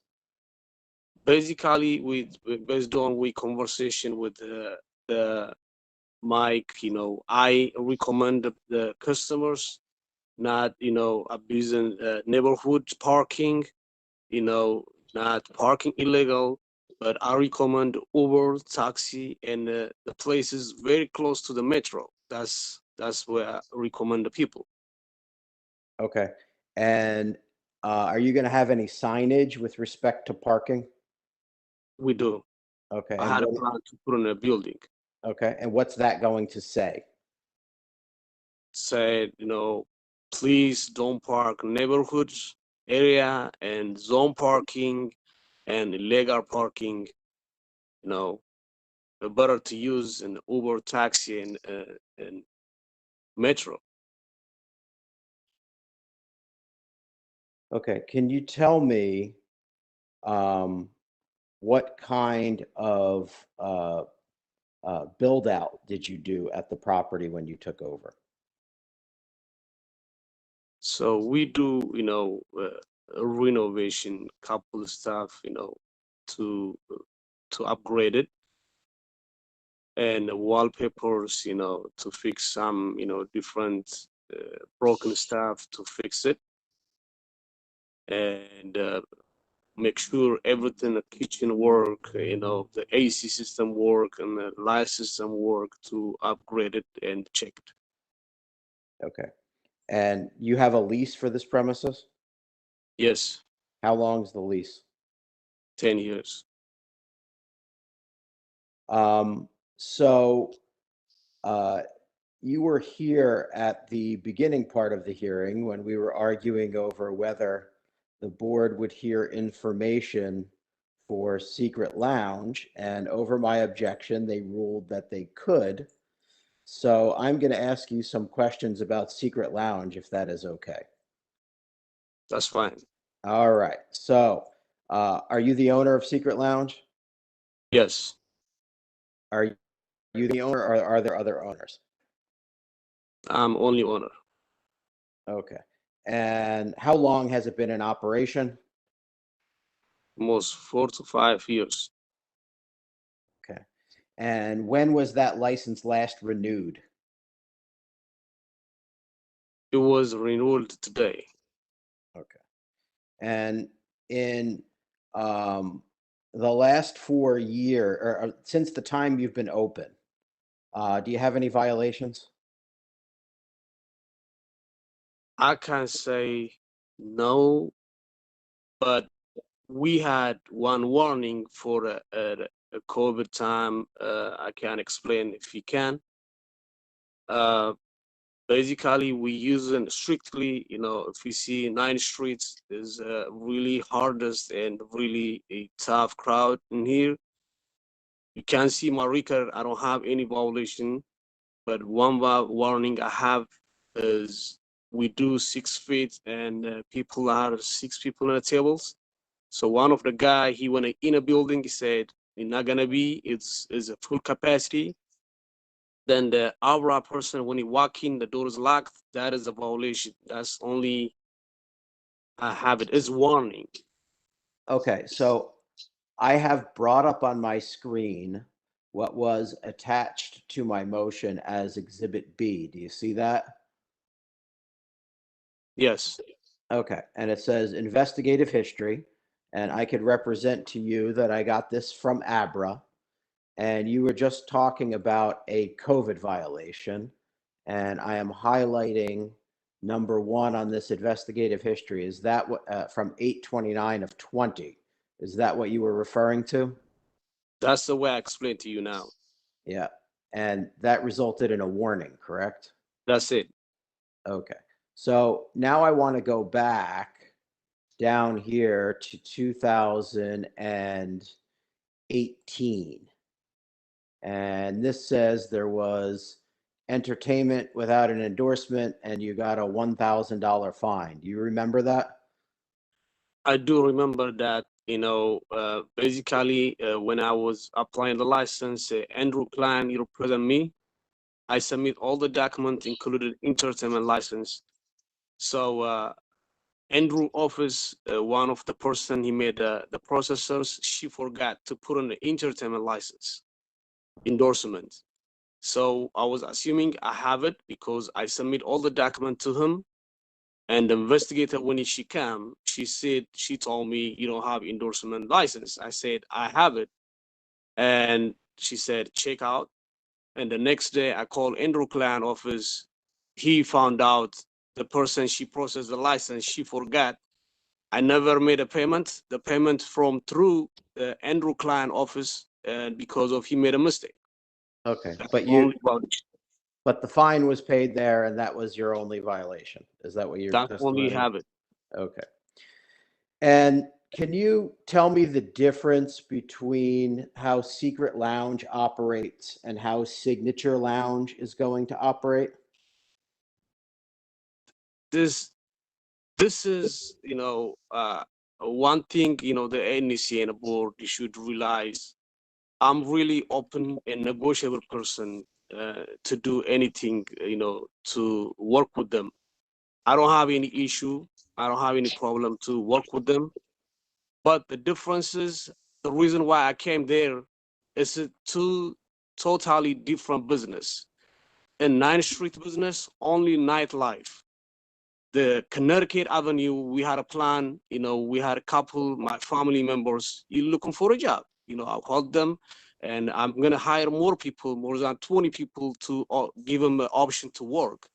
And the plan is in the morning a lunch, a dinner, and a breakfast. That's the Okay. difference between 9th Street and Connecticut Avenue. Well, let me ask you about 9th Street. Do you serve any food at 9th Street? Yes, we do. Okay, what do you serve there? We do chicken wing fries, chicken tender fries, burgers, steaks. Okay. And what are your hours at the 9th Street location? The hours is 10 a.m. to 2 p.m., 2 a.m. until Thursday to Sunday. And the weekend is 10 a.m. to 3 a.m. and Friday and Saturday. Okay. And included, any holidays, acceptable. And the hours that you're asking for at Signature Lounge are earlier, correct? Yes. Because you want to serve breakfast? Is that right? Yeah, it's breakfast and the lunch and dinner. Okay.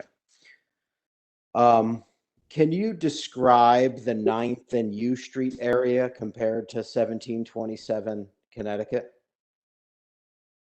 Yeah, that's the reason, a difference is this is more nightlife and really we do, people are drunk, people are really hard to come in the building.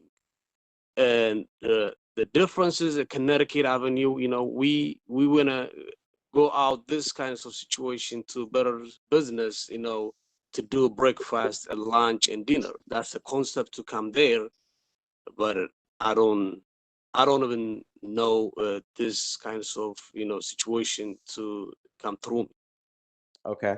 Are there a lot of establishments at 9th Street, 9th and U Street Northwest? Yeah, most of them, the Abraham, maybe he see the records, based on this block. If you see my record, I have a good record better than anybody in this block. But are there a large number of establishments? Are there a lot? Yes, Is what my question. yes. Do you know how many? Probably is 10. is one block, Uh-huh. more than 10 business. Okay. How does it compare to the number at 1700 block of Connecticut Avenue? Is there more on 9th Street or less? I think less. All right, DJ, thank you very much for your testimony. And I'm sure Mr. Silverstein will have some questions for you at this point. Thank you. All right, hold on, please. Commissioner Silverstein, this is Lieutenant Merzik. If I could interrupt, I'm kind of on a time crunch here. I know my officer, Brian O'Shea, he's about to hop on a train. So if you want to get his testimony, we've got to do it now. I'm sorry, I'm sorry, sir. We are not in that part of the case as yet. So you, Mr. Silverstein, can I call you as a witness because Mr. Silverstein is not presenting his case. His case. This is the applicant is presenting his case. So that's not an issue that we can deal with because we're still in the presentation of the applicant's case, sir. So, all right. Okay, understandable. We will do our best to be in touch with Officer O'Shea, and Lieutenant Merzik, you will be able to testify as well, sir. Assuming it doesn't, my battery doesn't last. I'm on the street working right now, so okay. I'll do my best to stay with you guys. Thank you. Thank you. All right. Mr. Silverstein, do you have any questions for the Yes, I do. Yes, go ahead, sir. Thank you, Mr. Danielle. How many tables do you have in the place upstairs and downstairs?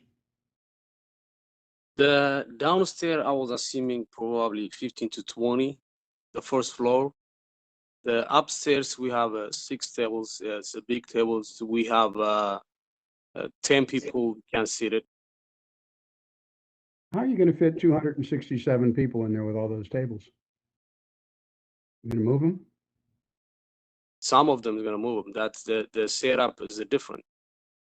Okay. You're going to move them every night then, or on those nights when you have a large crowd, correct? Yes, sir. Okay. You say it's going to be you're going to be wanding people and checking people for even breakfast and lunch? Is that what? We do. And no one under 21? No. Not even for breakfast or lunch?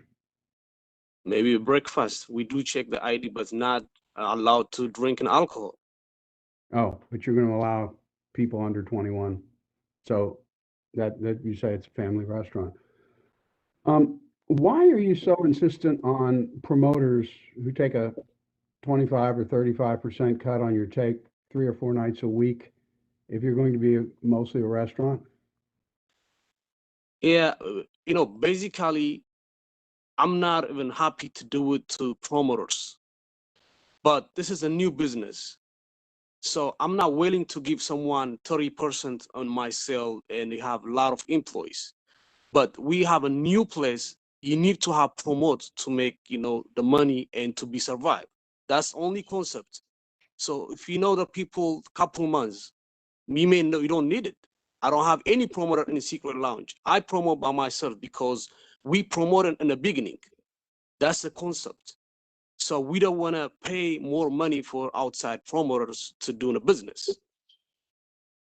Straight up, is this going to turn into a nightclub and a hookah bar at night? The nightclub, yes. You plan to do hookah? I don't decide yet. Okay. Do you currently use promoters at Secret Lounge or you don't? We don't have right now. Can you make it without promoters? Right now, yes, I do. I mean, at Signature Lounge. I don't think it's a new business. Always you need promotions. That's only concept to need the promoters. As I told you, I don't want to spend more money for promoters on my sale. It's not about to get the entrance or something. Now it's used to people you doing only outside the entrance to get the promoters. Now all the promoters he ask you on your sale. So I'm not willing to give myself to 30%, 40% for somebody promote my place. That's why I just show the people I'm here right now. I give this kinds of service to, come and enjoy the place. That's only I need the promoters couple of times. Okay. How would you describe the crowds that you currently have at Secret Lounge? Is it quiet, lively? Do things get lively or even rowdy as the night goes on? And how many security do you have there for how many people on a weekend?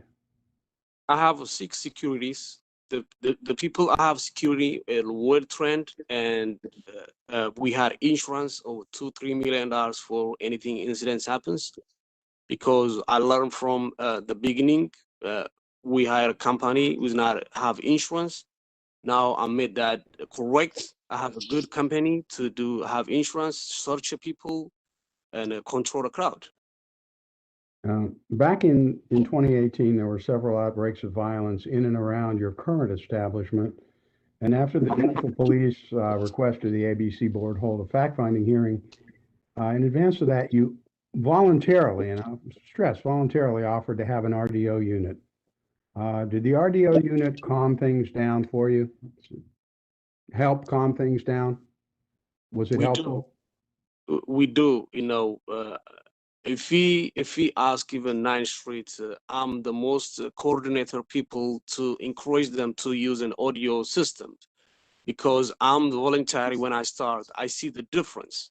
So it's for safety for everybody, not only the business owners, not on the neighborhood, for everybody. So things got calmer with the RDO. Yep. Is the RDO part of your business plan for Signature Lounge? Yes, I do. You offer one? Yep. Do you still have an RDO at Secret Lounge? So we do have now all the business owners get together to hire more police officers and start in the audio. So Since the COVID came, I have audio service. You still have an RDO? Did you maintain the RDO during the shutdown, or do you still have it, or what's the status of your RDO? I'm trying to. The audio status right now is used to I did it by myself. Now is join almost 8 to 10 business owners to doing together. Are you telling us that you're not getting an RDO personally, or are you telling us that you are involved in it? I'm trying to figure this out, and because again, you say you're going to be getting an RDO at Signature Lounge. Yes, I do. I had a plan to start audio in a Signature Lounge. And you're paying for one now at Secret. Say it again. And you are paying for one now at Secret. You have one at Secret. Yeah, I explained to you that it's the group he pay for it for a 9th Street now. He used to I did by myself. I pay a lot of money. Still, outright he pay half of them. But now we get together to hire more police officers in a block. Why aren't you hiring your own? I mean, it's not only hired by myself to make a safety on that block, because the crowd is more and more business in one block. So we need more police officers this block. And we see a couple incidents happen. So now at least try to resolve that, to get together. Is it true that you're behind on your RDO payments? No. Okay.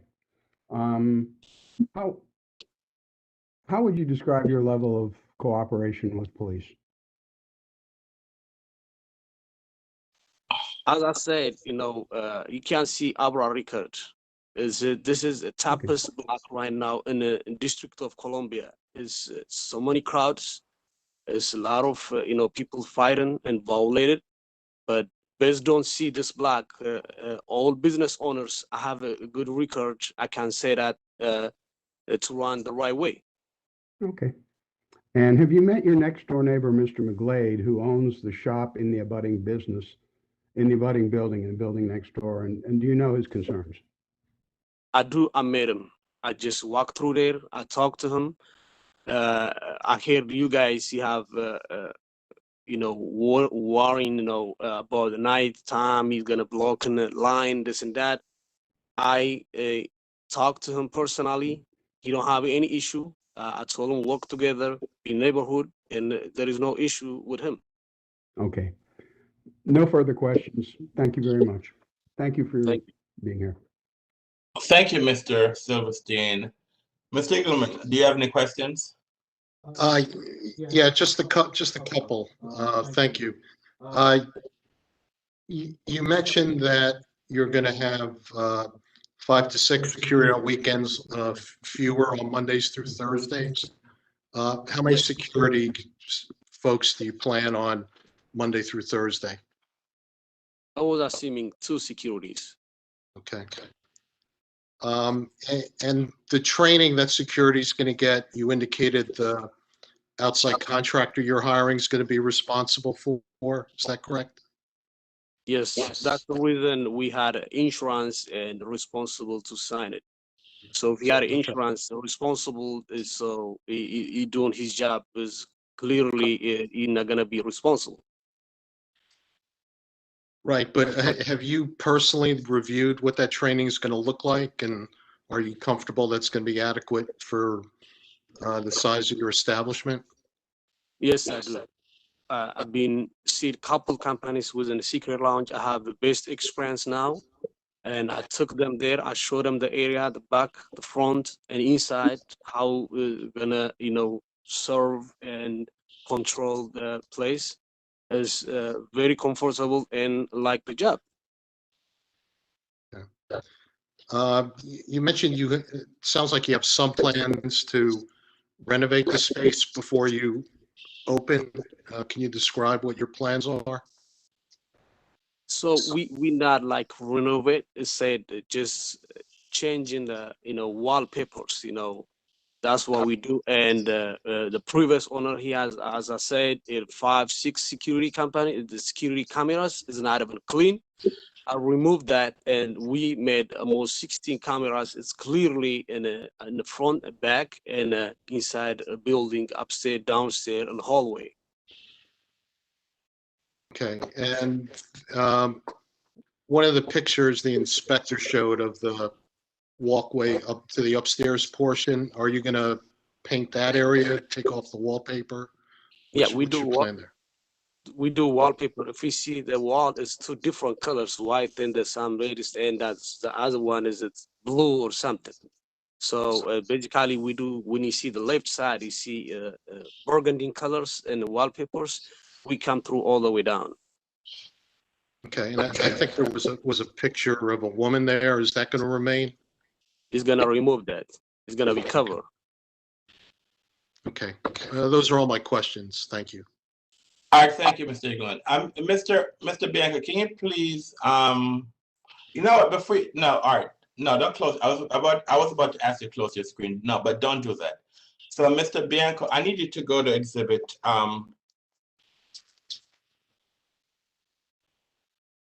exhibit 2.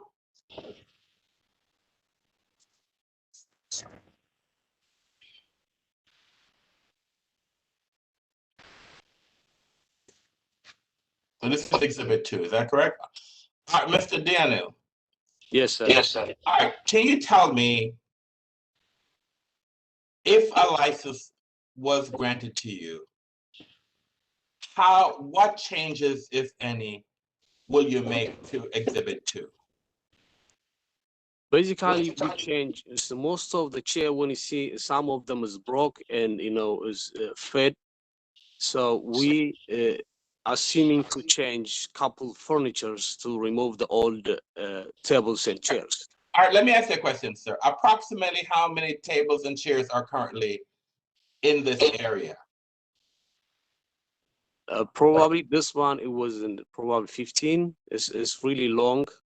All right, so you're saying there's approximately 15 tables in this exhibit. If a license was to be granted, how many tables would be there? Similar, same numbers. Sir, I don't want similar. How many would be there? There are 15 there. You said you're going to remove. How many would be there? 5, 2, 10, 15, how many? Approximately how many are going to be there, sir? Probably 12. 12. All right.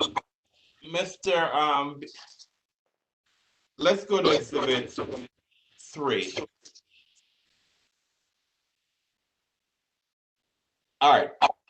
If a license, about approximately how many tables are in exhibit 3, sir, currently in the establishment?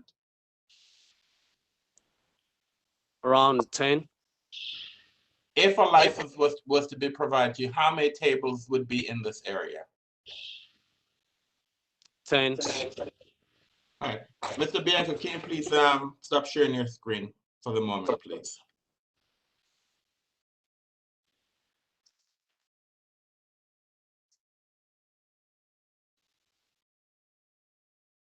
Mr. Bianco.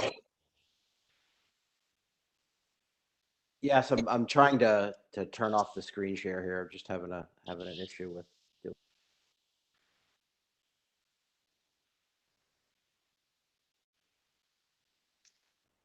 Got it.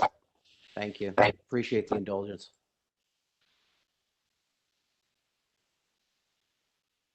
All right. So, all right, you're asking for the hours of sales, service, and consumption will be 9 a.m. to 2, Sunday through Thursday, Friday and Saturday, 7 a.m. to 3.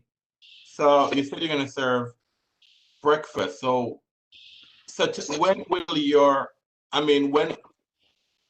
when will you start serving breakfast, sir? Because what you have asked the board for, unless something, I'm looking at the wrong information, but it said that hours of sales, service, and consumption is Sunday through Thursday, 9 a.m. to 2, and Friday and Saturday, 7 a.m.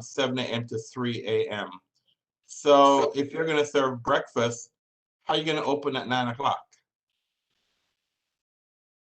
So we have different shifts. So the people who work a night shift are going to be in a morning shift. So the morning shift is going to do the breakfast and the lunch. Hold on, I'm somewhat confused. Hold on a minute, sir. I'm looking at one information. Let me go back to the, let me go back to, let me see, sir. I want to see what was advertised to the public. Hold on 1 minute. So I can ask you the correct questions because I'm looking at conflicted information. So let me, hold on 1 minute.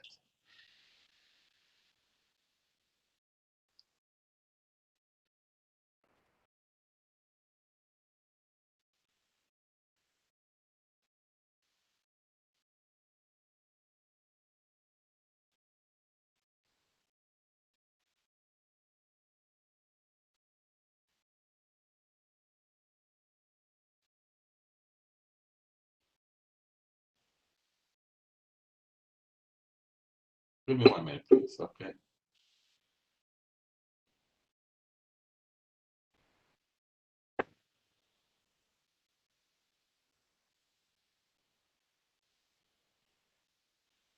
All right.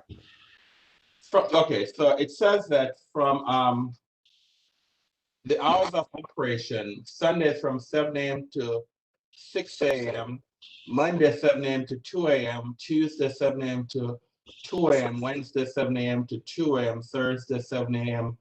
to 2 a.m., Friday 7 a.m. to 3 a.m., and Saturday 7 a.m. to 3 a.m. So if you're going to serve breakfast, so are you going to tell me that you're going to start serving breakfast at 7 a.m.? Yes, you do.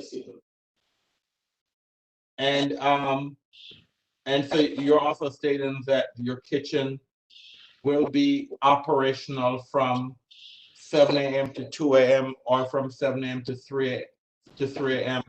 during the times that the business is open? Yes. All right. Now you also stated that you're going to have 5 or 6 security. So when is it that the security would, when is it that you'll have security working in your establishment? Since when I open, I start a security. I'm sorry, you're gonna do what, sir? Since I open, I'm gonna start a security. So you're telling me that at 7 a.m. in the morning, you're gonna have 5 or 6 security guards working? No, I didn't say that. I said is all right. 2. All right. Listen to the question I'm asking you, sir. Okay. If the hours of operation that you have asked for are 7 a.m. to 2 a.m. on Sunday, 7 a.m. to 2 a.m. on Monday, 7 a.m. to 2 a.m. on Tuesday, 7 a.m. to 2 a.m. on Wednesday, 7 a.m. to 2 a.m. on Thursday, 7 a.m. to 3 a.m. on Friday, and Saturday, 7 a.m. to 3 a.m. You stated that you are going to have 5 or 6 security. When is it, what times are you going to have 5 or 6 security? Are you going to have 5 or 6 security personnel working at this establishment at 7 a.m. in the morning? I'm asking you, when do you plan to have security at your establishment, sir? So the plan is the security starts after 2 p.m. So in the morning, brunch and lunch, the waitress and the person at work, you just check the ID and you don't sell, underage liquors or something. So the security starts 2 p.m. 2 security, and Monday to Thursday is the slowest day. And if you had a weekend, the same 2 security continue until 10 p.m. 10 p.m. another 4 security gonna be added to cover all night.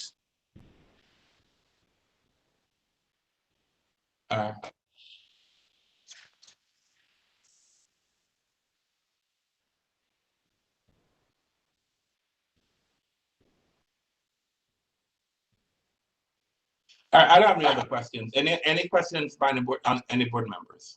Yes, Mr. Chair, I'd like to ask a question. Yes, Mr. Short, go ahead. Good afternoon, Mr. Daniel. Good afternoon. Mr. Daniel, you are a law-abiding business owner, correct? Yes. Are you familiar with, and this question has been asked already, but I'll just lay some foundation before I ask this question. Okay. Are you familiar with DC Law 3-22, or better known as the mayor's smoke-free and tobacco laws, which was signed into law earlier this year in the District of Columbia? I'm not familiar, but it's not making I think of the law. I think in the process. Excuse me, please repeat that answer. I didn't hear you. I'm not familiar with that. Okay, well, can I familiarize you with it before I ask your next question? Sure. Okay.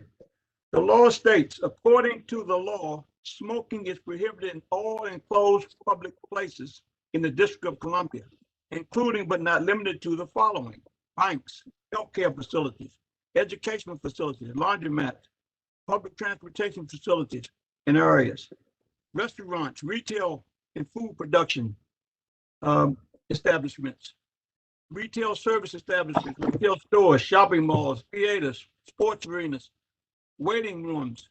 So smoking is prohibited anywhere where it's closed. When your doors are closed, there's not supposed to be any smoking.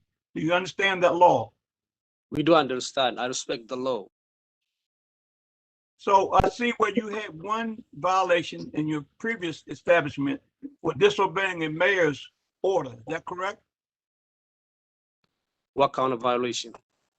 No. Did you ever violate the mayor's order during this health emergency on 9th Street? I mean, he had a warning violation, but yeah, well, so I mean you violated the law. You got a warning for violating the law, correct? Yes. So you know the difference between smoking and not smoking in the mayor's order that the council just passed recently this year. You know the difference then, correct? Yes. So there will be no smoking in your establishment. Is that correct? Yes. Based on the rules and regulations. Excuse me? I just followed the rules wherever he made the mayor's and our regulations. I follow the rules. So in your settlement agreement that you get with the community, you would be willing to put that in the settlement agreement? Yes. You're a law-abiding citizen? And you'll obey all the mayor's orders? in the council's laws? Excuse Yeah, me? I follow the mayor orders. Are you willing to put that in the settlement agreement? Mr. Short. I'm gonna object. Hold on. Okay, sir. That's a question. That's a question. Hold on, Mr. Short. There's no settlement agreement. This is we have a hearing.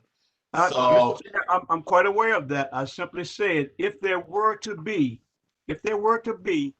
since he's a law-abiding citizen, he's violated the mayor's order before, he said he'll never do it again, that he knows. I read the law to him, so there will be no excuses if this happens again, would it?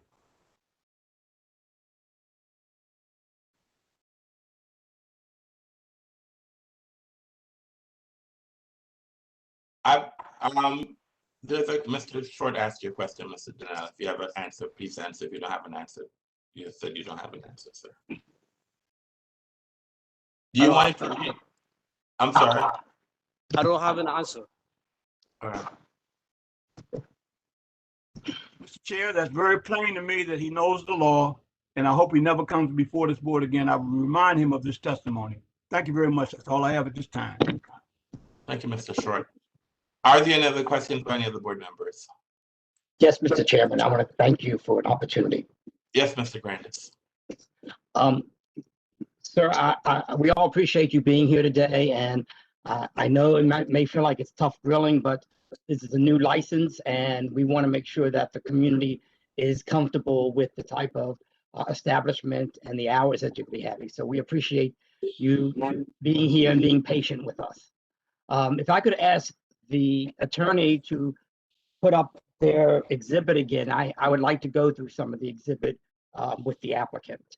Ms. Andrews, can you please, I don't know if Mr.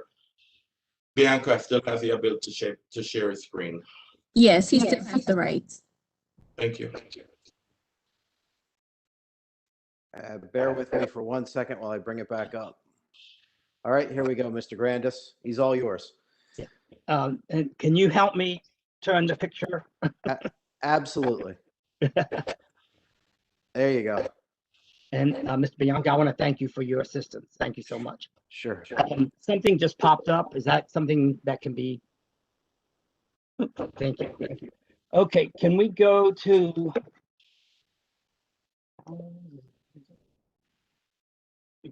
Back to exhibit 2. I think we've talked about it, but I'd like to go back to number 2. Thank you.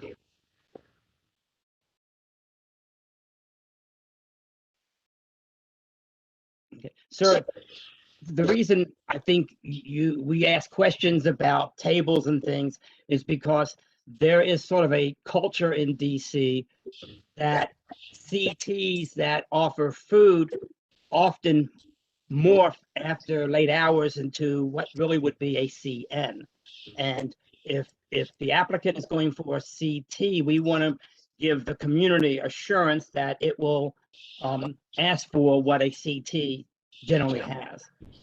So if I understood the responses you gave to our chairman, you're going to maybe reduce the number of tables, a few, which I understand because of you want to upgrade and not have broken old furniture. But I think my question is, if you plan to have entertainment starting at 10 o'clock, and that's how you're going to advertise it, as I heard you say, you're going to be marketing, which is something a new establishment should do. When your patrons after 10 o'clock come in, are there going to be 12 tables with the chairs? I think that's 6 at each table. Are the tables going to stay stationary where they are? Or do you plan in your business model to have to relocate some on the first floor?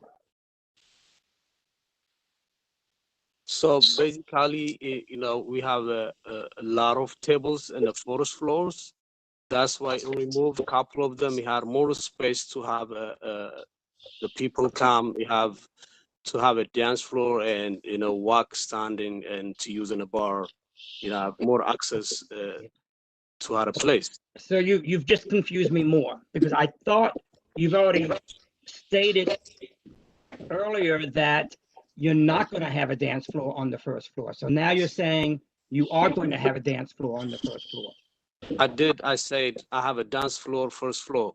Oh, you did. So I misunderstood you. I did. I say that. And do you know how big a dance floor you're going to apply for? Not really. Okay, Because that's an answer. Thank you. So you do plan to relocate some of the tables every night for your patrons who come in after 10 o'clock. so what was my plan? If you see the right side in the wall is empty, so we try to make all the wall side to furnitures to make more space in the middle. That's I the plan. understand. So you're going to make it more like a nightclub on the first floor because Yep. you'll move the tables against that wall, which I understand is what you are off, what you believe your business model. Well, that is a concern I think the community would have, is that it doesn't look like a restaurant after 10 o'clock.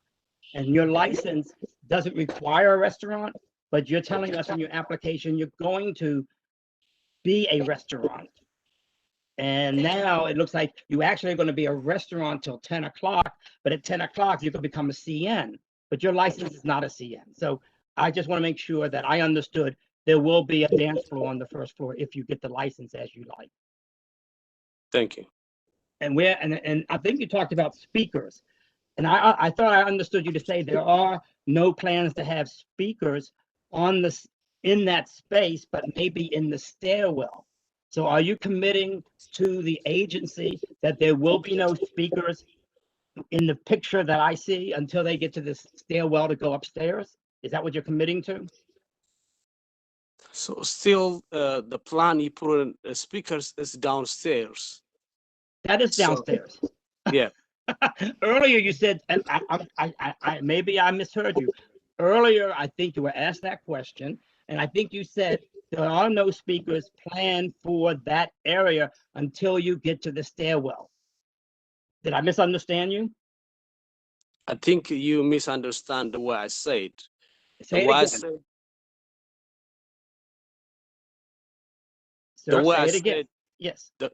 The way I said is the first floor around the dancing floors, the area, we try to put a speakers in left and right. Behind the speakers, we have a bathrooms. After the bathrooms, you had a big kitchens. After the kitchens is the last wall in outside is the 20th Street. Okay, thank you. So if the board determines that there should be no speakers in that area, would that be acceptable to you?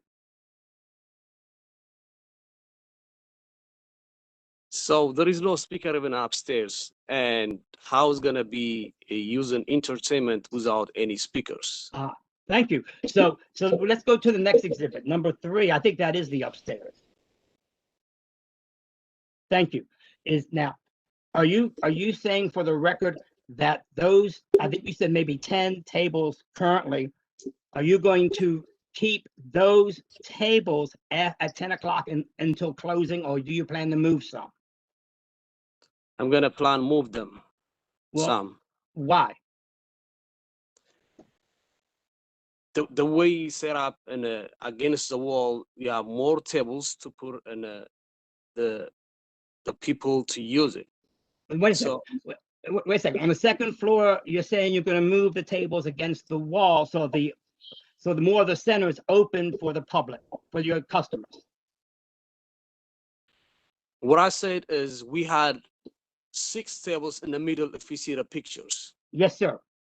So we made them in the middle of those tables and the rest of the tables in against the wall to have all entire walls to have furniture. The way you see it, if you see the pictures clearly, you see the furnitures in the wall. So you put in the tables in front of the furniture. That's the way you plan. So what I'm seeing in the picture is the way you plan to have it.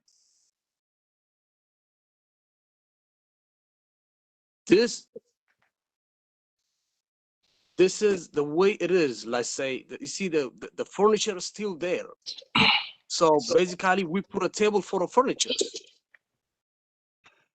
Is there going to be a dance floor on the second floor? No. Are there going to be speakers on the second floor? No. So therefore, you're asking us to approve speakers on the first floor, but no speakers on the second floor. Yes.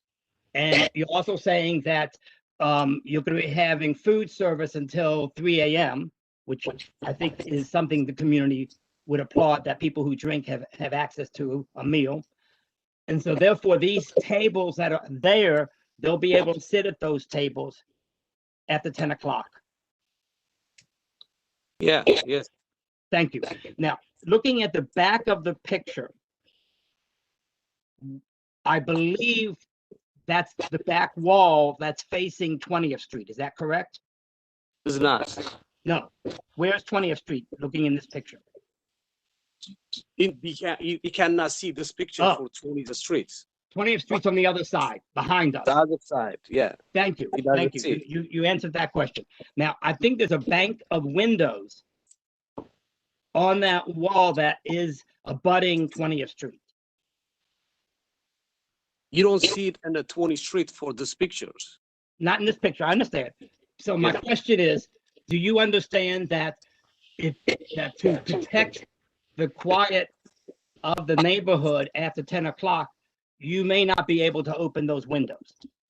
Never opens. That's the reason I removed the speakers. The previous owner had a speaker in upstairs. I moved that because of noise complaint and, to assuming, maybe it's gonna be came out outside. Okay, thank you. You've been very helpful. Now you mentioned something about a walk-in refrigerator. And where was it? Where is that walk-in refrigerator located? It was underground in the basement. In the basement. Okay. And where do you plan to store your alcohol? You have a space to have a storage in the basement. Okay, so I don't have the application in the full application in front of me. I have what's part of the hearing here. So it's my understanding what you're just saying. You're looking for an ABC license for the basement, the first floor, and the mezzanine, the entire building. Yeah. Okay. Will customers be allowed to go into the basement? No. Thank you. Let me see.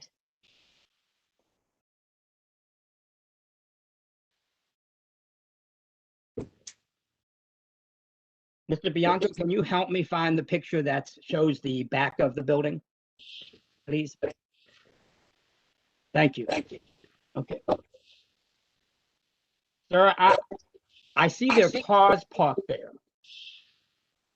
Do you know what that area, do you know if that area is part of the ownership of the owner of the building? Or are you made aware that the property line is really along the building and that area is public space and not private space? Are you aware of that? Which one? The car park over there? Yes, sir. Yes, sir. I believe that is for the building. I thought that may be your belief. I just am suggesting that the property line for all those buildings is the line of the building, and the area that's between that building wall and other walls in the street, including a sidewalk, is public property. And therefore, you can apply for a permit. But if the landlord has given you a lease and it says that you have a legal right to that space, you may want to confirm that. Okay, I'm just giving you a heads up. Areas below Florida Avenue is called the Alta-Stop. Areas below Florida Avenue is the old city. And in the old city, property lines were generally along the back of buildings. Now, if you get north of Florida Avenue, that probably could be a parking lot. But I'm just sharing. Your lease may say something, but I don't believe you or your patrons can actually park there. Okay. Now, I see that there's a hood that's going up the building. So I guess that is for a hood that's in the kitchen as an exhaust, correct? Yes. Okay. Do you know if you have a permit for that? Yes. Yes. Okay. Thank you. Can you go to the picture with the trash receptacles? Thank you. Can you turn that so I?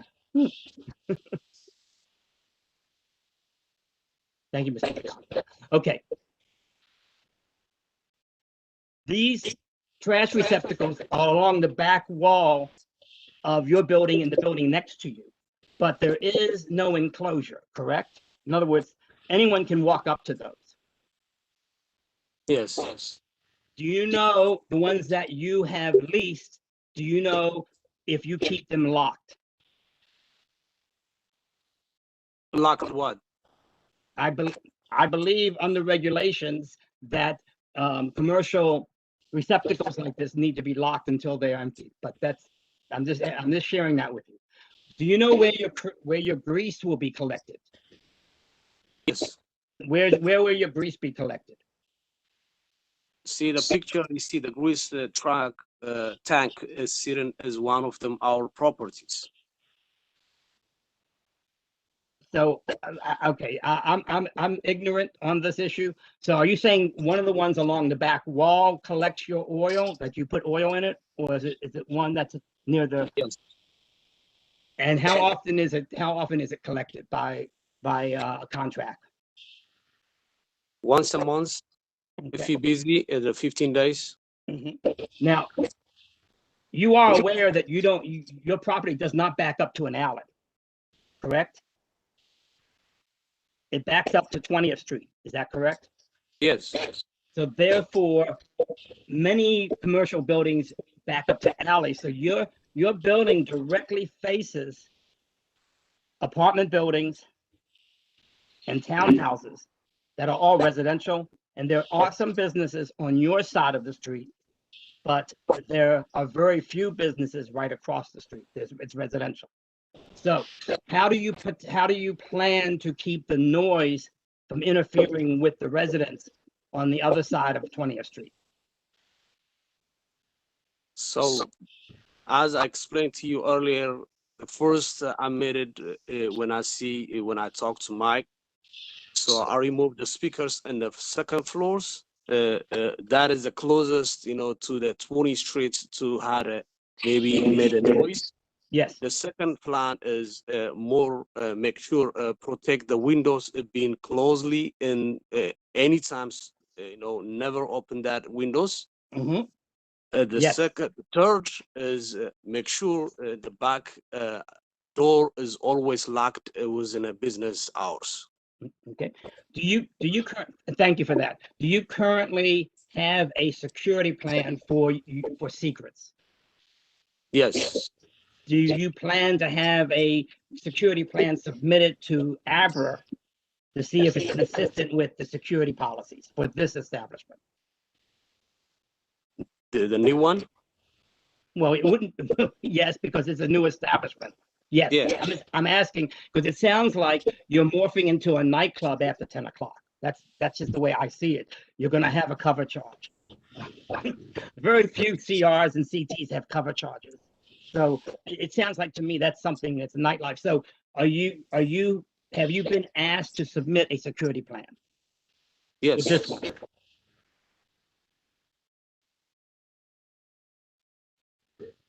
Yes, I'm willing to submit the document. A document or a security plan? Security plan. Thank you, sir. And would you consider an RDO for this establishment on the nights when you have cover charges? Yes. Okay. Have you looked into valet parking? No. Okay. Well, let me just finish up by sharing with you that, like many neighborhoods in the city, some have become more nightlife and some have become less. This area north of DuPont Circle has been, I would say, vigilant to not have new nightclubs north of Connecticut Avenue. And I'm not saying that's a legal issue. I'm saying you're entering, as you said yourself, you're entering a neighborhood that is quiet at night. It's not hustle and bustle. There are very few restaurants open after 10 p.m. I know myself having a late night restaurant opportunity is a great thing. So It's not the restaurant I'm concerned about, but I'm concerned you say you want to be a CT, so therefore I want you to behave like a CT. So I want to thank you for your time. And Mr. Bianca, thank you for sharing the exhibits. Thank you. Mr. Chair, I have one follow-up question, if I could, just one question. Yes, Mr. Short. I'd just like to ask Mr. Deline, what is the number of persons he is allowed to have on the second floor? There's probably 15. How many people on the second floor? 50, 45, 50 peoples. Are you aware that if you have more than 50 or more people, that you need a second means of egress or exit off of the second floor? You can't exit all those people down the same downstairs because they'll be sharing that way to get out with the people that are already downstairs. Are you aware that if you have over 50 people or 50 or more people or 49 north of 50 people on that floor, you need a second exit from the second floor? So I just guess assuming, when you open, you will see how it's gonna be, how many people is gonna be fitted in the upstairs. Well, Mr. Deline, before you go any further, I just like to simply say to you, someone should ask some of those questions down in Florida where those people just lost their lives. But I say that because I'm a former person who in public safety, and I'd hate to see you have to go through that explaining to people why people couldn't get out of the second floor because you didn't have enough exits. That's all I have, Mr. Chair. Thank you. Thank you. Thank you, Mr. Short. Mr. Bianca, please close your screen. Are there any other questions by any of the board members?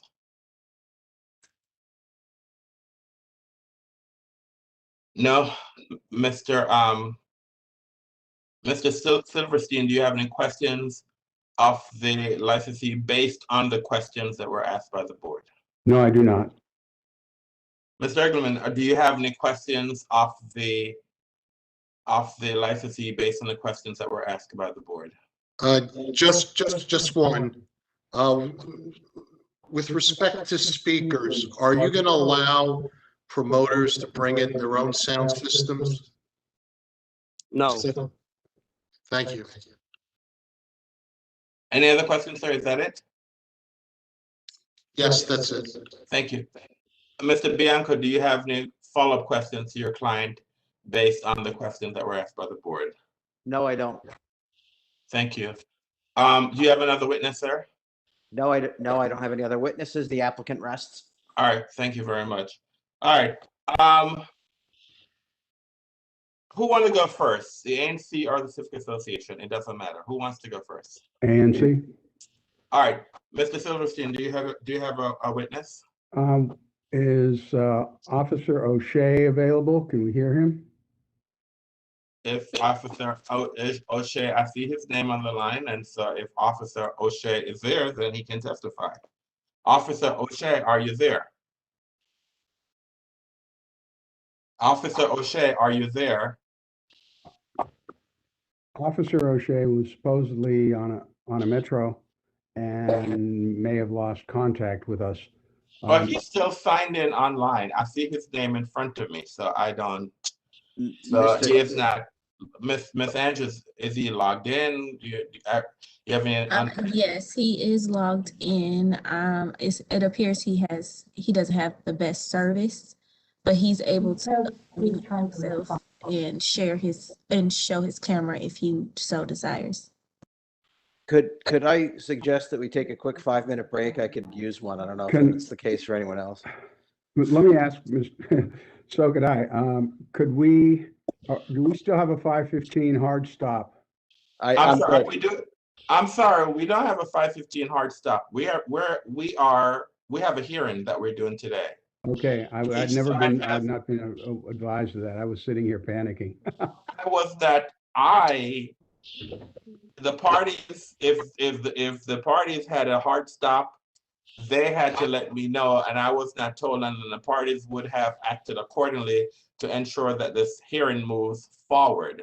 So each side has an hour to do their case, and so therefore we're moving accordingly. So, Mr. I'm told, excuse me, I'm told that Officer O'Shea is on the phone and his phone number is, well, I can't get that out, but Well, how can we reach him? why doesn't Officer O'Shea, if he's on the phone, why don't he identify himself? So just give me a couple of numbers on his phone number. So what? Mr. Chair, I hate to interrupt, but there's only one call in, and that's the court reporter. Mr. O'Shea has joined the meeting today on his device. If that's a phone, that's fine, but we can see his name. He can unmute himself. Right. Well, he's calling us on his phone. Shall we give him a number to call? Or how do we work this out? Ms. Andrews, what is the call-in number so he can call in? So he needs to disconnect from if he is going to call in, is there a call-in number that he can use to call in so we can have? Yes. Mr. Silverstein, I'm going to send you the call-in information via the chat, okay? Okay, go ahead. It'll be in the chat, sir, and so look at the chat and give that to Officer O'Shea. Okay, I will mute and I will give that information to him. Thank you. Hi, Brian. You're not, Mr. Silverstein, you are not, Mr. Silverstein, you're still, we can hear you. You know, he's hard of hearing, Mr. Chair. Thank you. I'm muted. Mr. Silverstein, we can still hear you. I'm muted. I will mute right now. We'll be.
Okay, I've given him that.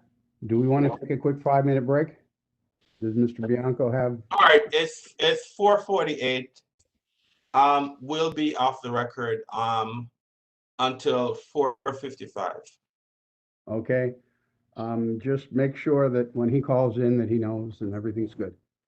Well, you can talk to him. We're just off the record. Okay. I would ask everybody to put their phones on mute so we don't hear you, but we're just going to be off the record until 4:55.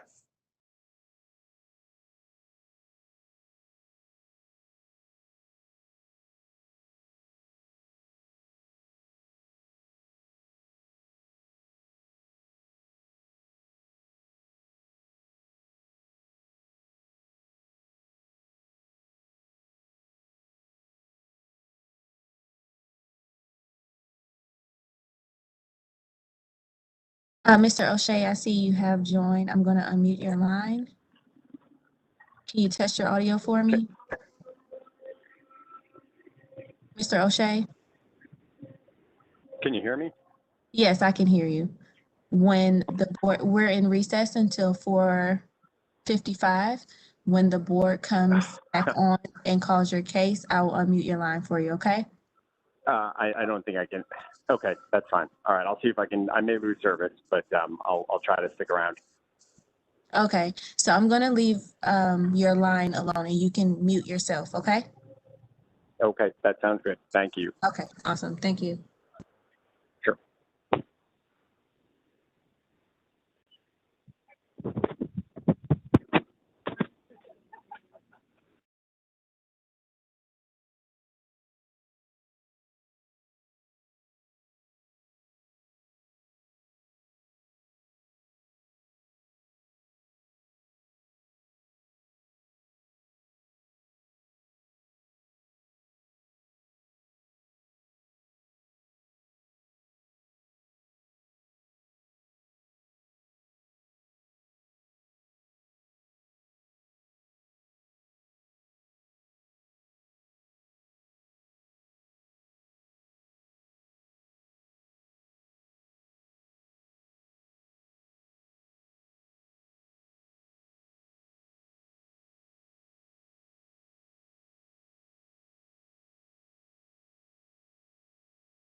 Okay.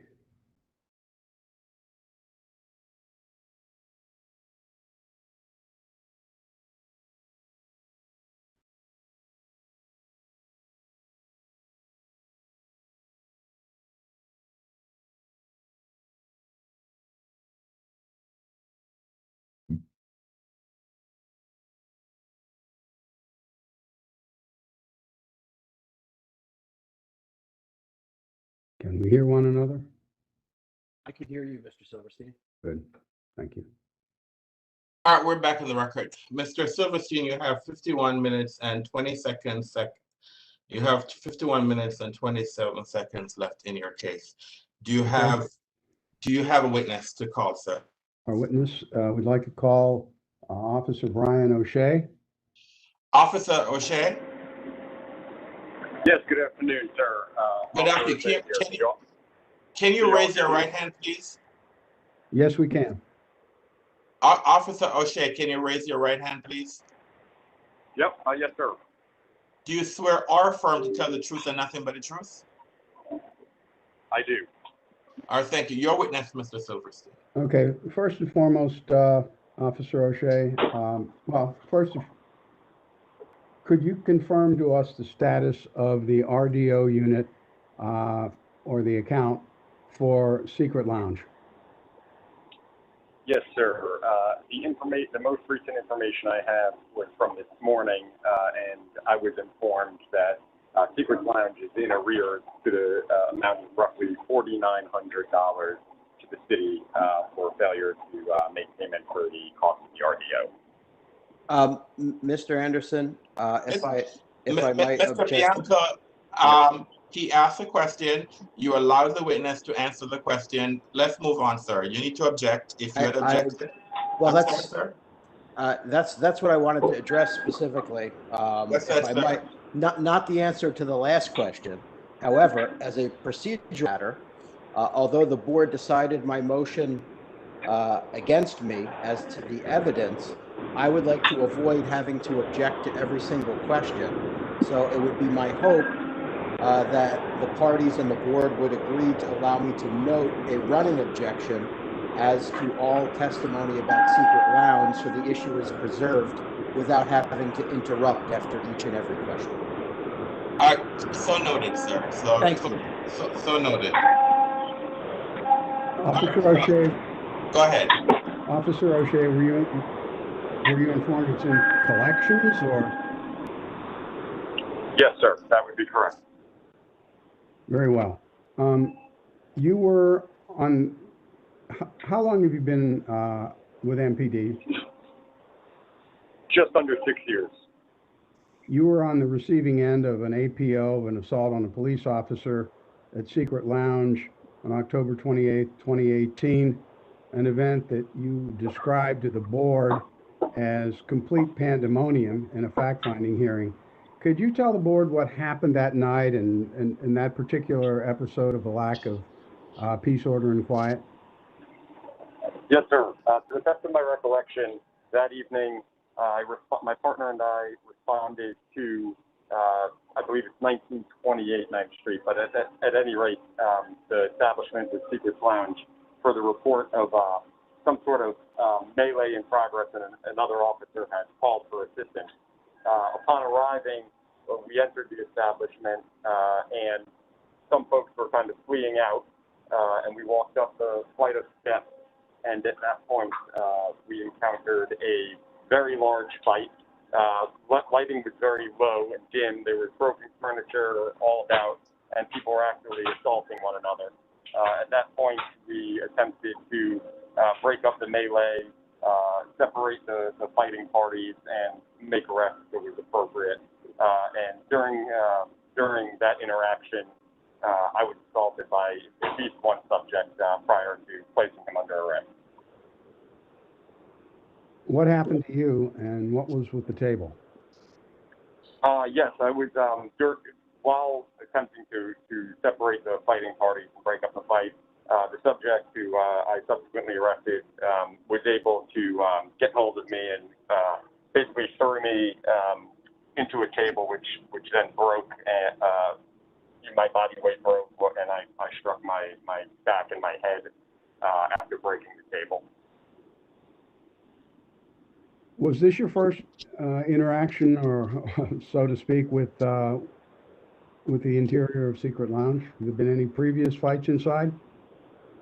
I can't recall being involved in any previous fights inside, specifically inside the establishment. I also can't say that I haven't been. That was a very busy beat that I used to work on that included 9th Street. But I certainly have had many interactions and encounters in the immediate vicinity and outside of Secret with patrons and stuff like that. Frequent fights outside? Yeah, I would call them disorderly affrays, simple assaults.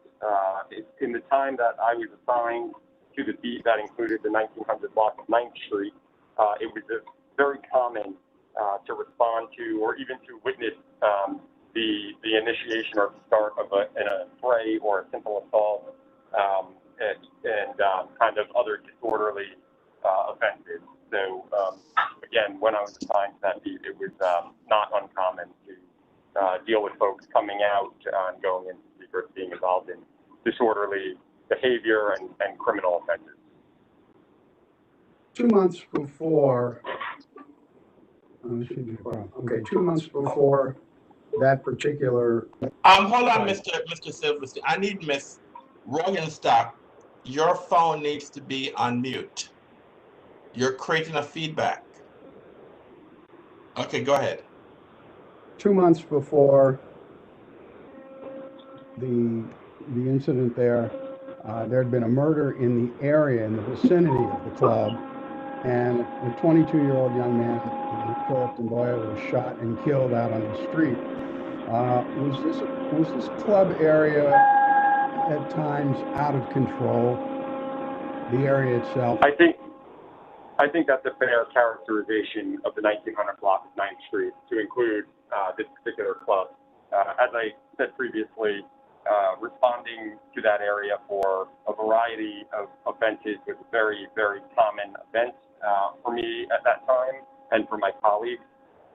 And at times, those events were more serious in nature to include felony offenses, violent felonies, and yes, to include the homicide that you just referenced, which, to the best of my recollection, was actually a double shooting. There were 2 victims were shot. One, unfortunately, subsequently passed away. But yes, the 1900 block of 9th Street, I would describe in my time working on that block as a chaotic neighborhood, or a chaotic block, I think would be more accurate, where we were often facing challenges regarding people fighting, behaving violently toward one another, generally disregarding, the law and that kind of thing. Did things get better at Secret Lounge after the assault, which was 2 months after the murder? Or did things get better in the immediate vicinity after the assault? It would not be. I would not judge it to have gotten better in my estimation of my time working there. I don't actually recall any sustained period of time where the 1900 block of 9th Street Northwest was not problematic.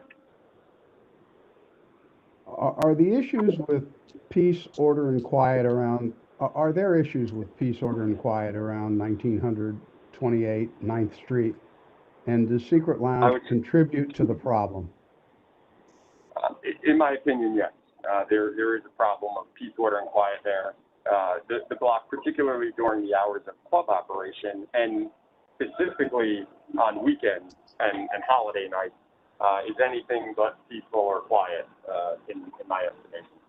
But they're not the only one. I mean, Mr. Danielle has said, and I don't think anybody could deny, that there are 10 other clubs or licensed establishments in that block. So how do you parcel out the blame? How do you point to one establishment?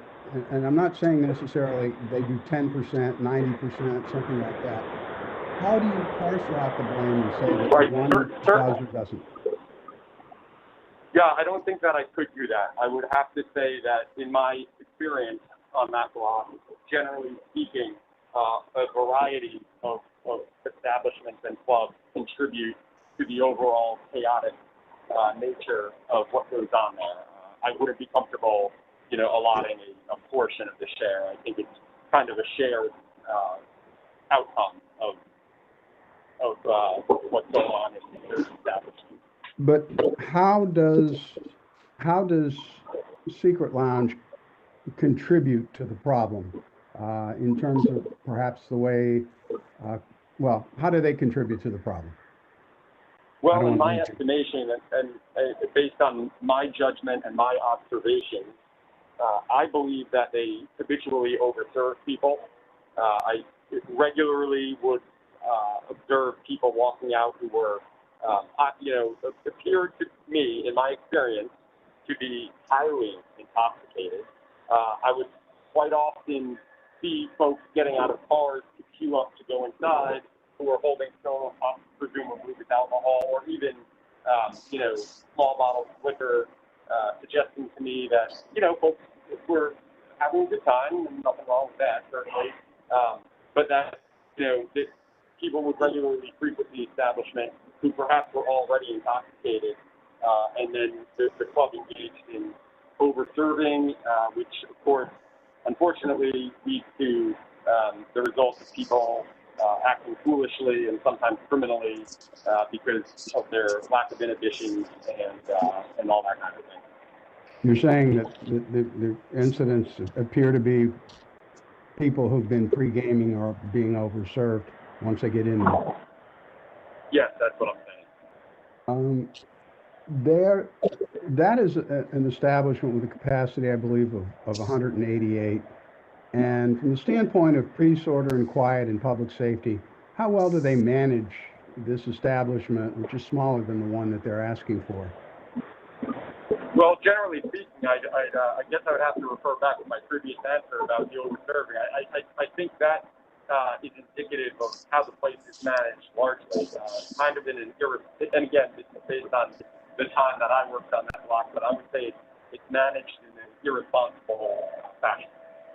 And from your experience as a police officer with all this experience with Secret Lounge, do you believe the same owner would have the same problems or even bigger problems with a larger establishment and a capacity of 277?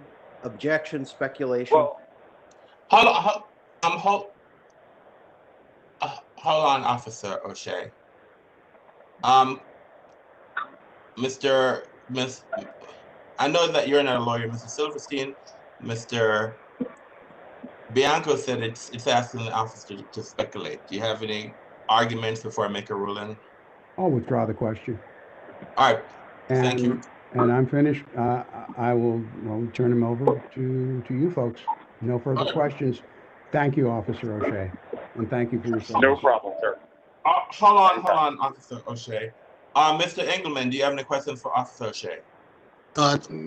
No questions, Mr. Chairman. All right, thank you. Mr. Bianco, do you have any questions for Officer O'Shea? I do. Good afternoon, Officer O'Shea. This is Richard Bianco. I represent the applicant in this case. Good afternoon, sir. I'm going to have a few questions for you, and then I'll let you go. Hopefully it won't be too long. Sure, no problem.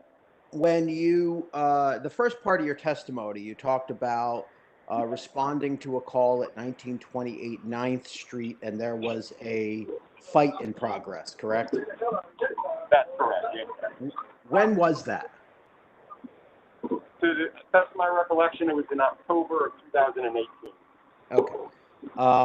And if I understand your testimony correctly, you broke up the melee, and in doing so, you were assaulted, and you made an arrest.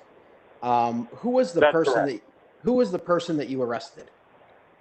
Unfortunately, I couldn't answer that, sir. I don't have a recollection of that, and I don't have that information in front of me. Fair enough. Is it, to the best of your recollection, somebody that worked for the establishment? I don't believe, I couldn't tell you with absolute certainty, but my feeling is that it was not. I can tell you several people were arrested in the course of that incident, but my answer would be the same. I couldn't tell you with certainty, but I don't recall it being an employee. Okay. And did you or any of your colleagues issue a citation to the establishment for that incident? I did not issue a citation, but I can't speak for anybody else, and I'm not aware that one was issued. Okay. Are you aware whether or not the chief of police closed the establishment for 96 hours in accordance with their authority to do so in relation to that incident? I can't say. I don't know. Okay. So moving on from that incident, you testified a bit about being assigned to the 9th and U Street area as a beat, or I suppose the 1900 block of 9th Street is a better way to refer to it. Could you describe that area on a Saturday night? What's it like? Sure. And for clarification, at that time, my beat did indeed include the 1900 block of 9th Street in the area that you're referring, and then 9th and U all the way to 14th Street. So, I couldn't say that I was constantly on 9th Street, had to respond to other calls and things like that. But to your question, my experiences on 9th Street, particularly in the 1900 block, it's very, very chaotic. We have problems that largely seem the impetus for those problems largely seems to be the various clubs, the over serving of alcohol, leads to fights, leads to occasionally robberies or more violent offenses. Everybody's double parked, DUI, loud screaming, disorderly behavior, just generally speaking, very chaotic. And, Sure. So you mentioned the double parked cars. I take it there was incumbent traffic with that as well. Was there a lot of on 9th Street during busy times? Yeah, I would say that the traffic problem is exacerbated by folks that appear to me largely to be patronizing clubs or double park. Okay. And how about foot traffic? What do the sidewalks look like? Is there a lot of pedestrian traffic? Usually, yeah, I would say yes, and I would say particularly during the hours of club operation, there's a lot of foot traffic. Now, I think a lot of those folks are folks who are just transiting through from, place to place. But I would say particularly during the hours of club operation, that it's a heavily traffic blocked by both pedestrians and motorists. Okay. And how about with respect to noise? Is there noise of people? You mentioned people screaming. How about noise coming out of establishments? What's that like? Yeah, it's pretty loud. I couldn't give you a decibel count or anything like that, but it's loud. It's definitely loud. Okay. And is this, so we have street traffic, we have pedestrian traffic, we have noise, we have people screaming. That's not isolated to Secret Lounge, is it? No. Okay. It's that entire block. And do you know how many establishments are located in that general area? I couldn't tell you exactly. I think one of the previous witnesses said something like 10, but I would say 8 to 10 is probably a reasonable estimate, depending on what you consider close to that. If we're just talking about the 1900 block of 9th Street, I would say 8 to 10 is a reasonable estimate. So let's define it specifically in terms that we use, that the ABC board uses. Let's say within 1,200 feet of Secret Lounge. Would you be surprised to learn that there are 70 establishments in that area? Oh, I would not be surprised at all. 1,200 feet, certainly, yeah. And to be clear, the incident that we're discussing here in October of 2018 on the 1900 block of 9th Street, did that impact the peace, order, and quiet of the DuPont Circle neighborhood in any way that you could discern? No, I mean, I couldn't make that judgment. Not to my. Okay. So let's fast forward to 2 months later. So now we're in December of 18, roughly, when we have this shooting issue.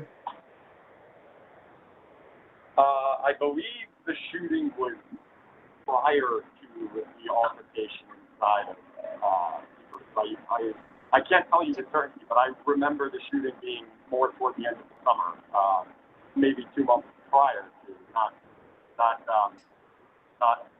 afterwards. But I can't tell you that with certainty. Okay. So we're dealing with roughly, thank you for the clarification, we're dealing roughly with August of 2018, correct? That's my best guess. Okay. And if I understood your testimony correctly, there was a shooting on the street in proximity to Secret Lounge. Is that right? That's correct. Yes. Okay. Was that shooting in any way linked to Secret Lounge? I can't speculate on that. You would have to. I don't even know if that case has been closed, and I can't speculate on it. I was one of the first officers to respond, but that would be a more appropriate question, I think, for our homicide detective who led the investigation. Understand completely. Thank you. So I take it there was no citation issued to Secret at that time, correct? Not to my knowledge, no. And to your knowledge, was there a 96-hour closure? Not to my knowledge, or not that I recall. Okay, thank you. I think that is. Are you familiar in the scope in the course of your duties? Are you familiar with the 1700 block of Connecticut Avenue Northwest? I would not say in the scope of my duties insofar as, marginally, it's a different district, it's a second district. I live in the city, I know the city. It's on the periphery of the third district, so from time to time, in the capacity of my official duties, I transit through it, but I don't have any specific familiarity about, the neighborhood or the coming and going, or anything really that I think is helpful. Well, let me ask you this: from your personal observation, how does the 1700 block of Connecticut Avenue compare to the 1900 block of 9th Street? Well, I think just certainly doesn't attract, as far as I know, the kind of large crowds that we get on 9th Street. And that's probably the best I can do. I'm sorry, Officer O'Shea. You were most of your response was garbled and a bit broken up. Would you mind stating that again? Sure. I was just suggesting that it is, I believe the question was, comparing to the 1900 block of 9th Street, and I'm not sure I can do that in any way that's helpful. But as far as I know, it's not a block or a street that attracts as many people and crowds as the 1900 block of 9th Street. Very good. Thank you very much for your time. I appreciate it. The board may have some questions for you now. No problem at all, sir. All right, thank you, Mr. Bianco. Does any board members have any questions for Officer O'Shea? Mr. Chair, I'd like to make a comment. Yes, Mr. Short. Officer Shea, we do thank you very much for your service, sir. The sacrifice to you and all the officers who told us to make everything. We thank you very much. No problem at all, sir. Happy to do it. Mr. Officer O'Shea, can you please again repeat for me so I can put it in my notes? The report you gave on RDO for the previous establishment that we're discussing here today. How far behind yes, were sir. they? to the best of, or the most up-to-date information that I received via the Metropolitan Police Department this morning was that Secret Lounge was in collection $3,900 for RDO fees, which have not been paid. Please forgive me, you kind of dropped. Will you repeat that number again, please? $4,900, $4,900. So would that indicate that he received, or that license received those services, but they have not paid for them? Is that correct? That is my understanding, yes. Does the district government have any way of collecting those funds even when they move to a new location? Oh, I don't know what I couldn't speak to the process of the DC government collections operation, unfortunately. Last question. Once a person is dropped because of non-payment, then until they make those payments, they cannot receive RDO again. Is that correct? That is correct. Thank you very much, and be safe out there, Officer O'Shea. Thank you. That's all I have, Mr. Chair. Thank you much, sir. Any other questions by any board members? Can I ask him a question? You don't No, mind? no, sir. No, sir. You can't ask any questions. Only your lawyer can ask questions, sir. Okay. Sorry. Any other questions by any other board members? If you need to text your lawyer and he asks a question, I'll give him an opportunity. Any other questions by any other board members? Hearing none.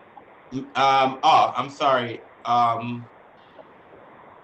Mr. Bianco, do you have any questions of the officer based on the questions that was asked by the board?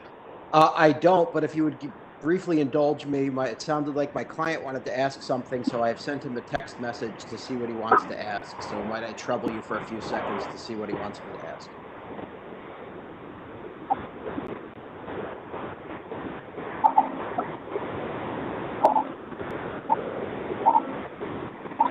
I'll text you. Can you do?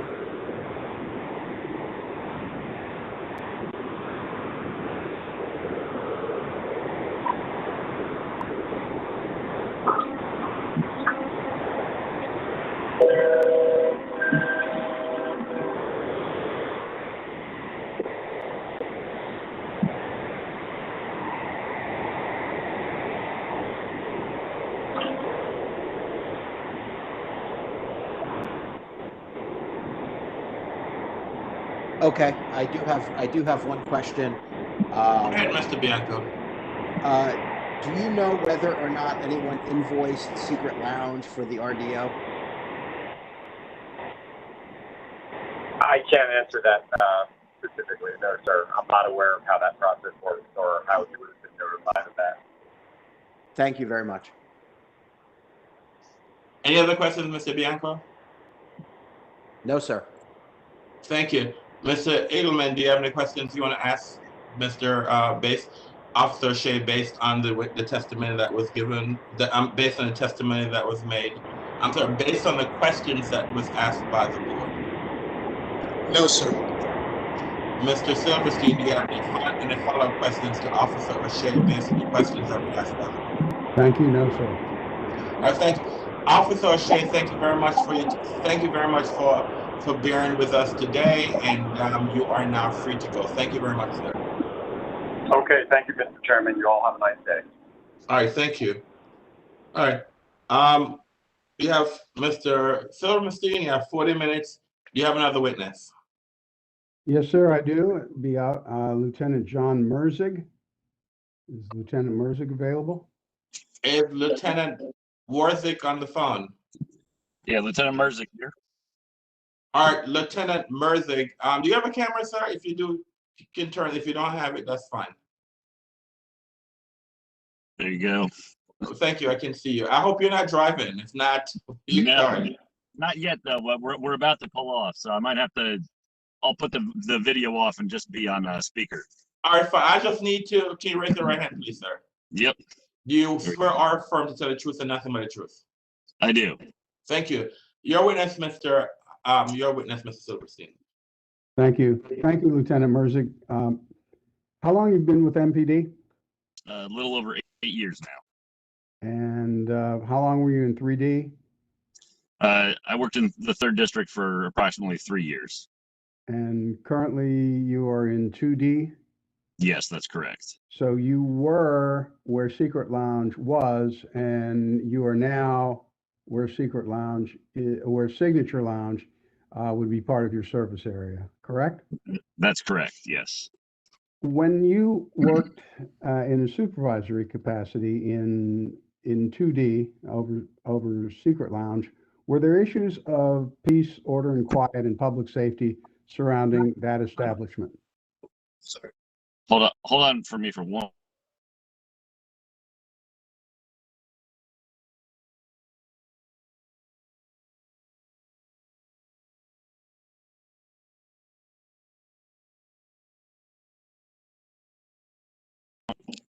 All right, I'm sorry.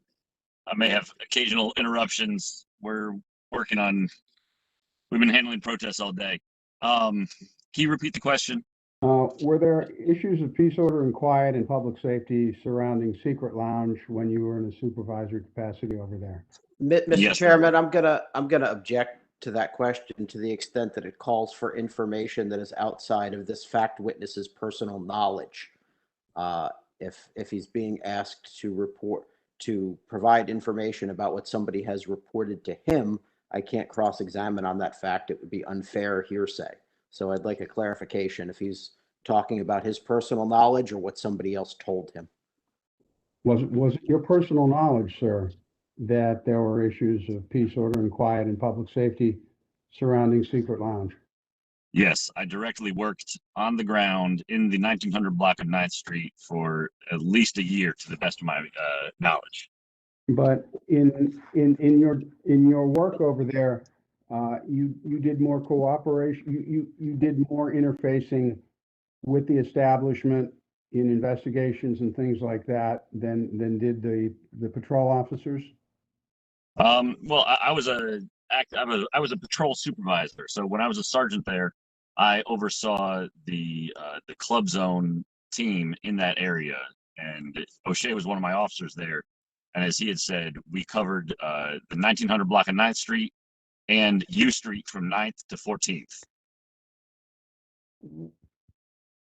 Was there anything particular about the clientele at Secret Lounge? And we're going to get into why, the establishment and the aura of the place.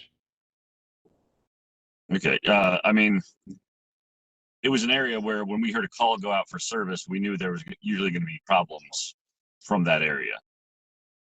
And were there violations outside of the place, just in the area? Were there problems that required an RDO? Yes. I mean, between all the fights that happened, the fights spilling out of the club and the homicide that happened in front of the club, I believe there was a multitude of problems that happened in front of that club that caused them to be basically forced by ABRA to have a RDO. But I'd have to look at the ABRA paperwork to see if that was one of their stipulations for remaining open.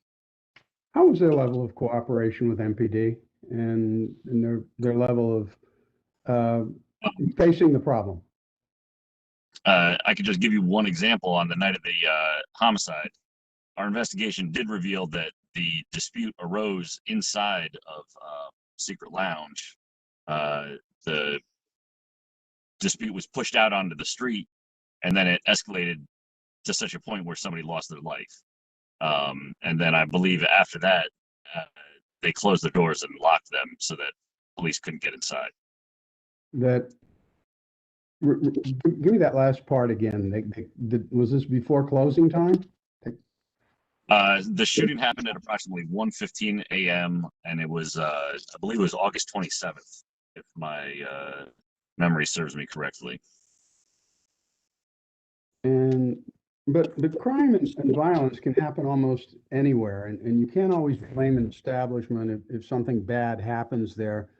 So what's the particular issue with Secret Lounge in terms of transparency and working with police? compared to some other clubs where there might be problems and. So I've worked in club zone. I've worked in club zone areas all across the city, from Chinatown as an officer to the 3rd District on U Street up in Adams Morgan, and now as a lieutenant here in 2D. I've worked in the DuPont Circle area, so I have plenty of experience dealing with clubs in all different parts of the city, and it's been my experience. Not all clubs are the same as far as it comes to dealing with the police. Some are very cooperative. You know, they give you every access to all their cameras, full recording, everything like that. And then there's other clubs that, like Secret Lounge, shut the door on you and lock it when, you know, somebody's out there bleeding to death and you need to look at their cameras. Do they follow the rules generally, or is it something that they're cooperative when they have to be, or do they go out of their way? I think it's when they're forced into compliance, they'll follow the rules. Have things changed at all since the 2 episodes that we've discussed, or? I can't really speak to the change because after I worked on U Street for a year, I transitioned over to running the 3rd District Crime Suppression Team. So I haven't been down in the 1900 block 9th Street. Well, there's a big disconnect here, Lieutenant, and it's a disconnect between the relatively clean ABRA record for this establishment and what you describe, which is you speak of disorder, citywide 1033 calls that Officer O'Shea spoke of, calls for every available officer. You speak of a total lack of cooperation or a lack of cooperation with the MPD and this disregard for public safety. How can it be that they have a clean record and yet this is what you're talking about? How can that be? I'm sorry, we're making a movement right now. Can you repeat that question? I had to turn my camera off. I'm sorry. There's a disconnect here, and it's a disconnect between the clean ABRA record, relatively clean ABRA record for this establishment, and what you're describing: the lack of disorder, the lack of the disorder, the lack of cooperation, and the disregard for public safety. How can they have such a clean record and yet still what you're describing? I mean, there can be any reasons for that. Lack of enforcement, lack of just the lack of accountability. You know, there's any number of reasons, but I would manage to guess that if you pulled the MPD reports looking at reports taken for ABRA violation at that location, there would be several of them. How many? There are fewer than 24 ABRA investigators in the entire agency, and how many police are there, and how often are your police out there? At least my team that covered that area, there was 20 of us. We had Sunday, Monday, Tuesday off, and our typical shift was from 9 p.m. till 7:30 in the morning. Well, now you're moving over to 2D, or you're in 2D, and correct. In the past 2 weeks, we've had 2 shootings in club areas on Connecticut Avenue. This is talking about resources here. 2 weeks ago at Assets, just up the block from where Signature Lounge would be. 4 days ago, a double shooting outside of Decades in the middle of Club Central, south of the Circle. Last night, a man and his wife were coming home from dinner on 14th Street, which is not necessarily DuPont, but close by, and he was shot and killed. And Are you bringing back the CAT team, the club action team down there? Are you doing things in the club zone to respond to this, to what's there now and what's happening there now? As of yet, the CAT team has not been brought back. As you know, we're fighting kind of on multiple fronts here. That's straining our manpower between protests in the city and the rising violence that's going on right now. So with the clubs opening back up, it's going to be challenging to pull for that unit, which would require, I would say, at least 10 extra officers. So that would mean pulling 10 officers that right now we have patrolling the second districts in neighborhoods. You know, second district is very large, so they're spread out all across the second district, and then to have to consolidate them and into DuPont Circle, that would definitely strain the manpower. Lieutenant, how would granting a license to this applicant, with what you've heard about what they're planning to do, how would this affect the deployment of MPD resources in the entire second district? Well, I would answer that by saying, obviously, just as I'm sure it was with Secret Lounge, it probably wouldn't affect it that much. But as we're seeing now with the clubs opening back up and some more violent acts starting to happen directly inside these clubs, if we have any more, issues of violence or general disorder calls for people fighting, drinking, DUIs, crashes, it will definitely affect manpower, and manpower will have to be dedicated to this area to basically just keep the peace. What would that mean for people who, say, live in a residential neighborhood? It'll mean longer response times. It'll just pull those resources further away from like what I would describe as an ideal deployment, where everybody's spread out and able to handle kind of the randomness of police calls that happen anywhere in the city, because as you know, an emergency can happen anywhere, anytime. So we try to be prepared for that. And finally, and I thank you so much for your service and for doing this. Right now, you're down there, I assume, by the White House with all of those, with the protests going on there. Do you know anything more than Officer O'Shea did regarding RDO payments?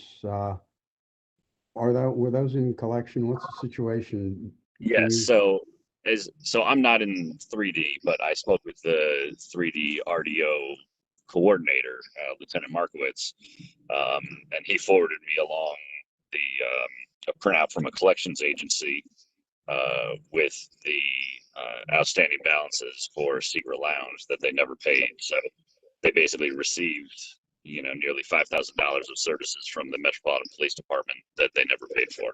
And it has gone to collections, is what you're saying? Yes, it's at a collections agency right now. Thank you. I'm sure that Mr. Bianco would have some other questions of you. I thank you very much for your service, and stay safe. Thank you, sir. Mr. Bianco, any questions? Yes, I do have some questions. If you'll bear with me for just a moment.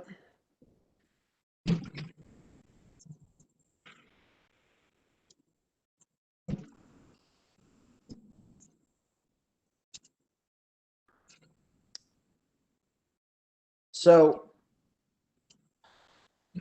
Lieutenant, you testified that you responded to the shooting outside of Secret Lounge in August of 2018, correct?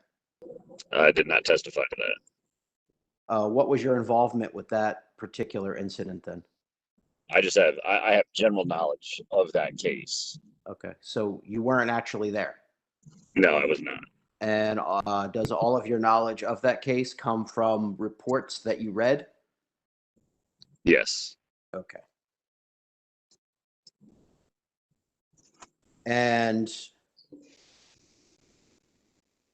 Did you receive those reports contemporaneously at the time they occurred, or have you since reviewed them for the purposes of testimony today? I've reviewed. I would say both. Since that was my area, I was obviously very interested in a homicide that happened in my area. I believe I was off that night, but so I have the knowledge from officers that were on that scene describing it to me, and then I have the knowledge that I gained afterwards by reading testimony to include the ABRA hearing testimony regarding the shooting at the club. Understood, but all secondhand knowledge nonetheless, correct?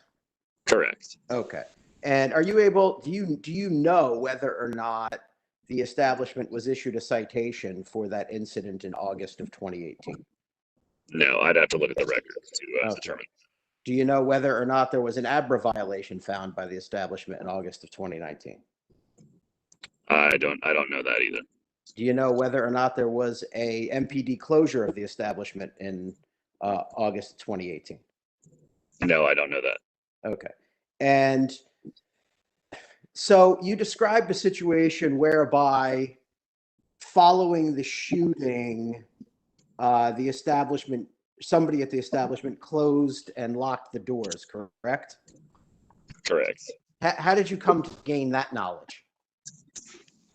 I believe that was in the testimony that I read from the ABRA hearing. Okay. And when shooting starts, wouldn't closing and locking doors be a prudent response? I would say running and hiding would be a prudent response. Okay. And closing open doors and locking them would not fall within that category? If somebody was shooting, I would not take the time to lock my door. Okay. But that, you wouldn't say that's inappropriate though when shooting starts, that somebody close and lock a door. I'm sorry, repeat the question. You wouldn't say that that is an inappropriate response. No, no, that's fine. And wouldn't that prevent a gunman from coming inside and shooting more people? Yes. Okay.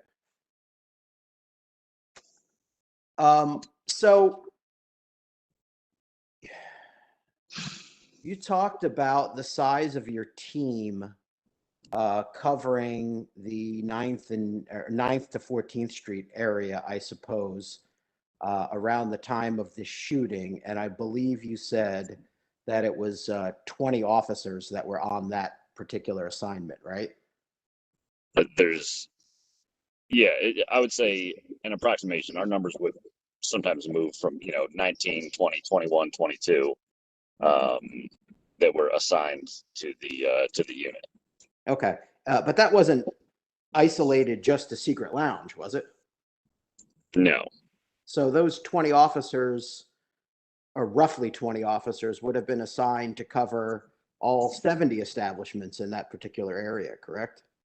Correct. Okay. And you also testified about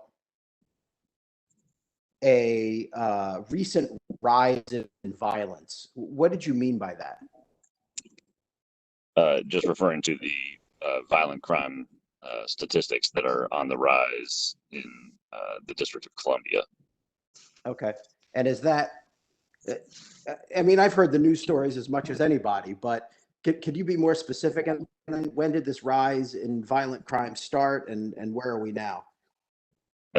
Just talking from my own knowledge on it, the Metropolitan Police Department keeps stats that you can go and look on their website as far as, the reportable violent crimes. But I would probably say it started seriously increasing in 2018, and then it continued in 2019 and 2020. Okay. And the increase in violent crimes that you're referring to, is that citywide, or is that isolated to one specific area? Well, we've seen percentage increases in every district in violent crime. Most of it is centered usually in the 6th and the 7th district. But it's you're correct in stating that it's spread out amongst in the city. Okay. So, Mr. Silverstein asked you about how you think Signature Lounge might impact the deployment of manpower in the 1700 block of Connecticut Avenue. Do you remember that? Yes, I do. Okay. And I just want to make sure I understood your answer correctly, which is, well, if there's issue of violence, then it would affect manpower, but until that happens, you won't know. Is that accurate? Yes, I mean, so typically, we are, if there's incidents, we will react to them, and if there's enough, we will we'll set up a team or a task force, something along those lines, to address what's going on, or if we see a pattern going on. Okay. And having worked both the 1900 block of 9th Street and now the area including the 1700 block of Connecticut Avenue, how would you how would you describe the difference between those two areas? I would say the U Street corridor that I would refer to include the 1900 block of 9th Street, if we'll allow that.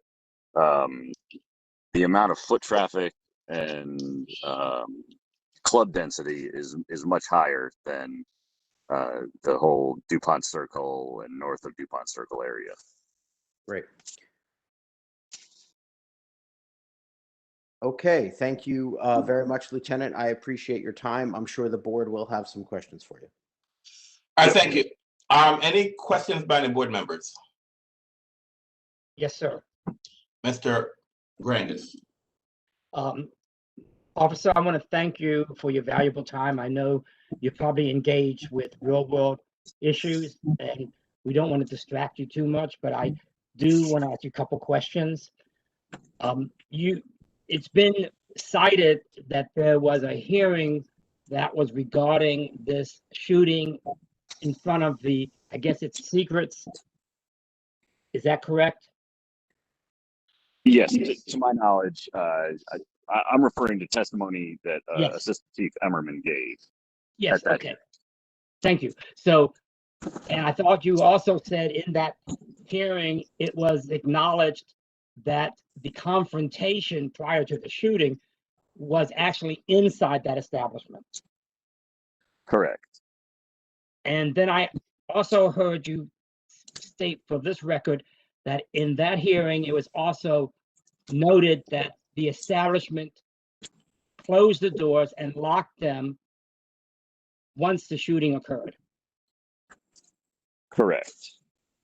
Did that testimony, was it able to be determined if the owner was present when the doors were locked?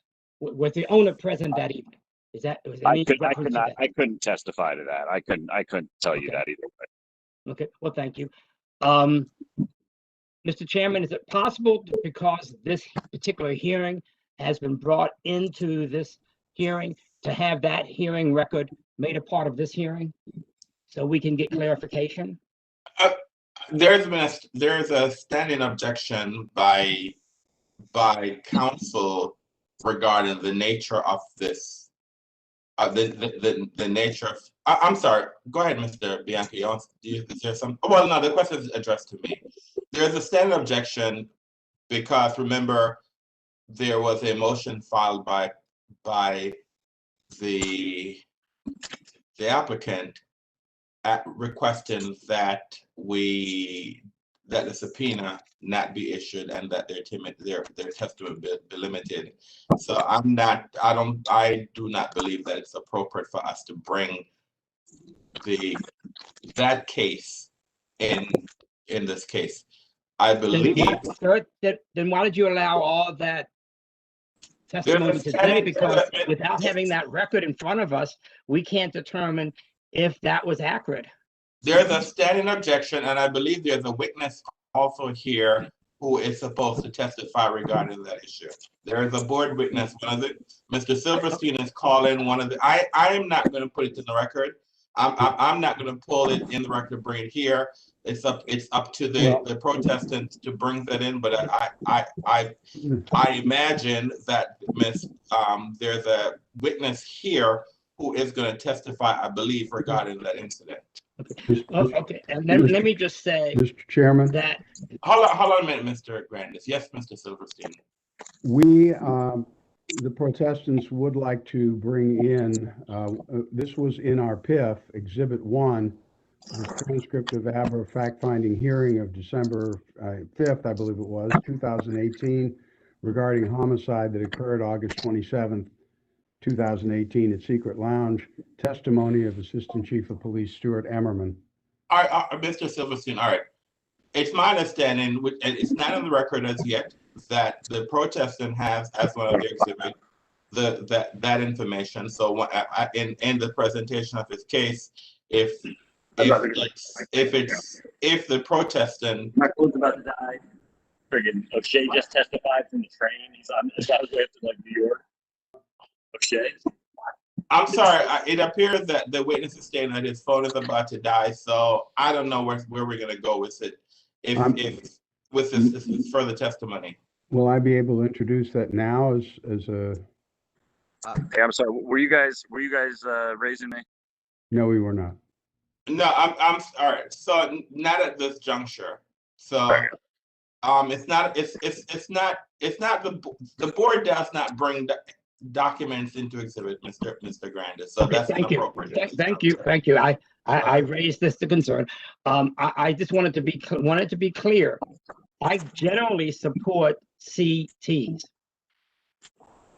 I generally support CNs if it's appropriate where it's going to be established. I generally do not support CTs that become CNs. I'm just stating that if we're looking at a CT license, I want them to know that I generally support the elements of a CT license. Well, we're in the middle of a protest hearing, and I would appreciate all board members. We need to keep an open mind. We're not. Sir, I have an open mind. I'm just stating that I support CTs as they are designed, and I support CNs as they are designed. I don't think I'm doing anything inappropriate by stating that. All right. This is a protest hearing. The applicant is requesting a CT license. That is the license that's here.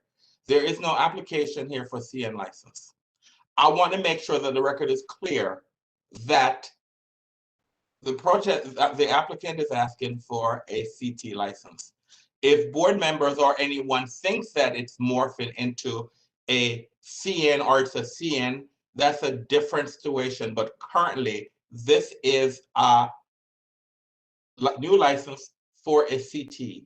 And I just want to make sure the record is clear that that's the issue that we're discussing, whether or not this applicant can get a CT license. I don't want us to be talking about a CN license because that's not here. That's not, the licensee is not asking for a CN license. If individuals believe that this is not the appropriate license for them to request, this is not the juncture for us to have that conversation. So all that's been requested here is a CT license, and I need us to focus the hearing on whether or not this CT license is appropriate for this area, and whether or not, and the board, after listening to all the testimony, will deliberate and make a determination whether or not we're going to grant the license, deny the license, or grant the license with conditions, or so. And I don't know, but I just want to make sure that the record is clear where we're heading. Okay, so that's where we are. Do you have any other questions you want to ask, Mr. Grandis? I want to thank you for the opportunity. Thank you very much, sir. All right. All right. Any other questions by any of the board members? Mr. Bianco, any questions of the officer based on the question that was asked by the board? No. Mr. Engelmann, any questions of the officer based on the questions that were asked by the board? No, Mr. Chairman. Thank you. Mr. Silverstein, any questions of the officer based on the questions that were asked by the board? Yes, based on the questions of rules and following them in CR and CT and CN. How does the way that an establishment is run and follows the rules affect the crowd that they bring?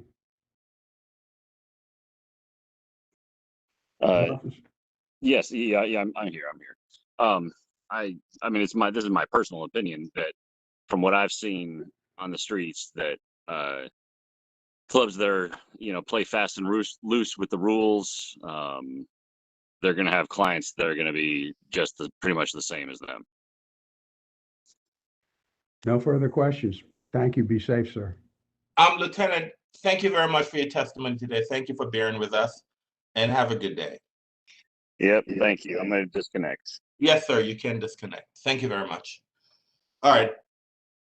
Let me see, as far as time is concerned. Mr. Silverstein, you have 26 minutes left in your entire case.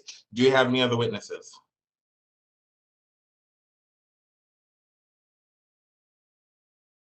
Mr. Silverstein.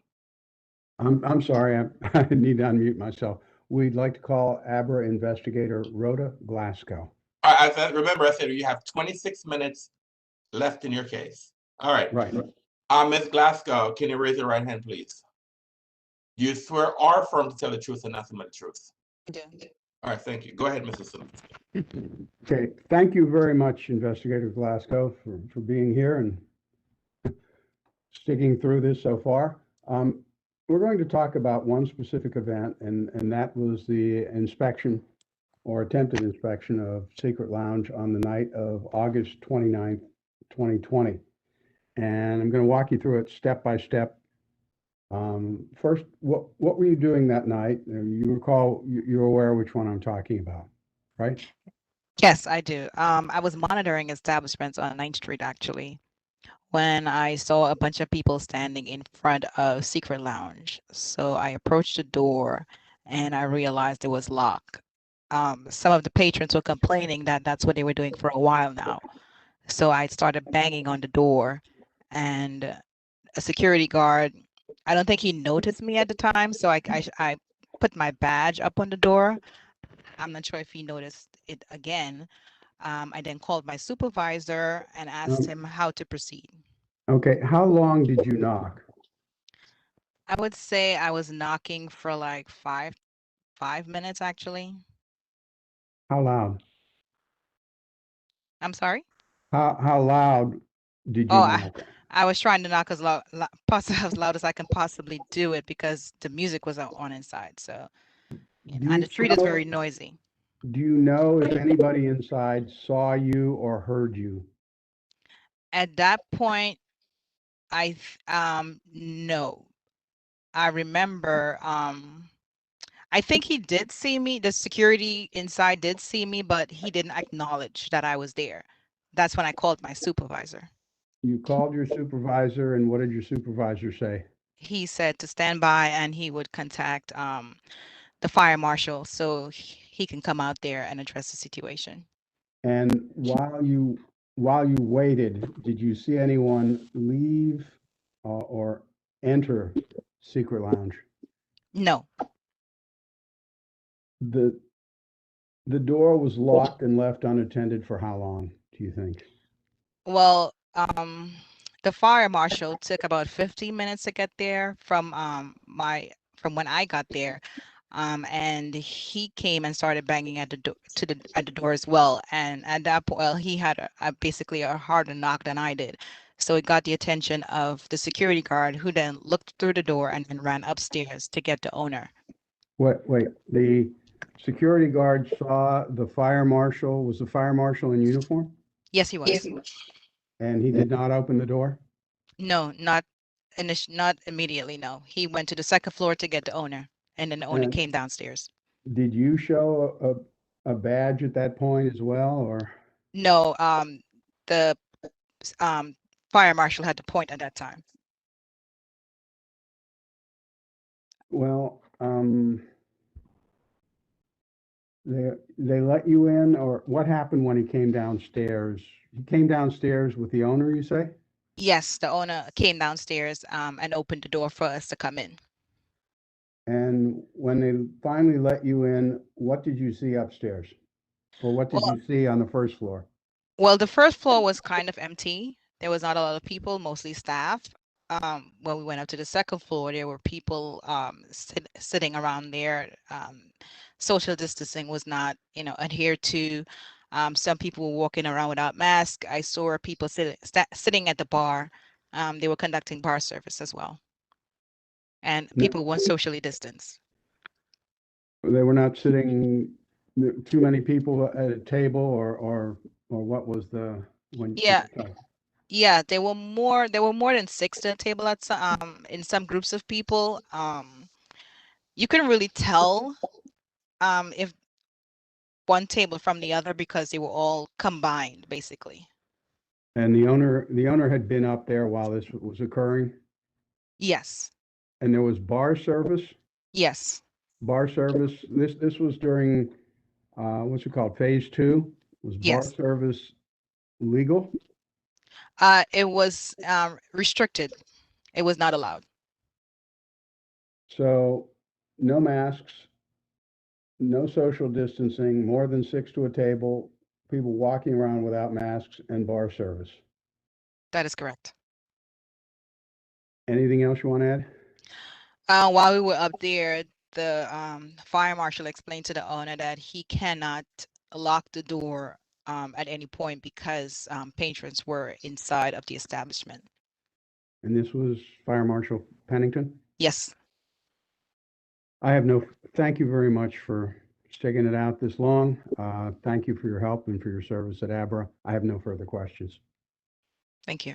Mr. Bianco, any questions of the witness? No questions. I'm sorry, I should have asked Mr. Engelman, any questions of this witness? No questions. All right, thank you. Any questions of the witness by any board members? Yes, sir. Yes, Mr. Grandis. Thank you, Chairman. I want to thank you for being patient with us today. As you've heard, I want to thank you for your great service to the city. I'm going to try again. Now, you were at this establishment after the shooting. Did I hear that correctly? I am not sure when the shooting happened. I was there on August 29 of 2020. At what time? I got there approximately 8 o'clock. Oh, in the evening? Yes. Okay, and this is when the doors were locked? Yes, when I saw the doors were locked, yes. And I pulled on the door a couple of times and I verified that it was locked.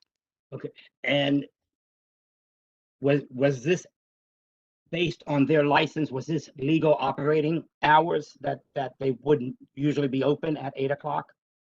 Yes. And the doors were locked? Yes. And they were patrons inside, not just staff? That is correct. Do you know if the owner was present? He was. Thank you very much. Thank you for your time and thank you for your testimony. Thank you. Any other questions by any other? I'm sorry. Any other questions by any other board member? All right. Hearing none. Mr. Bianca, I'm sorry. Let me ask Mr. Engelman first. Mr. Engelman, any questions of the witness based on the questions that were asked by the board? No. All right, Mr. Hold on, Mr. Bianco, any questions of the witness based on the questions that were asked by the board? No, sir. All right, thank you. Mr. Silverstein, any follow-up questions to the witness based on the questions that were asked by the board? No, Mr. Chairman, but may I at this time ask that Exhibit 5, not Exhibit 5, but Exhibit 3, the Alcoholic Beverage Regulation Administration case report, be entered into the record?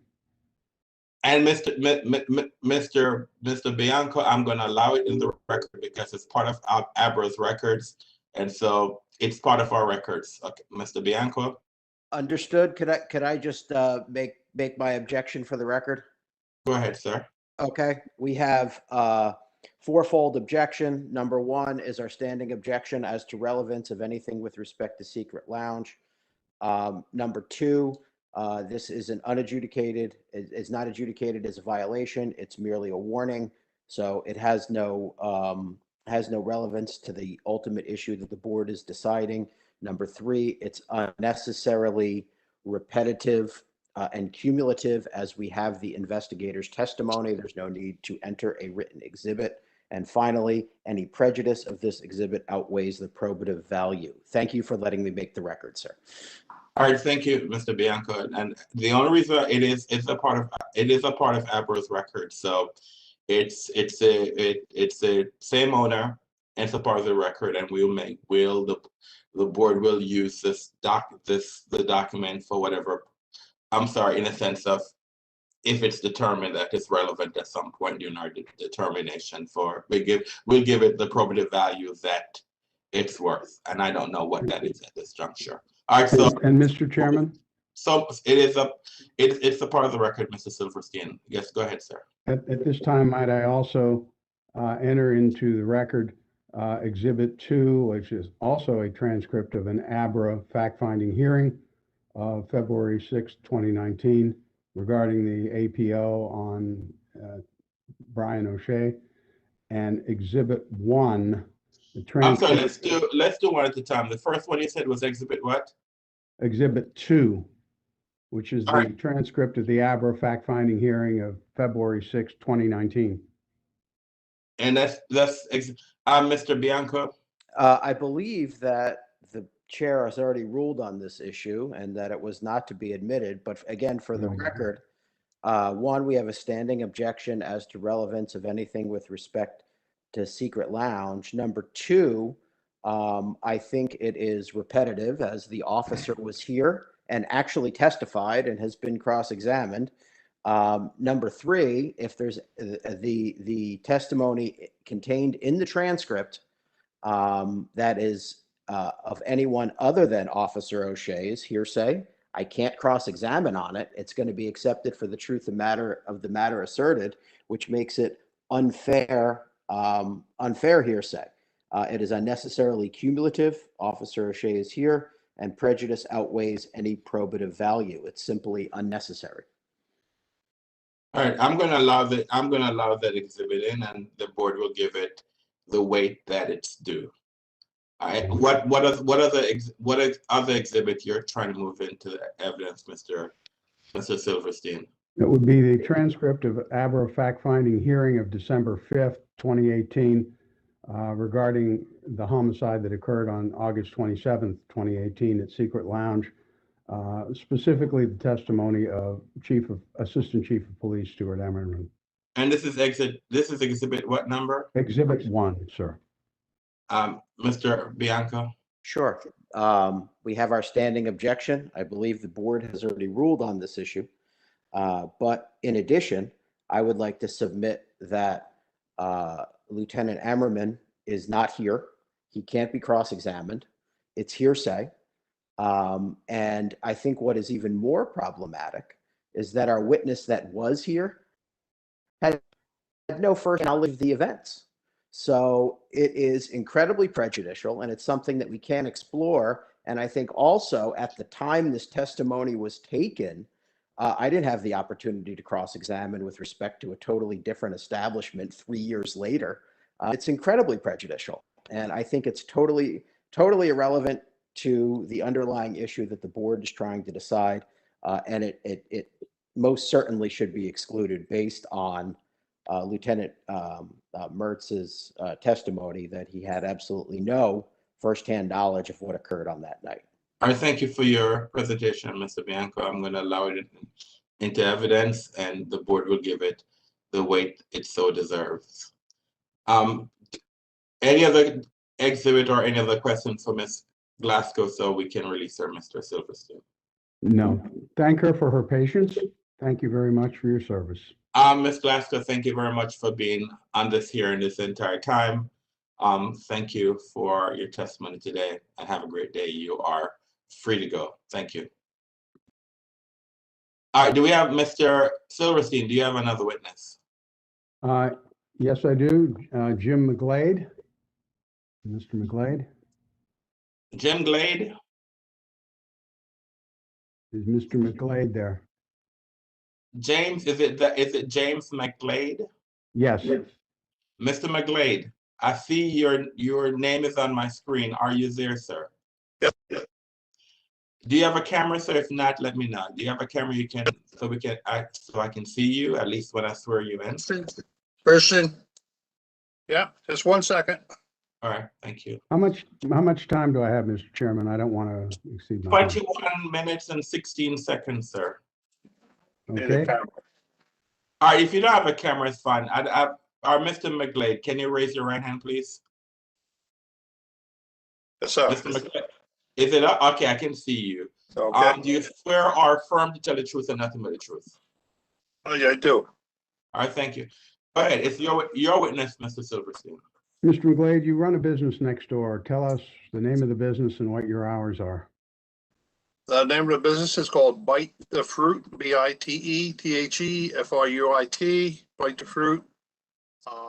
Our hours are during the pandemic, 12 to 8. And until this gets past us, our normal hours for over 20 years was 11 to 11. And on weekends, 11 to midnight or 12 o'clock. And Okay. sometimes on holidays, we'd stay to 1. So your hours then overlap the hours of a club or whatever next door. Yes. Okay. We're running a little late, so we want to keep this as quickly as we can. Yep. How did the previous business that was there, Bistro, affect your business? And let's start with outside, the sidewalk, ingress and egress into your business. And how was that? It affected it greatly due to the fact that they did have promoters and they were charging to get at the door, and lines were forming down the street in front of my store. And a lot of people that were coming in late that work a swing shift were kind of intimidated and called me on the phone and said, look, we can't break through a line of people. Who are these people? What's going on? As far as the cleanliness, the next morning we'd find all up and down the street, half pints of this or half a bottle of that, or loaded with cigarettes or cigar butts, and a lot of debris on the sidewalk. Now let's talk about inside. Let's talk about the noise problem, and let's talk about the building itself. It was built as a grocery store. Yes. How bad was the noise inside? Could you hear it inside your store? Right. Bistro was originally Larry Mayo's grocery store, which has been around for many years. Yes, my building is connected to that building, and the sound would be so loud that we would just have to turn off our sound in our store, which was just retail store music. And it would just reverberate right up the wall. And at that time, I was living in the apartment on the 3rd floor. And that sound would continue till 2:30, 2:45 in the morning on a Friday, Saturday night. And it got to the point where I did just move out of the building, and I moved up in Columbia Heights, and I've been there for about 7 years. You were forced to move out of your apartment? Well, no one forced me, but I like to get a good night's sleep, and I don't really go to bed early. But the point is, when you do want to go to bed, you want to go to bed, and that's right. Yeah. Why didn't you complain to Abra? Well, we actually did.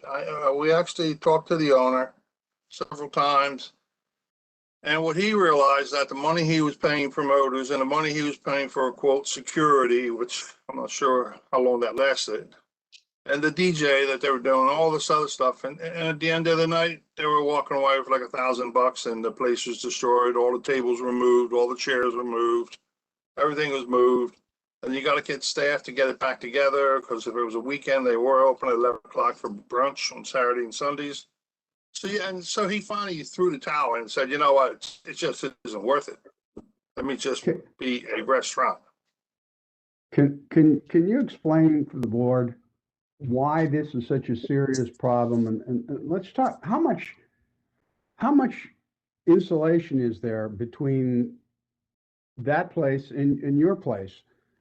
Well, there is no insulation, and for what and as somebody said earlier, I'm not an engineer, but because of the brick wall on my side and the brick wall on his side that are connected, the sound just reverberates right through it. There was not a space. There's not a sound space there, if I'm saying that correctly. So therefore, that noise will come right through my space. So how much, what is it, like 10 inches, 12 inches, 20 inches of brick? Do you have any idea? The idea is, I think the walls are like 8-inch bricks or 7.5 inch times 2. So it's 12 to 14 inches is the wall. And I also think that's probably a fire code too of buildings that are adjoined. No, what'll happen? Is there a person living on the 3rd floor now? Yes, there is. What's going to happen, him or her? Yeah, I don't know. You know, I'm at liberty to speak about my store. I've been here a long time, and I extended I just planned another 10-year lease here. Yeah, I'm not sure what's going on. I would imagine that they're going to wake up at 12 or 1. I would imagine. Plus what's going on, and of course we have another tenant downstairs, and I'm sure they're very clean downstairs and very neat. I'm sure they're going to find out in the morning. Okay, we got to do a cleanup here. So are you saying did this make your business less profitable, more difficult? Were you able to, did you have to shout over the music or? Absolutely. Yeah, I mean, we would just talk loud, and again, there were other people in there previously, and we actually would hire an extra person just to stay on the floor upstairs, just for safety and our own security. Because we know when we locked up, whether it was at 12 o'clock or 12:30 or 1 o'clock, that there was a 99% chance there was a crowd on the sidewalk. So. No further questions. Thank you. Mr. Eggleman, thank you. Do you have any questions for this witness? No questions. Mr. Bianco. Yes, I do. Mr. McGlade, I have a few questions for you. I'm sorry, hold on 1 minute, please. Hold on 1 minute, please.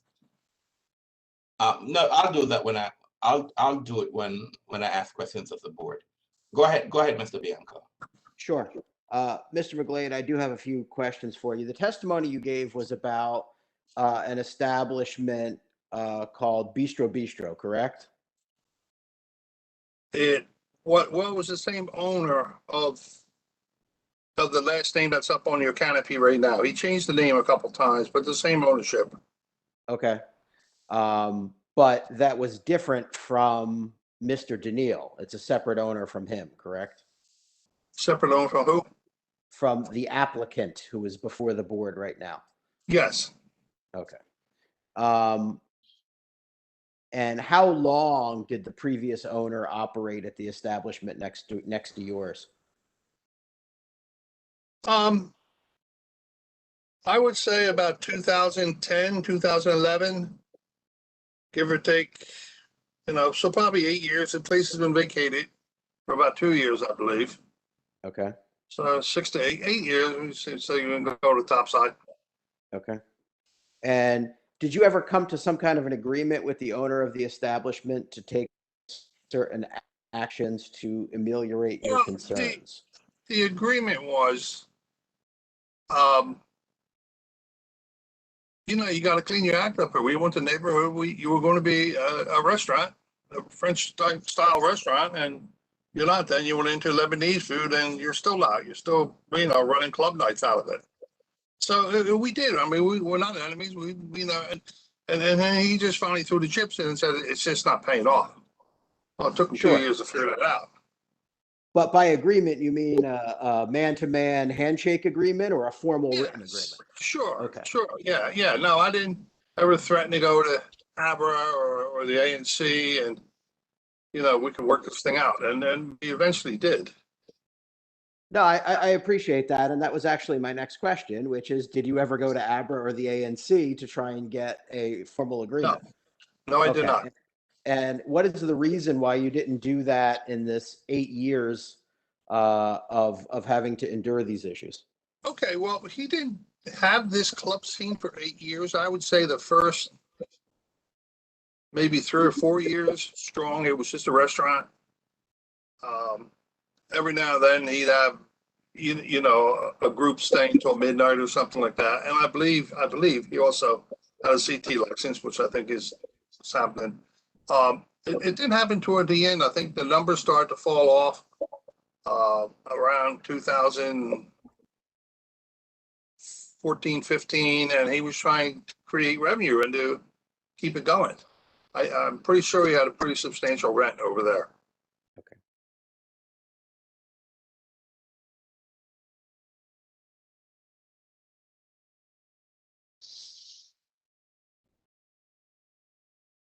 Thank you. I don't have anything else, Mr. McGlade. Thank you.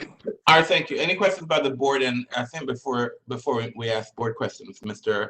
Grandis wanted to say something. Mr. Chairman, thank you for this opportunity. I just thought once that Mr. McGlade definitely was going to be in front of us, I would like the record to show that I have known Mr. Jim McGlade, I guess, over 30 years maybe. And it's a pleasure to see you, Mr. McGlade, but that will not influence me on how we deliberate on this matter. Thank you very much.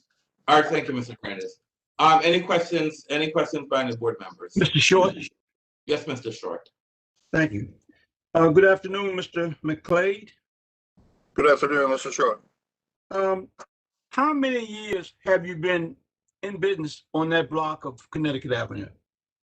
I've been in business at this location since 1994. The store has changed name, but we've been here since 1994. So, you know, we do the numbers, we're talking what, 30 years? Okay. Now, 30 years ago, what was the neighborhood like when you moved in 1994? It was pretty active. Very a strong presence of people running down. I mean, the Hilton Hotel was extremely popular, 1,200 room hotel with conventions, and so they didn't have the major convention center downtown that they have now. And yeah, it was a good neighborhood, but it was also a qualified neighborhood with diversity of menus. I mean, I enjoy Ethiopian food. My family's in the food business. I wish them success if they want to be a restaurant.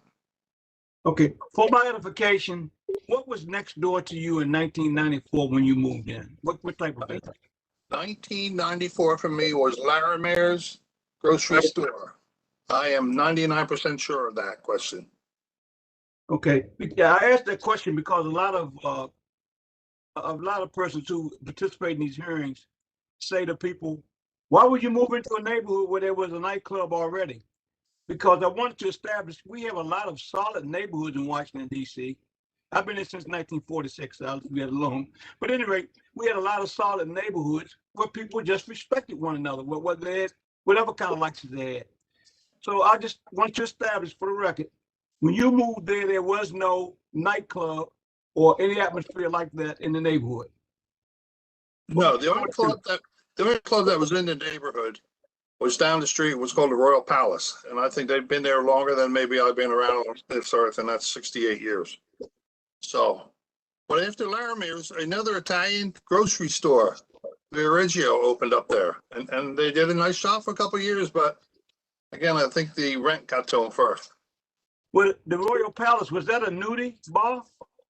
Yeah, you could call that a nudie bar. Yeah. I just say that because I'm very familiar with the community, and I used to be at the Hilton Hotel a lot and just up and down that block a lot when I worked with the fire department years ago.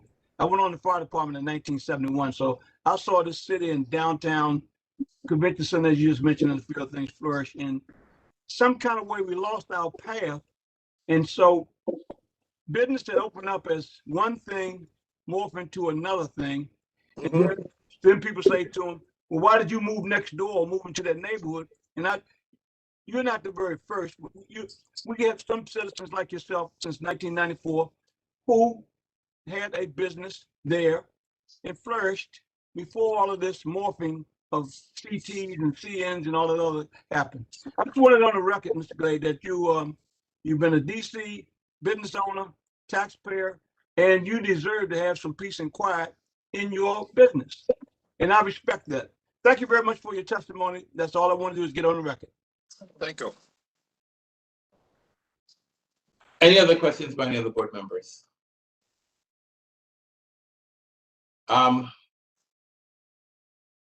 Mr. Engelmann, any questions off this witness based on the questions that were asked by the board? No, sir. Mr. Bianco, any questions? Any questions of the witness based on the questions that were asked by the board? No, Mr. Anderson. Mr. Silverstein, any questions off the witness based on? No, sir. No. Mr. McGlade, just one. Can you please spell? I'm not sure if you have done that, but can you please spell your name for the record, please? Say and spell your name for the record, please. Sure. James, James, McGlade, capital MC, capital GLADE. All right. Thank you very much, Mr. McGlade. Thank you very much for your testimony today, and you're free to go. Thank you. Thank you, guys. All right, Mr. Silverstein, do you have any more witnesses? Yes, Commissioner Roggensack is going to question me. I will be the witness. All right, Miss. All right, Miss. And because we are in the same location and there are some sound difficulties, what I might suggest is that I raise the 4 questions and then ask Commissioner Silverstein to respond. Would that be acceptable? Well, one of the things that you could do, I mean, how close are you to him? I'm sitting in a conference table. Yeah. Well, are you able to use the same? Are you able to use the same feed, the same line? Or I don't know if you're doing social distancing, so I'm not going to ask you to do something that you're. So that's what I was asking, because if you're able to sit closer so you can use the same screen, then I would suggest that. But I'm not asking you to do this based on social distancing. So you let me know if that's something that you can do. If you're unable to do that, then we'll figure it out. We'll figure it out. Okay, we'll do it. Which were you doing? I can't hear him now. Here. Can you? You can see me. Wait a minute. Let me turn on my video. And sound. Here's my video, and here we are. And Mike, I can't hear because you've got the. Can you? Okay. I will put this on. Go ahead. No, but she said she can't hear you. Hear you. So you would have to take off your headphone. Yeah. Okay. Can you hear, ma'am? Can you hear? Yes. We can hear. All right. Okay, you have 15 minutes left in your case.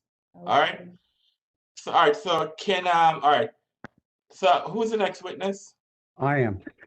Can you raise your right hand, please? Do you swear or affirm to tell the truth and nothing but the truth? I do. All right, fine. Go ahead, ma'am. Ask the questions. Thank you very much, Chair. My first question, Commissioner, is how did we get here and why did everything break down?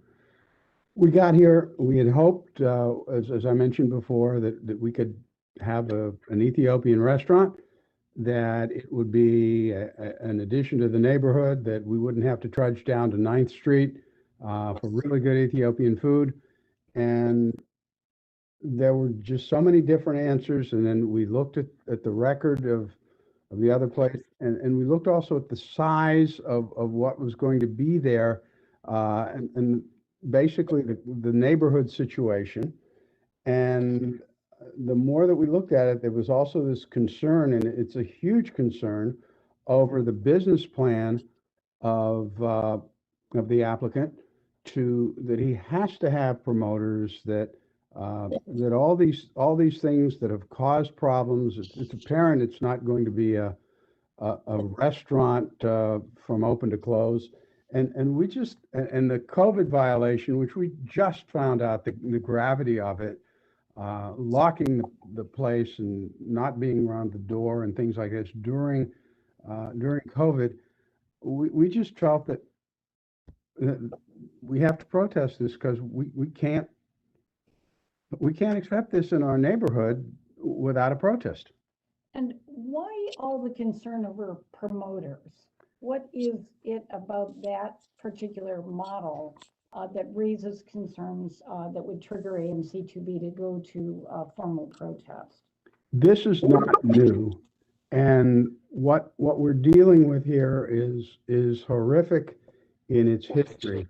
It started with a legitimate, our real concern as a community, as an ANC, started with a legit restaurant, Heritage India, in the block just south of DuPont Circle, ran into financial troubles. Mr. Anderson, I'm gonna interpose an objection here. Mr. Silverstein. What's the nature of the objection, sir? The objection is relevance, and I'm gonna explain what that is. Mr. Silverstein just testified about an establishment called Heritage India, south of DuPont Circle. It has nothing to do with this establishment. The incident that he's going to testify to occurred in 2011, which I know from his exhibit form. And most importantly, Heritage India lies outside of the 1,200-foot relevant area for consideration of the board on this particular license. Operations of other establishments, it's very clear, can only be considered within the 1,200-foot area. This is not it, and it's 10 years old. So we object on relevance to anything outside of the 1,200-foot area. Respond? Yes, Mr. Silverstein. I am not saying in any way that what happened at Heritage India has anything to do here other than why we as a community have serious concerns about promoters, that we are not picking on this one, that this is an historic thing that was brought about by incidents, one of which involved the Secret Service having to go and protect the White House. This isn't something that has to do with anything other than real serious threats and bloodshed. We're not doing this because we think that it's we don't like promoters. We're doing this because we've had these things occur, and I'm trying to explain to the board why we have this policy. And all right, someone's all right. I'm gonna overrule the objection. On relevancy issues. I mean, I'll give him some leeway, but Mr. Silverstein, in the questions and the question and answer, I need the questions to be focused and the answers to be focused on this establishment and the appropriateness of the board, is the appropriateness or inappropriateness of the board issuing a license for this establishment. Okay, so I need us to focus on the issue at hand. All right, is there another question? Go ahead. Very briefly, then I can answer the question about promoters. You can answer the question, sir. Okay. Very briefly. Heritage India, they rented the place out to a promoter. One night there was a fight. It spilled out onto Connecticut Avenue. Jonte Coleman, 34 years old, was shot to death. 5 other people were wounded. It was a block from where I live, just down from DuPont Circle. There was a promoter night at Cafe Asia, which was also in our ANC. Fight inside became a stabbing outside. While MPD responded to the stabbing, a gunfight broke out in the 1700 block of Pennsylvania Avenue, less than a block away. Secret Service protective unit responded. The Secret Service actually processed the crime scene. They wouldn't let MPD near it, finding more than a dozen shell casings. This was what really got our neighborhood so concerned about these things. We're not picking on. There are other cases, and I don't want to belabor them or repeat testimony. DuPont Circle has had serious problems with promoters.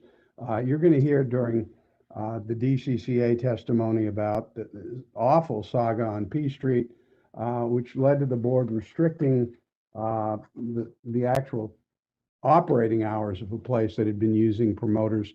And our experience has been that if you allow these things, that it's so much better to stop them before they happen, because making them stop once that happens is so difficult. I don't want to take any more time, other than our feeling that here, if you can't make it without promoters night after night, if that's your business plan, then your business plan is doomed to fail, either to fail economically or to fail by not providing the neighborhood with an acceptable level of peace, order, and quiet. I think that says all I need to say about that. Well, Any other questions? yes, I have one more question on that. We've talked about the idea that an RDO could be available to address some of these questions. And so I wanted just to ask about, how that might, if at all, allay the concerns that ANC2B would have about this application. Well, that was another area of concern. If there are ever going to be any kind of promoters or big crowds or anything like that, and we're talking a late night establishment of 288 people total, we would certainly need an RDO, and in order to have one, it's got to be paid for. And it's got to be there any night that there's that coverage, that there's that much of a crowd. But having heard what we heard, again, it's sort of like we painted into a corner here. Is it fair to say, Commissioner Silverstein, that at the end of the day, what we have is what I think it was Commissioner Merzig described as a lack of accountability and a lack of enforceability with this particular proposition here? Is that really what we're concerned about? Well, I think what we're concerned about more than anything else is that the DuPont Circle area, which includes Club Central, which includes the 19th Street corridor, which includes M Street, and now some of these other locations, is the biggest night entertainment place in the city. Night entertainment, or the hospitality industry, is the second largest industry in our city after government. And before the pandemic, it provided 60,000 jobs, $3 billion a year in revenue, $300 million a year in tax revenue to the city. And this is the goose that laid the golden egg. And our concern is that people need to, A, understand that it's going to be safe, B, that you can still have it as lively and livable for those of us who live there. We chose to live there because it's a wonderful neighborhood. Nobody wants this place to be Sterling, Virginia, or Lovettsville or something like that, where you can hear the rooster. It's a city, but we need the lively but livable. It needs to be safe, and that's our biggest concern. Any other questions? No further questions, Chair. We rest. All right. Well, go ahead, give us questions. All right, hold on. All right. Mr. Egelman, do you have any questions of Mr. Silverstein? No, I don't. Mr. Bianca, do you have any questions of Mr. Silverstein? I do. Go ahead, please. Mr. Silverstein, and I brought this up in my objections, but I think I need to ask you about it so that it's on the record in the form of testimony. You talked extensively about a situation that occurred at Heritage India. When did that situation occur? Sometime just after the beginning of time, in 2011. Okay. And where was Heritage India located? It is in its original iteration just south of DuPont Circle. Okay. And looking at the investigator's report, I could bring it up but you have such knowledge of the area, I'm going to assume you can do this off of the top of your head. As I read the investigator's report and the map that he drew of the 1,200 square foot, or the 1,200 foot radius, Heritage India falls outside of that, correct? You bet it does, and so does Cafe Asia, which was the other incident. Okay, and Cafe Asia, that incident took place in 2014, if I'm correct about that, right? December 28th, 2013, just before New Year's Day. Okay, 2013. Okay, and again, outside of the 1,200 foot radius. Yes, sir. And I would point out that this has nothing to do with that. It has to do with why we are so concerned with promoters. Understood.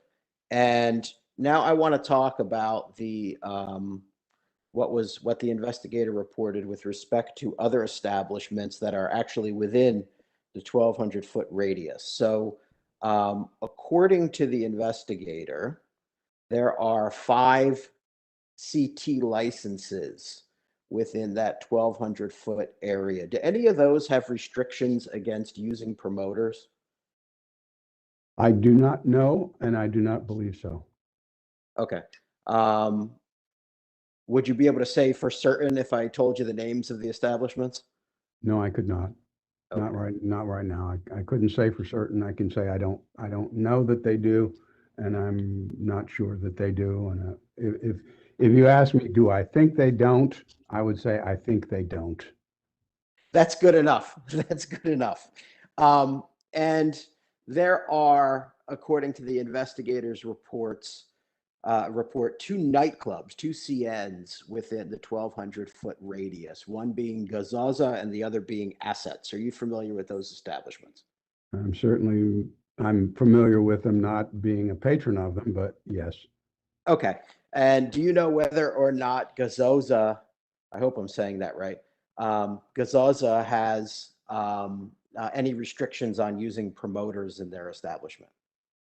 No, I do not. Okay. You don't know, or no, you don't know if they, or you don't know? I do not know. Okay. How about Assets? Do they have any restrictions on promoters? No, they don't. They've had other problems, but not that. Okay. And these other problems that you're referring to, and I think you referred to earlier, do those problems in any way relate to the use of promoters? No, they do not.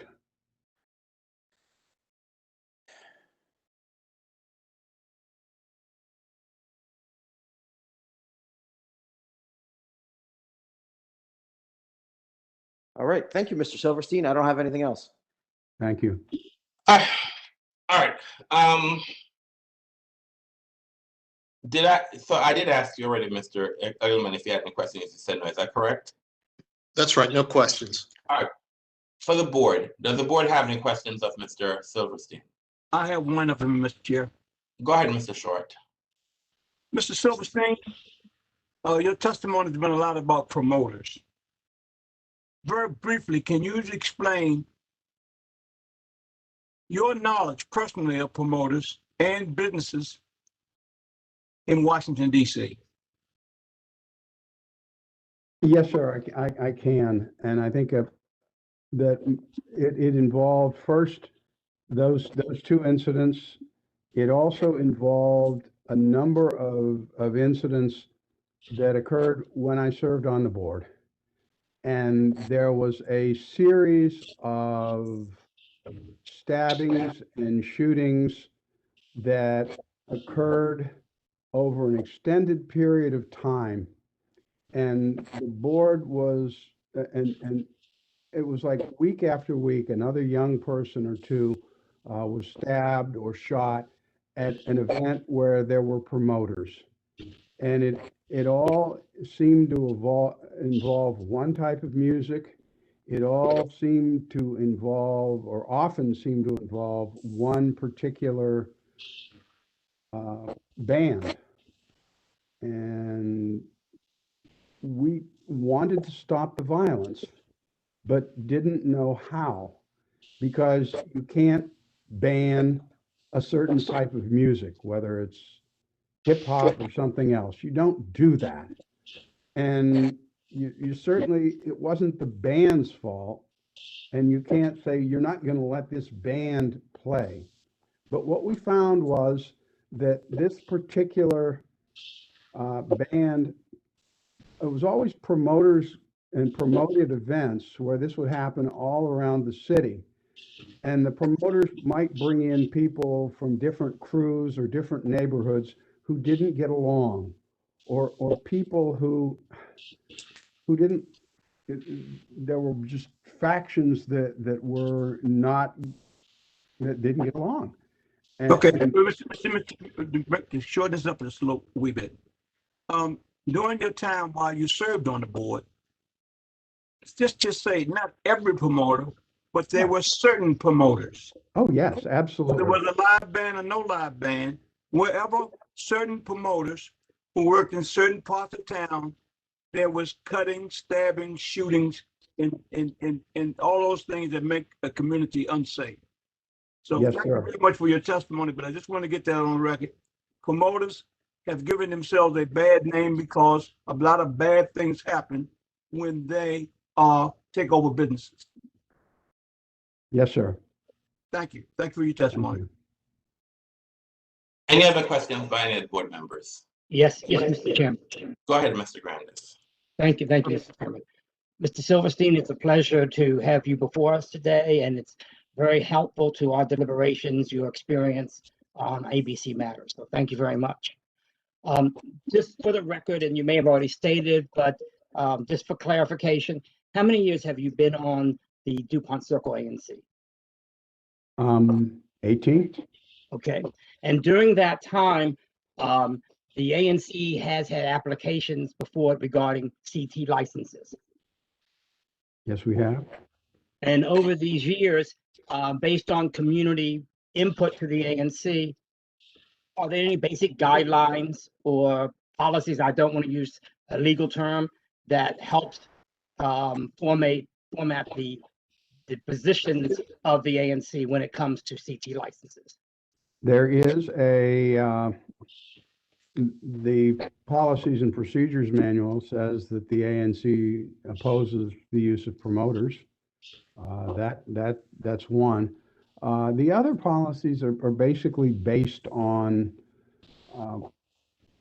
location, for things like noise or, what may fly in Club Central did not fly on 18th and Swan when someone wanted to open I believe it was a tavern there, but I'm not positive it was a tavern because I was on the board and I recused myself as completely as I could from ANC matters. You had one bite at the apple and you either did one or the other, and I did the board.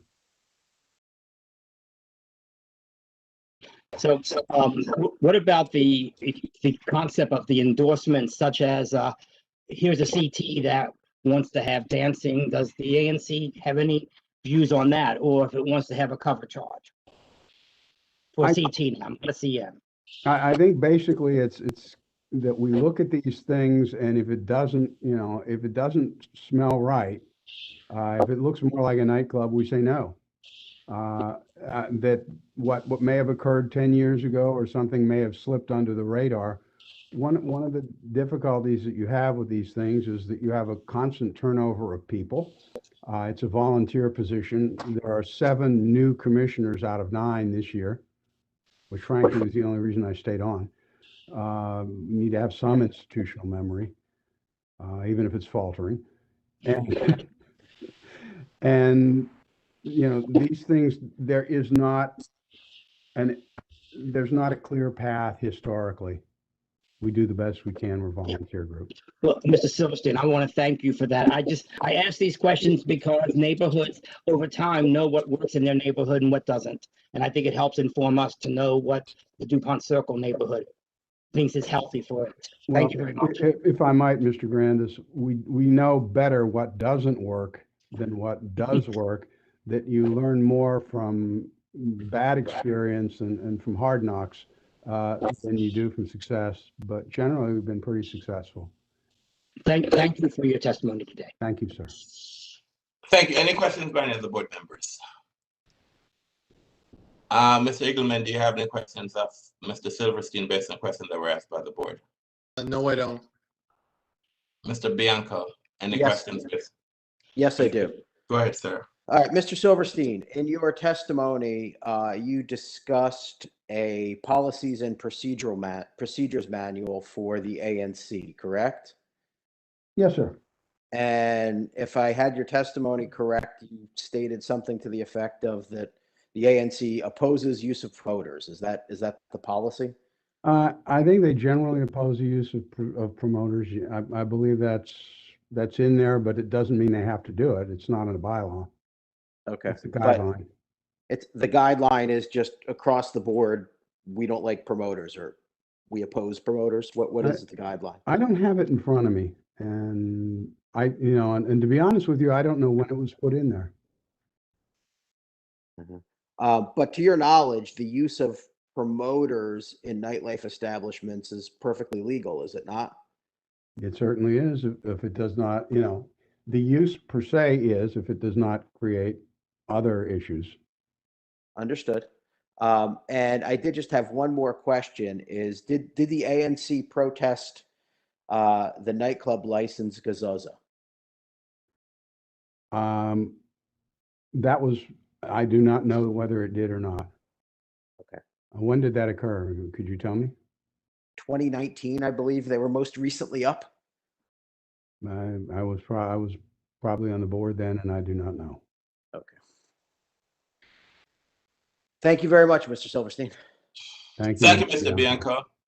Do you need to have Miss Riggle? I'm sorry. Rogensack. Yes. Rogensack. Do you have any questions? You need to Yes, any clarification questions of Mr. Silverstein based on the questions that were Yes. asked by the board? Go ahead. Yes, Yes, ma'am. I have three. The first is regarding the first hearing of this issue at the ANC. Was the applicant there at the when the ANC first heard this application? Did he appear? No, he did not. He had a family issue and out of the country. Hold on. I don't think this has to do with. My question was whether a legally authorized representative. I'm was sorry. at Hold the on, ANC. hold on a minute, please, Miss Rogenstack. Once he starts speaking, you need to mute your microphone. Okay. As soon as he's going to start speaking, and vice versa. Okay. All right. Go ahead.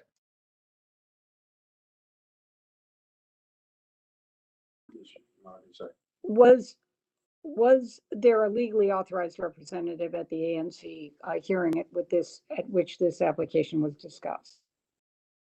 Mr. Alan Ebert represented himself as the authorized representative. Yes.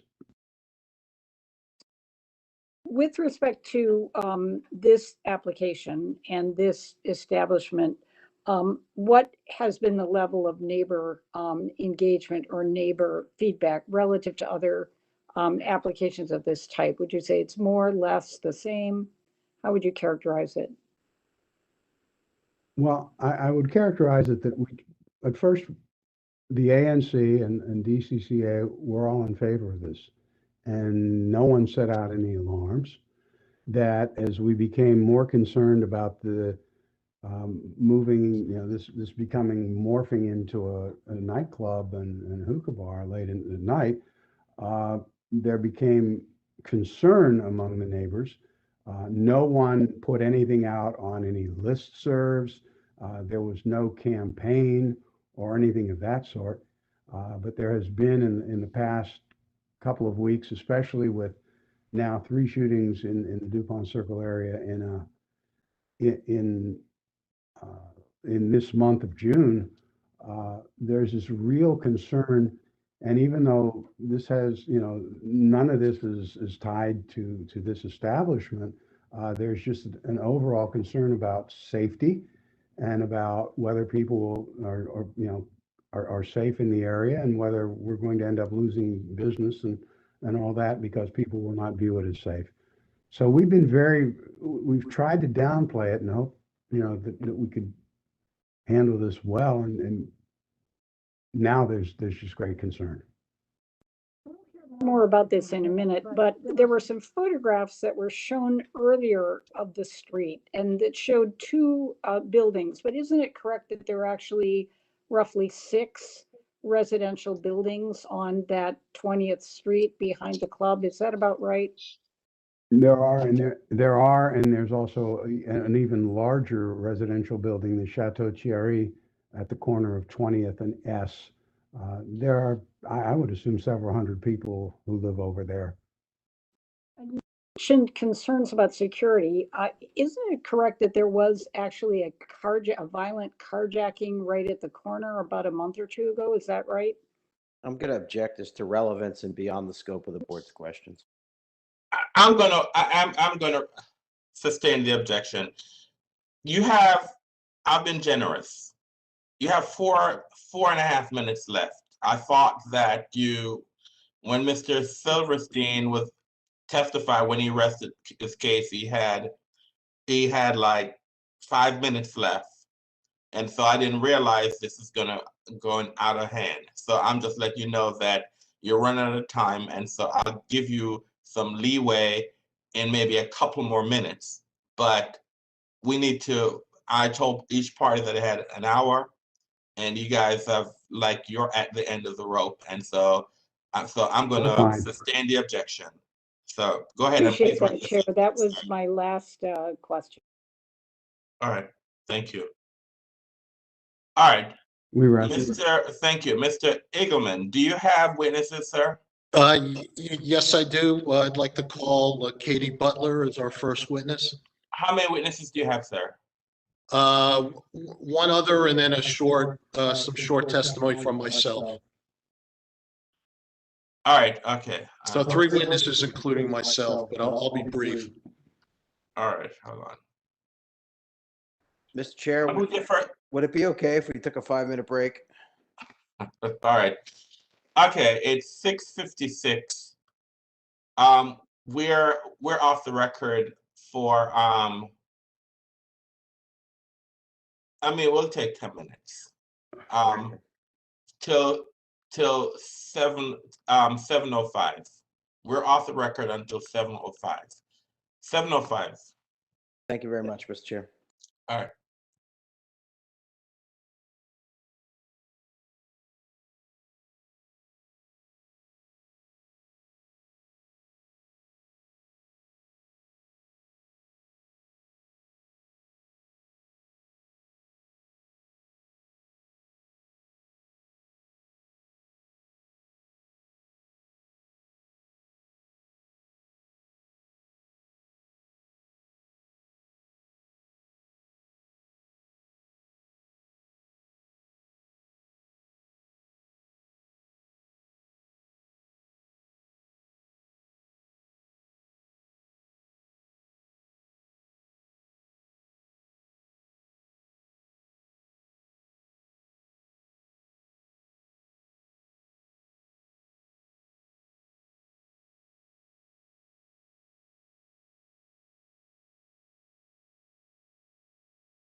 All right, we're back on the record. All right, so we're now at the stage where DC, the DuPont Circle Citizens Association will do its case presentation. Do you have a witness, sir? Who's your first witness? First witness is Katie Butler. Ms. Butler? Katie Butler? She's on Mr. as an Chair, attendee. she's on. I'm going to elevate her right. Stand by. All right, Ms. Butler, your rights have been elevated. Hi there. Miss, do you have a camera, Miss Butler, or you're just on the phone? Hi. I'm on. Katie. Yeah, All right, okay, can you raise your right hand, please? Do you swear or affirm to tell the truth and nothing but the truth? I do. Thank you, ma'am. Your witness, sir. Okay, can you please state your name and address for the record? So my full name is Catherine Carol Butler. I go by Katie, and I live at 1721 20th Street Northwest in apartment 101. And for the board, can you describe where you reside in relation to the proposed establishment? So I am right out, like you can see their back entrance, and I'm right across the street from them, basically. I might be a little bit to the left, and there's my neighbors are directly across, but I'm like right there. Can you estimate how many feet you are from the back of the establishment? So it's one driving lane with some parking on either side. So I would say, I'm terrible at estimating, but 50 feet, 60 feet, not that far. Okay, and 20th Street there is a one-lane road other than the parking on either side? Yes. Okay. Can you describe for the boards your feelings about the proposed establishment? So it's not just my feelings, it's a lot of my neighbors as well. But since my house is so close, and I'm actually in the front of this condo building, we're about 6 units that were just built a little over maybe a year and a half, 2 years ago. And so I'm on the first 2 levels, the ground and first floor, and then I have a rooftop on the 3rd floor, the first, second, and 3rd floor. And my bedrooms actually face the street, and I can hear usually everyone that's going up and down if they're talking. It hasn't really been too much of an issue because I grew up in the city, so I'm used to the noise, but every now and again, there might be someone loud, coming home from the bar or going to bars, but they usually just pass on by. But you can hear them from my bedrooms. And I know that's the case for my downstairs neighbors who live in the basement, who have 2 windows on the street, as well as the countless neighbors around me. So we're really concerned about the noise that this, nightclub will present. And it's not just about music. It's also about the number of people that they're going to be allowed to have in there, which will eventually spill out at the end of the night. Other concerns we have to do with the location. I mean, if you look at, I'm not an expert on this, but if you look at the actual zoning maps in DC, there's not really a nightclub that has this many residential, like on the back side, there's 50% if you drew a circle around it is in a residential use zone. Assets mostly has just mixed use around it, and it's mostly just offices. And then South DuPont is all mixed use. There's really nothing that compares. So, and this is a historic district. I mean, I can't even get I have to get permission to change certain aspects of my facade, like changing the windows. So it's really it's always been a quiet residential street. And I didn't even realize there was another nightclub, Gazuzo, but if memory serves me correct, that only backs into one apartment building on the back end, and it has an alley. And it also used to have a Chipotle in other places like under it. So I don't think it's that big of a place, whereas this one will have the whole entire building will be, for the applicant. Trash is another issue, of course. Parking, I mean,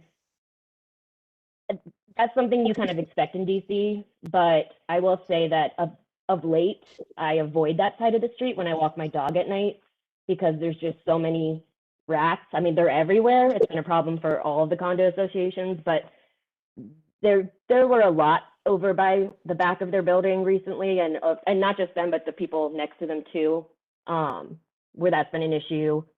The largest concern I also have is my safety and the safety of my neighbors. So I work in an accounting firm. I work late hours. Sometimes, I mean, I don't like to stay at the office too late, but I come home at 12, 1 or 2, and I continue working from home. And late into the night. And I don't want to have any issues when I'm coming home or fear for my safety when I'm walking home. And I know that in the letter that my neighbors sent to the board, many of us expressed similar concerns, especially many of us who, or well, I'm not, but many of us who are senior citizens who also, still work and come home late at night. And this has just been compounded by the recent, crime in the neighborhood. And even though safety is always an issue in DC, when you add, almost 300 people and liquor to the mix and then late hours, it's just kind of a recipe for disaster. So I just wanted to say that on behalf of myself and most of my neighbors, we are genuinely afraid for our safety, for what this applicant is proposing to do with the space. Now, we do have restaurants in the area, and if this was just going to be a restaurant, we would have no issue with it. But based on what they're proposing with the hours, I mean, you can do a simple Google search and see what the hours are for the restaurants in that area. I mean, I go to Les Tomates, that's not open past 11. There's even a bar, McClellan's Retreat, that actually has pretty good whiskey if anyone likes whiskey. They're not even open past 12 on weekends, and that's a bar. So I just don't really understand how this is going to be a restaurant concept when it's open till 2 or 3 in the morning, and then it opens again in 4 or 5 hours. I mean, that doesn't give our neighbors a lot of respite from, any noise or other issues that could arise. So while I would be more than happy if this is just a restaurant and it actually acts like a restaurant, I just feel like the actions may not match what are being said here at this hearing. And so I think basically I don't really see how, like the other mom and pop shops that are right next door, how that's going to contribute to our neighborhood. I think if anything, it'll just create more problems, and basically will not have a positive impact. Katie, you described your building. Can you describe the other residences that are in close proximity to where you live? So directly across the way is a group of, I would have to describe condominium townhouses. So they look like they're, separate townhouses, but they're actually one huge condo association. And there's some that face the back of their of Signature Lounge's back entrance. And then there are even some directly behind it because it's kind of a big plot of land. And then you have multiple apartment units. You have the Chateau Terry, and then next door to us is a very large 6, 7, 8-story apartment building. And then next to them, you have the Scientology National Affairs Office, I believe. So a mix of things, but it's a residential, RU kind of zoning space. Right. And and that part of the block is within the historic district. Is that correct? Yes, I couldn't even extend my my patio on top of my rooftop because that's against the rules. Well, thank you. That's been very clear, and sort of in the interest of time, I'll close my questions there. All right, thank you. Mr. Silverstein, do you have any questions of this witness?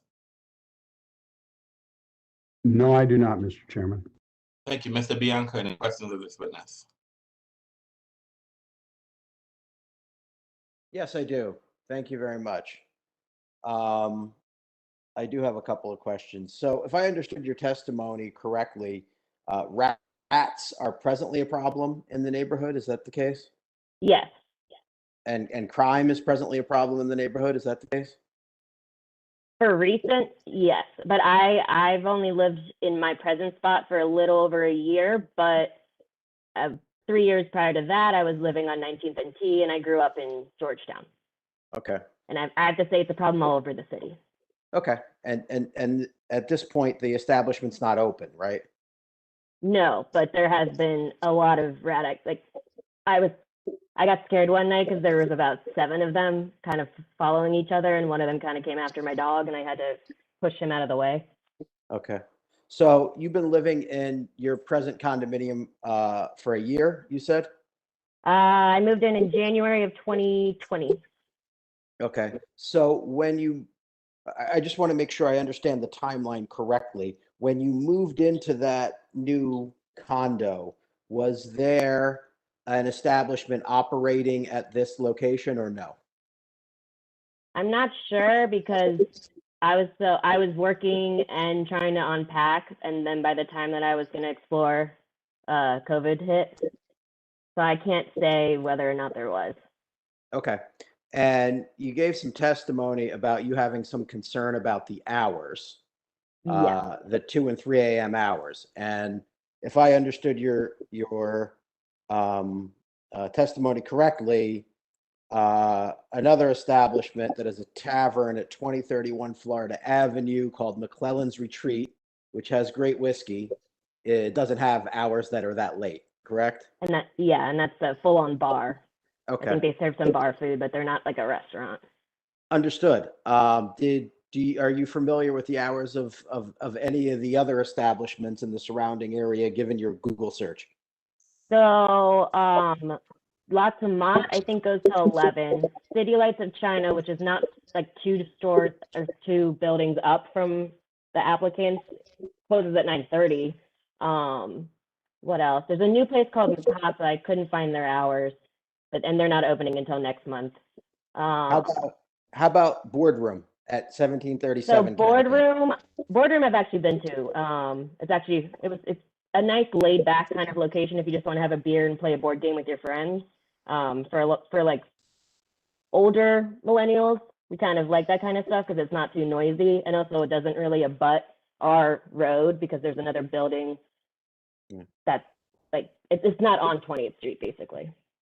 Understood. But their hours are till 2 during 3 on the weekends, correct? I think so, but it's also just a very chill vibe. It's more like a pub. Okay. How about Beer Baron, another tavern at 1523 22nd Street? Did you check the hours on that one? No, and I've not heard of it either. Okay.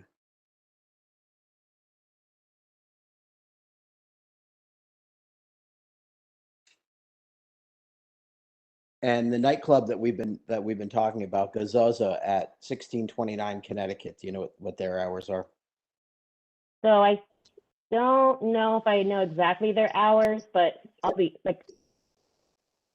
been up and down that way because I used to go to the Chipotle all the time in high school, and my friend lived nearby. And I don't know I don't know how long it's been there, but even now, I didn't even think it was a club. It has like blacked out windows. It's on like an upper level above the old Chipotle, and you don't hear anything from it. Okay. Would you be surprised to learn that their hours are till 2 and 3 as well? Well, not if they're a nightclub, that kind of makes sense. All right. Thank you. I don't have any further questions.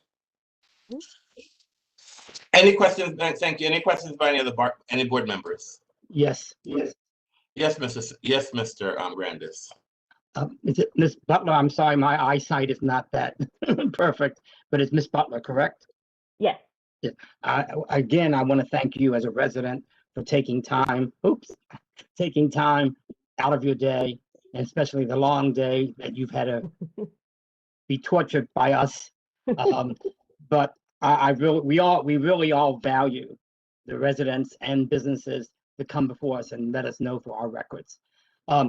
I think I only have one question. Mr. Bianca asked you about the boardroom. Yeah. And I think he was trying to impress everyone or yourself that, did you know that they had, I think of Mr. Bianca, if I heard you correctly, that they're open till 2 or 3 a.m. depending on the night of the week. I think that's what I heard. You're familiar with them, but you did not know how late they were open, correct? I mean, I think I knew that they were open kind of late on weekends because there was one time I was walking my dog after getting home late, And I actually ran into some friends who were heading to the boardroom, and it must have been midnight. But I haven't been there in a while. But it is a very relaxed atmosphere. And have you ever been there or even just walked by there and they've had a cover charge? You're talking about the boardroom? Yes. No. And have you ever walked by there or been told that they've had promoters promoting some events there? No, Like not late to my night? recollection. And is the boardroom closer to this applicant than Azusa, which is a nightclub? Is it the boardroom closer? Much closer. It's on the same block. Okay. Well, I just wanted to make sure I understood that what you knew about the boardroom and into late hours, and that from your knowledge, it does not use the cover charge, and nor does it have promoters. Thank you very much. Thank you. Thank you for your time. Any other questions by any of the board members? Mr. Bianca, any questions of the witness based on the questions that were asked by the board? No, Mr. Chair. Mr. Silverstein, any questions of the witness based on the questions that were asked by the No, board? sir. No, sir. Mr. Eggleston, any questions you need to ask of the witness based on the questions the board was asked? No, sir. All right, thank you. Thank you very much, Ms. Butler, for your testimony. All right, thank you very much. Do we have another witness? Yes, we do. I'd like to call Jeffrey Ruttgauer. Mr. What's the last name? Rudd what? I'm sorry. Ruttgauer. Mr. Ruttgauer, can you raise your right hand, please? Yes. Do you swear or affirm to tell the truth and nothing but truth? I do.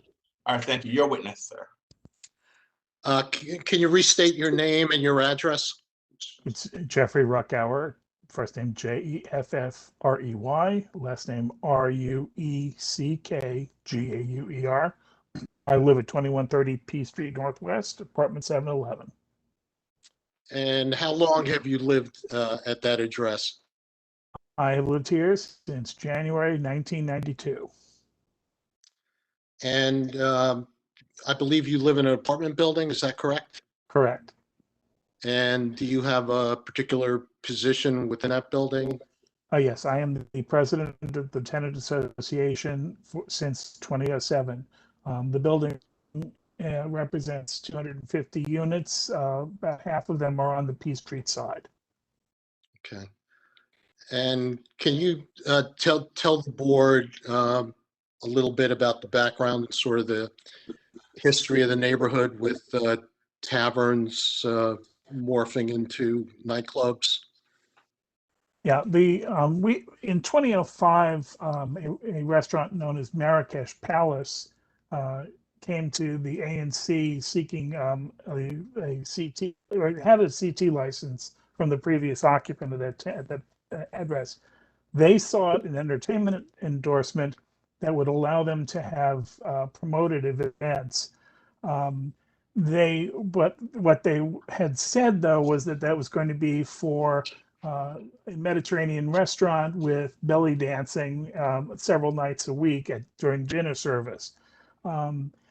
They eventually got that endorsement. However, I had noticed that what the construction that was going on at the building was that there was the second and third floors were not part of the restaurant. And that I had observed materials going in that gave me reason to believe that was going to be a discotheque. I raised concerns with the ANC. The applicant insisted on the record that under no circumstances was anything like a discotheque being built there. He would not run a discotheque, and that was that. Opening night, a few months later, everyone in the neighborhood was just gobsmacked that was a discotheque that had opened up in the second floor. It went by the name of Pasha Lounge. It had a line going to 22nd Street, up 22nd Street, and it was quite rambunctious. It was very loud, a lot of hollering and hooting, and just general disruption. That it was, a few hours later, the main event of the evening promoter got on a bullhorn and announced the arrival of their performer, who arrived with an entourage and 3 limousines, which caused even more noise. So it just went down from there. As the evening ended, people were getting into fights in the street. MPD had been summoned a number of times, and MPD couldn't clear the street until about an hour after closing. So it was about 4 a.m. That went on more or less for the next year and a half, until a settlement agreement was signed, which put a prohibition on promoter events and reduced the operating hours by an hour. That was the result of orders from the ABRA board because of their conduct.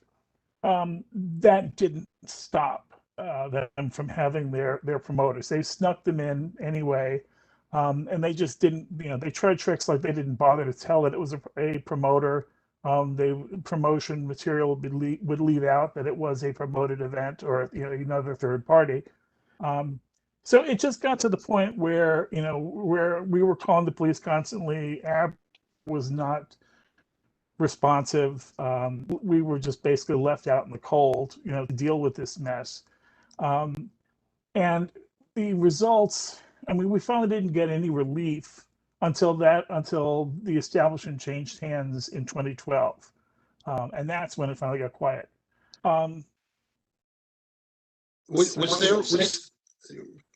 Jeff, was there another establishment with a similar problem? Yes. Yeah, in 2010, a place called Vento opened up in 2120 in the Residence Inn restaurant space on the ground floor. And they followed suit in a very similar manner. They were a CR establishment, but when dinner service ended, they became a nightclub.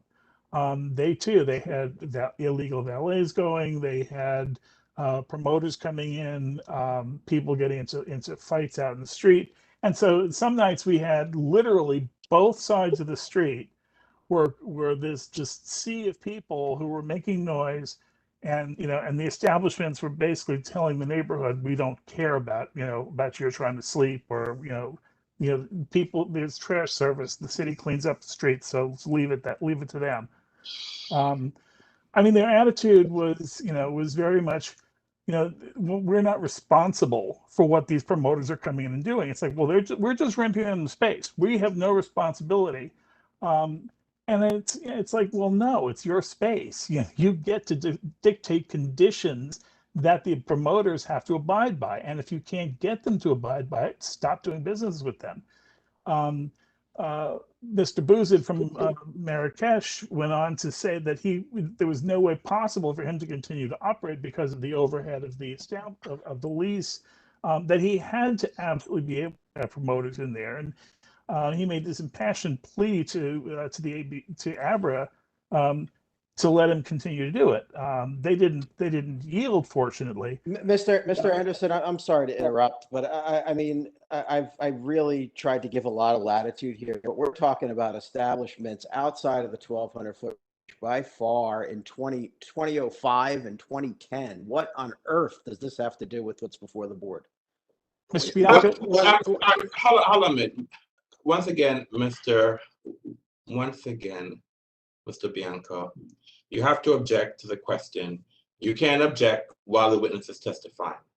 So I'm gonna overrule the objection. You have either, I'm sorry, Mr. Bianco, either you need to object to the questions that are being asked by counsel, or you have to object that it's been broad.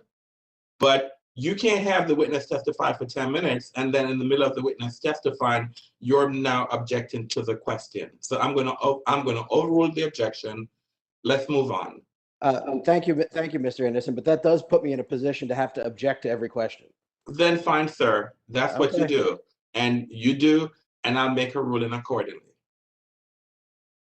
Go ahead, sir. Yeah, let me just go ahead.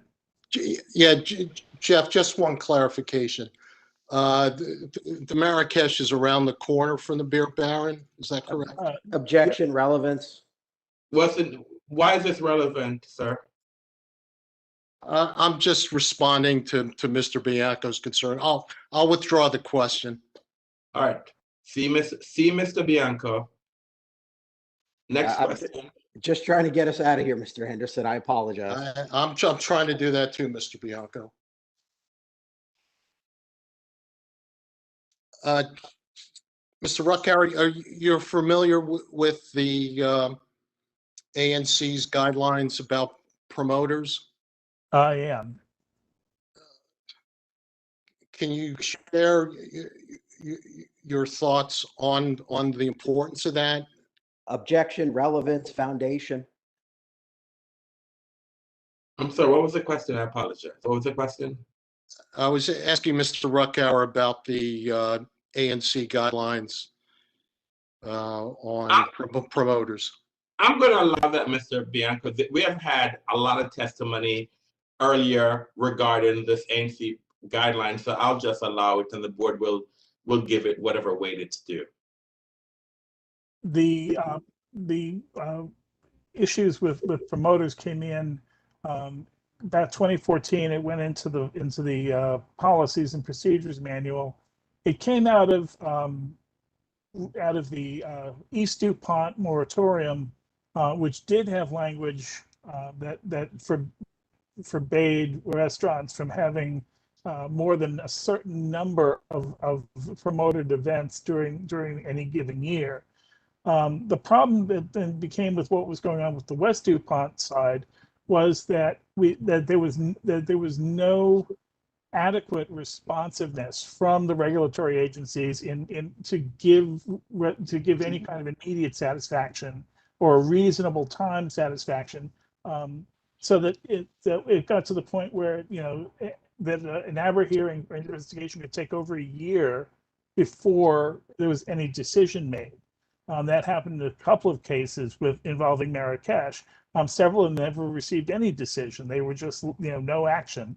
So the ANC then decided, well, because we can't count on the regulatory framework to be responsive to residents when there's an actual problem occurring, and that it was the burden of the police department not having adequate resources, the ANC decided, well, we're just going to have to, let's try this. Let's try putting a restriction saying that we're going to oppose or contest any promoted events in language in the settlement agreements. It did not mean to shut out them entirely. The idea was that if an applicant felt they had a compelling reason for having it, the ANC would be open to considering it and perhaps granting it. But it shifted the burden of proof onto the applicant having to demonstrate that their business model was sound and that they could justify having us accede to it, versus letting them have it right from the get-go, and then everyone has to deal with running to catch up and try to undo the damage. Okay, thank you, Mr. Ruckower. I have no further questions. All right, thank you. Mr. Silverstein, do you have any questions of this witness? No, I do not, Mr. Chairman. Mr. Bianco, any questions of this witness?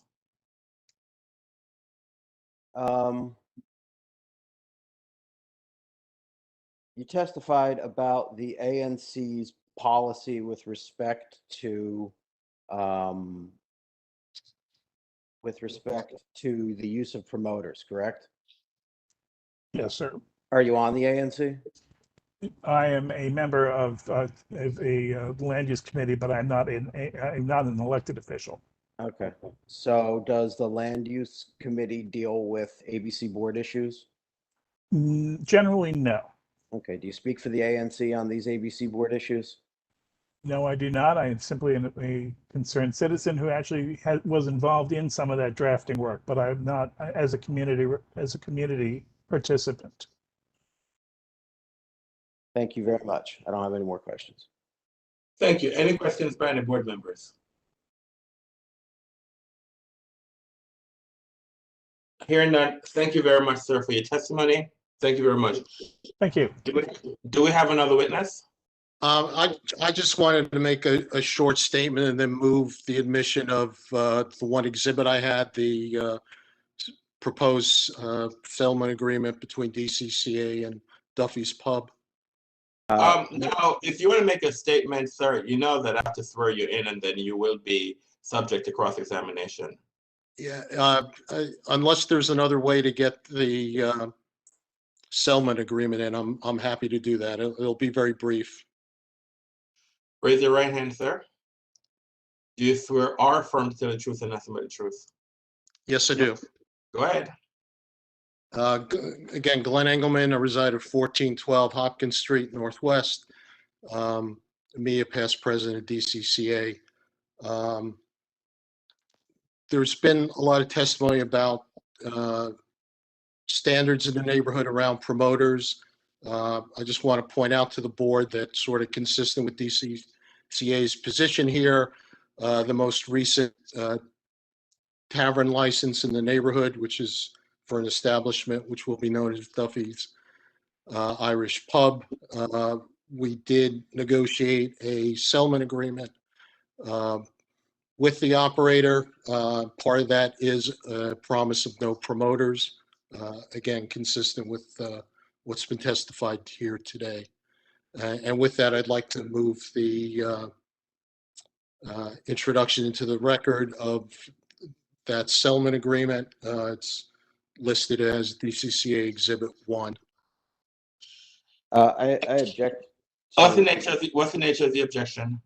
The nature of the objection is relevance. Generally, settlement discussions aren't admissible. This is a settlement discussion and an unsigned agreement, apparently, on behalf of an establishment that is not the subject property before the board. It's completely irrelevant. The issue before the board has no bearing on the proceedings. I'm sorry. Hold on. Is this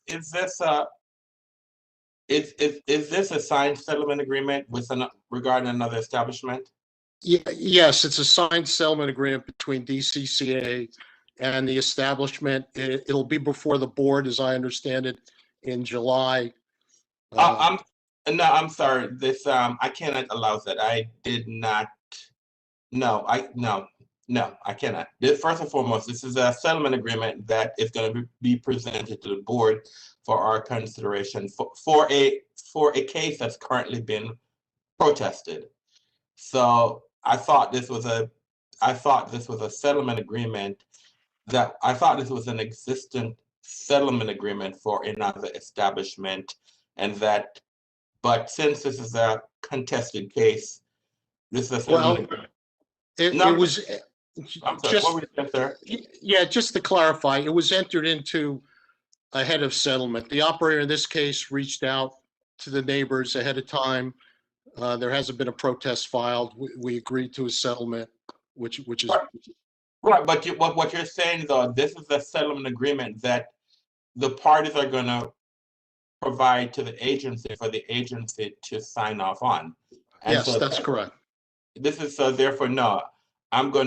This document cannot be admitted into evidence. All right, so it cannot. So this document will not be allowed to, hold on 1 minute, please. Yeah, this document will not be allowed to be into evidence. If it was a board approved settlement agreement, yes, but it's not, so no. So let's move on. Do you have anything else you want to say, sir? No, I don't. All right. Mr. Silverstein, do you have any questions of Mr. Eggleton? No, I don't. Mr. Bianco, any questions of this witness? No, sir. All right. Thank you, sir, for your testimony. Do you rest? Yes, I do. All right. So this is where we are now. Hold on 1 minute, please.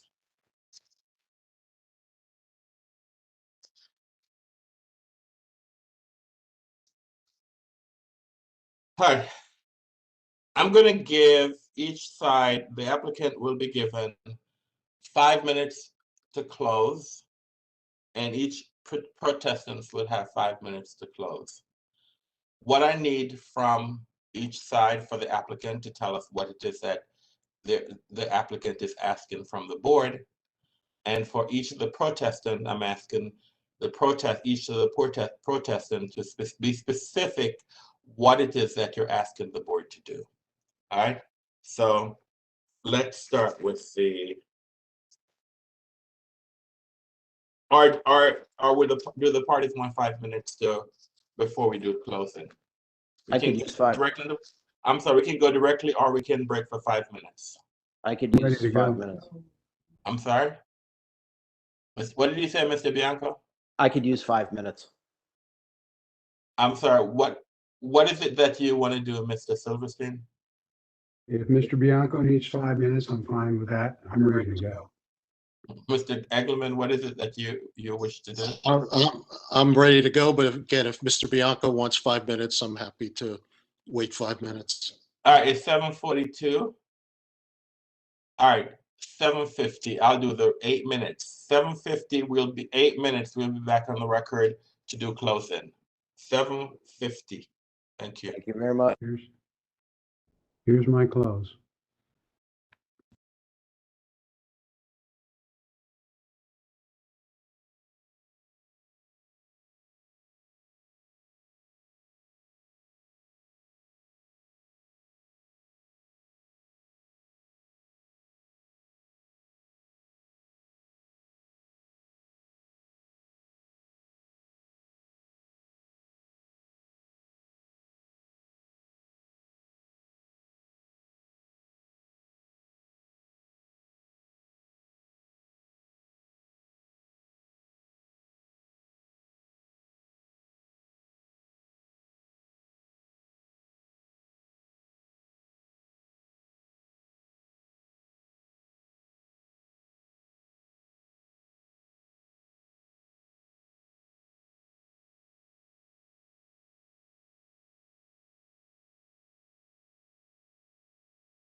We're back in the record. It's 7:50. Where is everyone? Everyone, please log back on. Mr. Bianco? Yes, I'm here. Mr. Engelman? I'm here. All right, fine. Mr. Bianco, you have 5 minutes, sir. Thank you very much. Mr. Chairman, members of the board, in compliance with your instructions, I want to very clearly state what we are asking for. We are asking that the board grant the CT license that my client has applied for with the endorsements applied for without any condition or restriction. Most of the protestant's case rests on things that occurred at another establishment in another neighborhood. And I think it's very important that the testimony that we heard from the MPD clearly established it's one of the most difficult and dense neighborhoods to deal with from a nightlife perspective. The incidents cited were in 2018, and although thoroughly investigated by the MPD, by ABRA, there were fact-finding hearings on each, exactly zero finding of any wrongdoing on Secret's part whatsoever. No violations. They have operated at that location for 4 or 5 years. They've accumulated exactly one violation and one warning in that period of time. I know the board is pretty much sick of me coming before you and having arguments about what goes on at 9th and U Street Northwest, but because you've seen me so much on that issue, on that neighborhood, I think you very well understand the difficulties that that neighborhood experiences from a nightlife perspective. And those difficulties don't really have anything to do with Secret Lounge. As to the character of the DuPont Circle neighborhood that the applicant proposes to locate his business in, the protestants point to incidents that occurred at other establishments bearing no relationship to my client's establishment whatsoever, that occurred in 2005, 2010, 2014, all outside of the relevant 1,200-foot radius. And I think it's important to note that these other incidents that occurred 10 or 15 years ago evidently drove some policy by the ANC, and we unfortunately heard extensive testimony on it, drove some policy by the ANC of promoters are bad, no promoters. Well, is this really a policy? I think any claim that this is a policy is specious based on the evidence before the board. And what evidence am I referring to but the investigator's report and the testimony thereon? Specifically, of the 5 taverns that are located within the relevant area, as set forth in the investigator's report, 0 have settlement agreements. 0 have promoter restrictions. Of the 2 nightclubs, full-blown nightclubs, located within the relevant 1,200 square foot area, 0 have promoters restrictions. 1 of 2 nightclubs has a settlement agreement. So what really is this policy if it's not enforced against anybody? They're seeking to enforce it against my client and no one else. What really is this policy? And I think it holds up as well when you look at the previous establishment that was at this location. No promoter restriction, no settlement agreement. Why, given the context of this, should these conditions be imposed on this specific license when there clearly is no policy, at least not one that is being enforced in any way, shape, or form? We put on evidence today to give the board some insight into what my client's plan is for the property with respect to his seating, with respect to his music, entertainment, and security. All very important things, all relevant considerations. The board is in a position where it has to predict the future in this case, essentially. What may happen? There's not a track record for this particular establishment. And while that's not easy to do, we do have guidance from the relevant case law as to what the board should look at. And where that case law puts us is exactly the evidence that we put on. What does the applicant plan to do? What are the measures that the applicant is putting in place? What is the overall character of the neighborhood? And we've had evidence on all of those, and they all weigh in my client's favor to grant this license. We think after the board has the opportunity to consider the voluminous evidence that has been put before it today and deliberate on the same, the conclusion that you will reach is that this establishment as proposed is appropriate for the 1,200 square foot area that is of relevant consideration for this particular proceeding. Thank you very much. Thank you very much, Mr. Bianco and Mr. Egelman. Mr. Egelman, you're next. Thank you. DCCA would like the board to deny the requested license.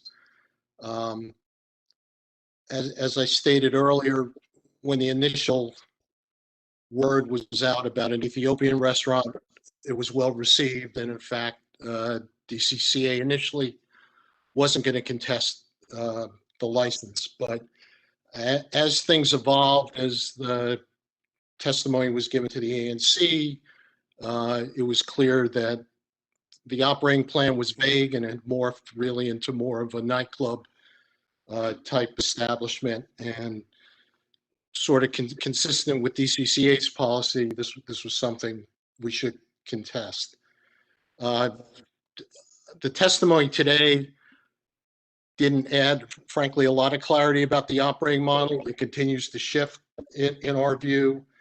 And our thought that restrictions might be a way to alleviate some of the real neighborhood concerns sort of evaporated today with the news that the operator is in arrears with respect to RDO payments on the existing establishment. Clearly an RDO would be part of it, but if they're in arrears, it's hard to see how you can impose any restrictions that we can have confidence on. So again, the neighborhood has a long history of balance. What's proposed here is not consistent with the neighborhood, not consistent with the area. I think Ms. Butler's testimony was pretty clear about the character of the block. And we'd ask you to deny the application. Thank you, Mr. Engelman. Mr. Silverstein. Thank you, Mr. Chairman. I'll be brief. We seek denial of the application. The burden of proof in this case is on the applicant.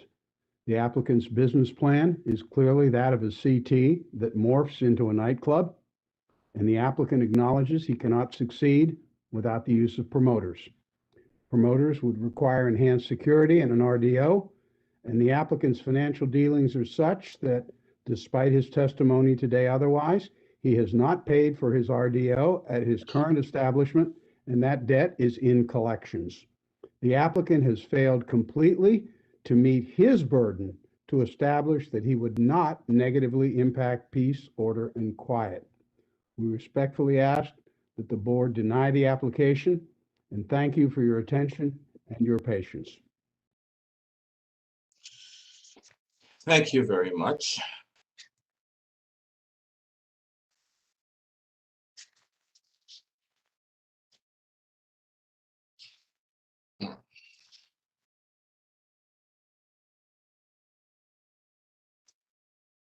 All right.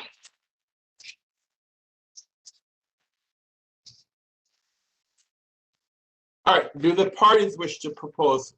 Do the parties wish to file proposed findings of fact and conclusion of law, or waive your right to do so? For the applicant, I prefer not to, but if the other parties are going to, I will as well. We waive. We do not seek to delay this any longer. Same for DCCA. Nothing from applicant either. We're right. good. Well, thank you very much. The record is now closed. This is a new license, so I believe that we will issue this decision within 90 days, but I believe that we will issue this decision as quickly as possible because it is a new license. All right, bear with me another minute, please.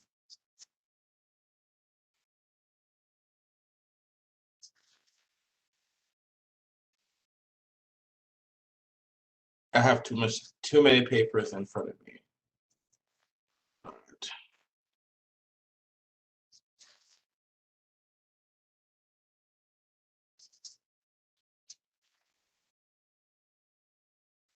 All right, as chairperson of the Alcoholic Beverage Control Board for the District of Columbia, in accordance with DC Official Code Section 2574B of the Open Meetings Act, I move that ABC Board hold a closed meeting for the purpose of seeking legal advice from our counsel on case number 21 PRO 00017 Signature Lounge, pursuant to DC Official Code Section 2574B4 of the Open Meetings Act, and deliberating upon case number 21 PRO 00017 Signature Lounge for the reasons cited in DC Official Code Section 2574B13 of the Open Meetings Act.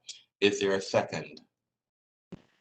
Ms. Crockett seconds. Ms. Crockett is second. The motion, I'll now take a roll call vote on the motion that has been properly seconded by Ms. Crockett. Mr. Short. Mr. Short, I agree. Ms. Crockett. Rafi Crockett, I agree. Ms. Hanson. Jenny Hansen, I agree. Mr. Grandis. Edward Grandis, I agree. And Mr. Anderson, I agree. As it appears that the motion has passed, I hereby give notice that the ABC Board will recess this proceedings to hold a closed meeting in ABC Board conference room pursuant to Section 574B of the Open Meetings Act. I want to thank everyone for their presentation today. I know it's been a long day, and so I want to thank everyone who has participated, and the board will deliberate, will look at the evidence presented, listen to review the documents and evidence, and carefully consider the evidence presented and make a decision what we believe is in the best interest of the residents overall of the District of Columbia. So I just want to thank you for everyone for their participation. And if you give me one more minute, I will close the record officially for the day.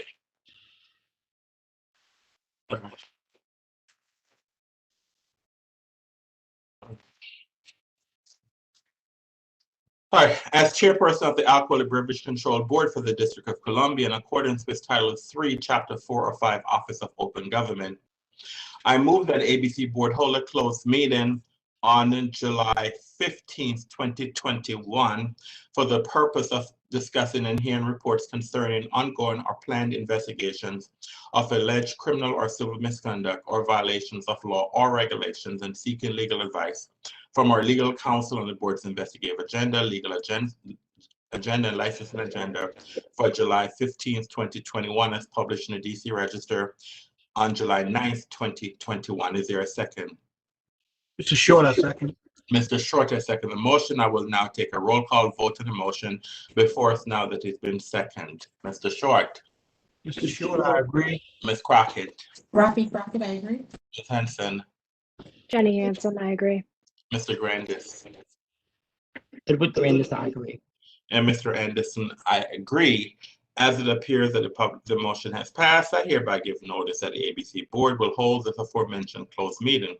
Pursuant to the Open Meetings Act, notice will also be posted on the ABC Board hearing room bulletin board, placed on electronic calendar on ABRA's website, and published in the DC Register in as timely a manner as practical. I would like to thank the parties for their active participation today. I would also like to thank the board members for their active participation today. And I would also like to thank the public who has tuned in today for this hearing. We are now formally adjourned for the day. I now direct all board members to return to executive session for further development. Have a great night, and thank you very much.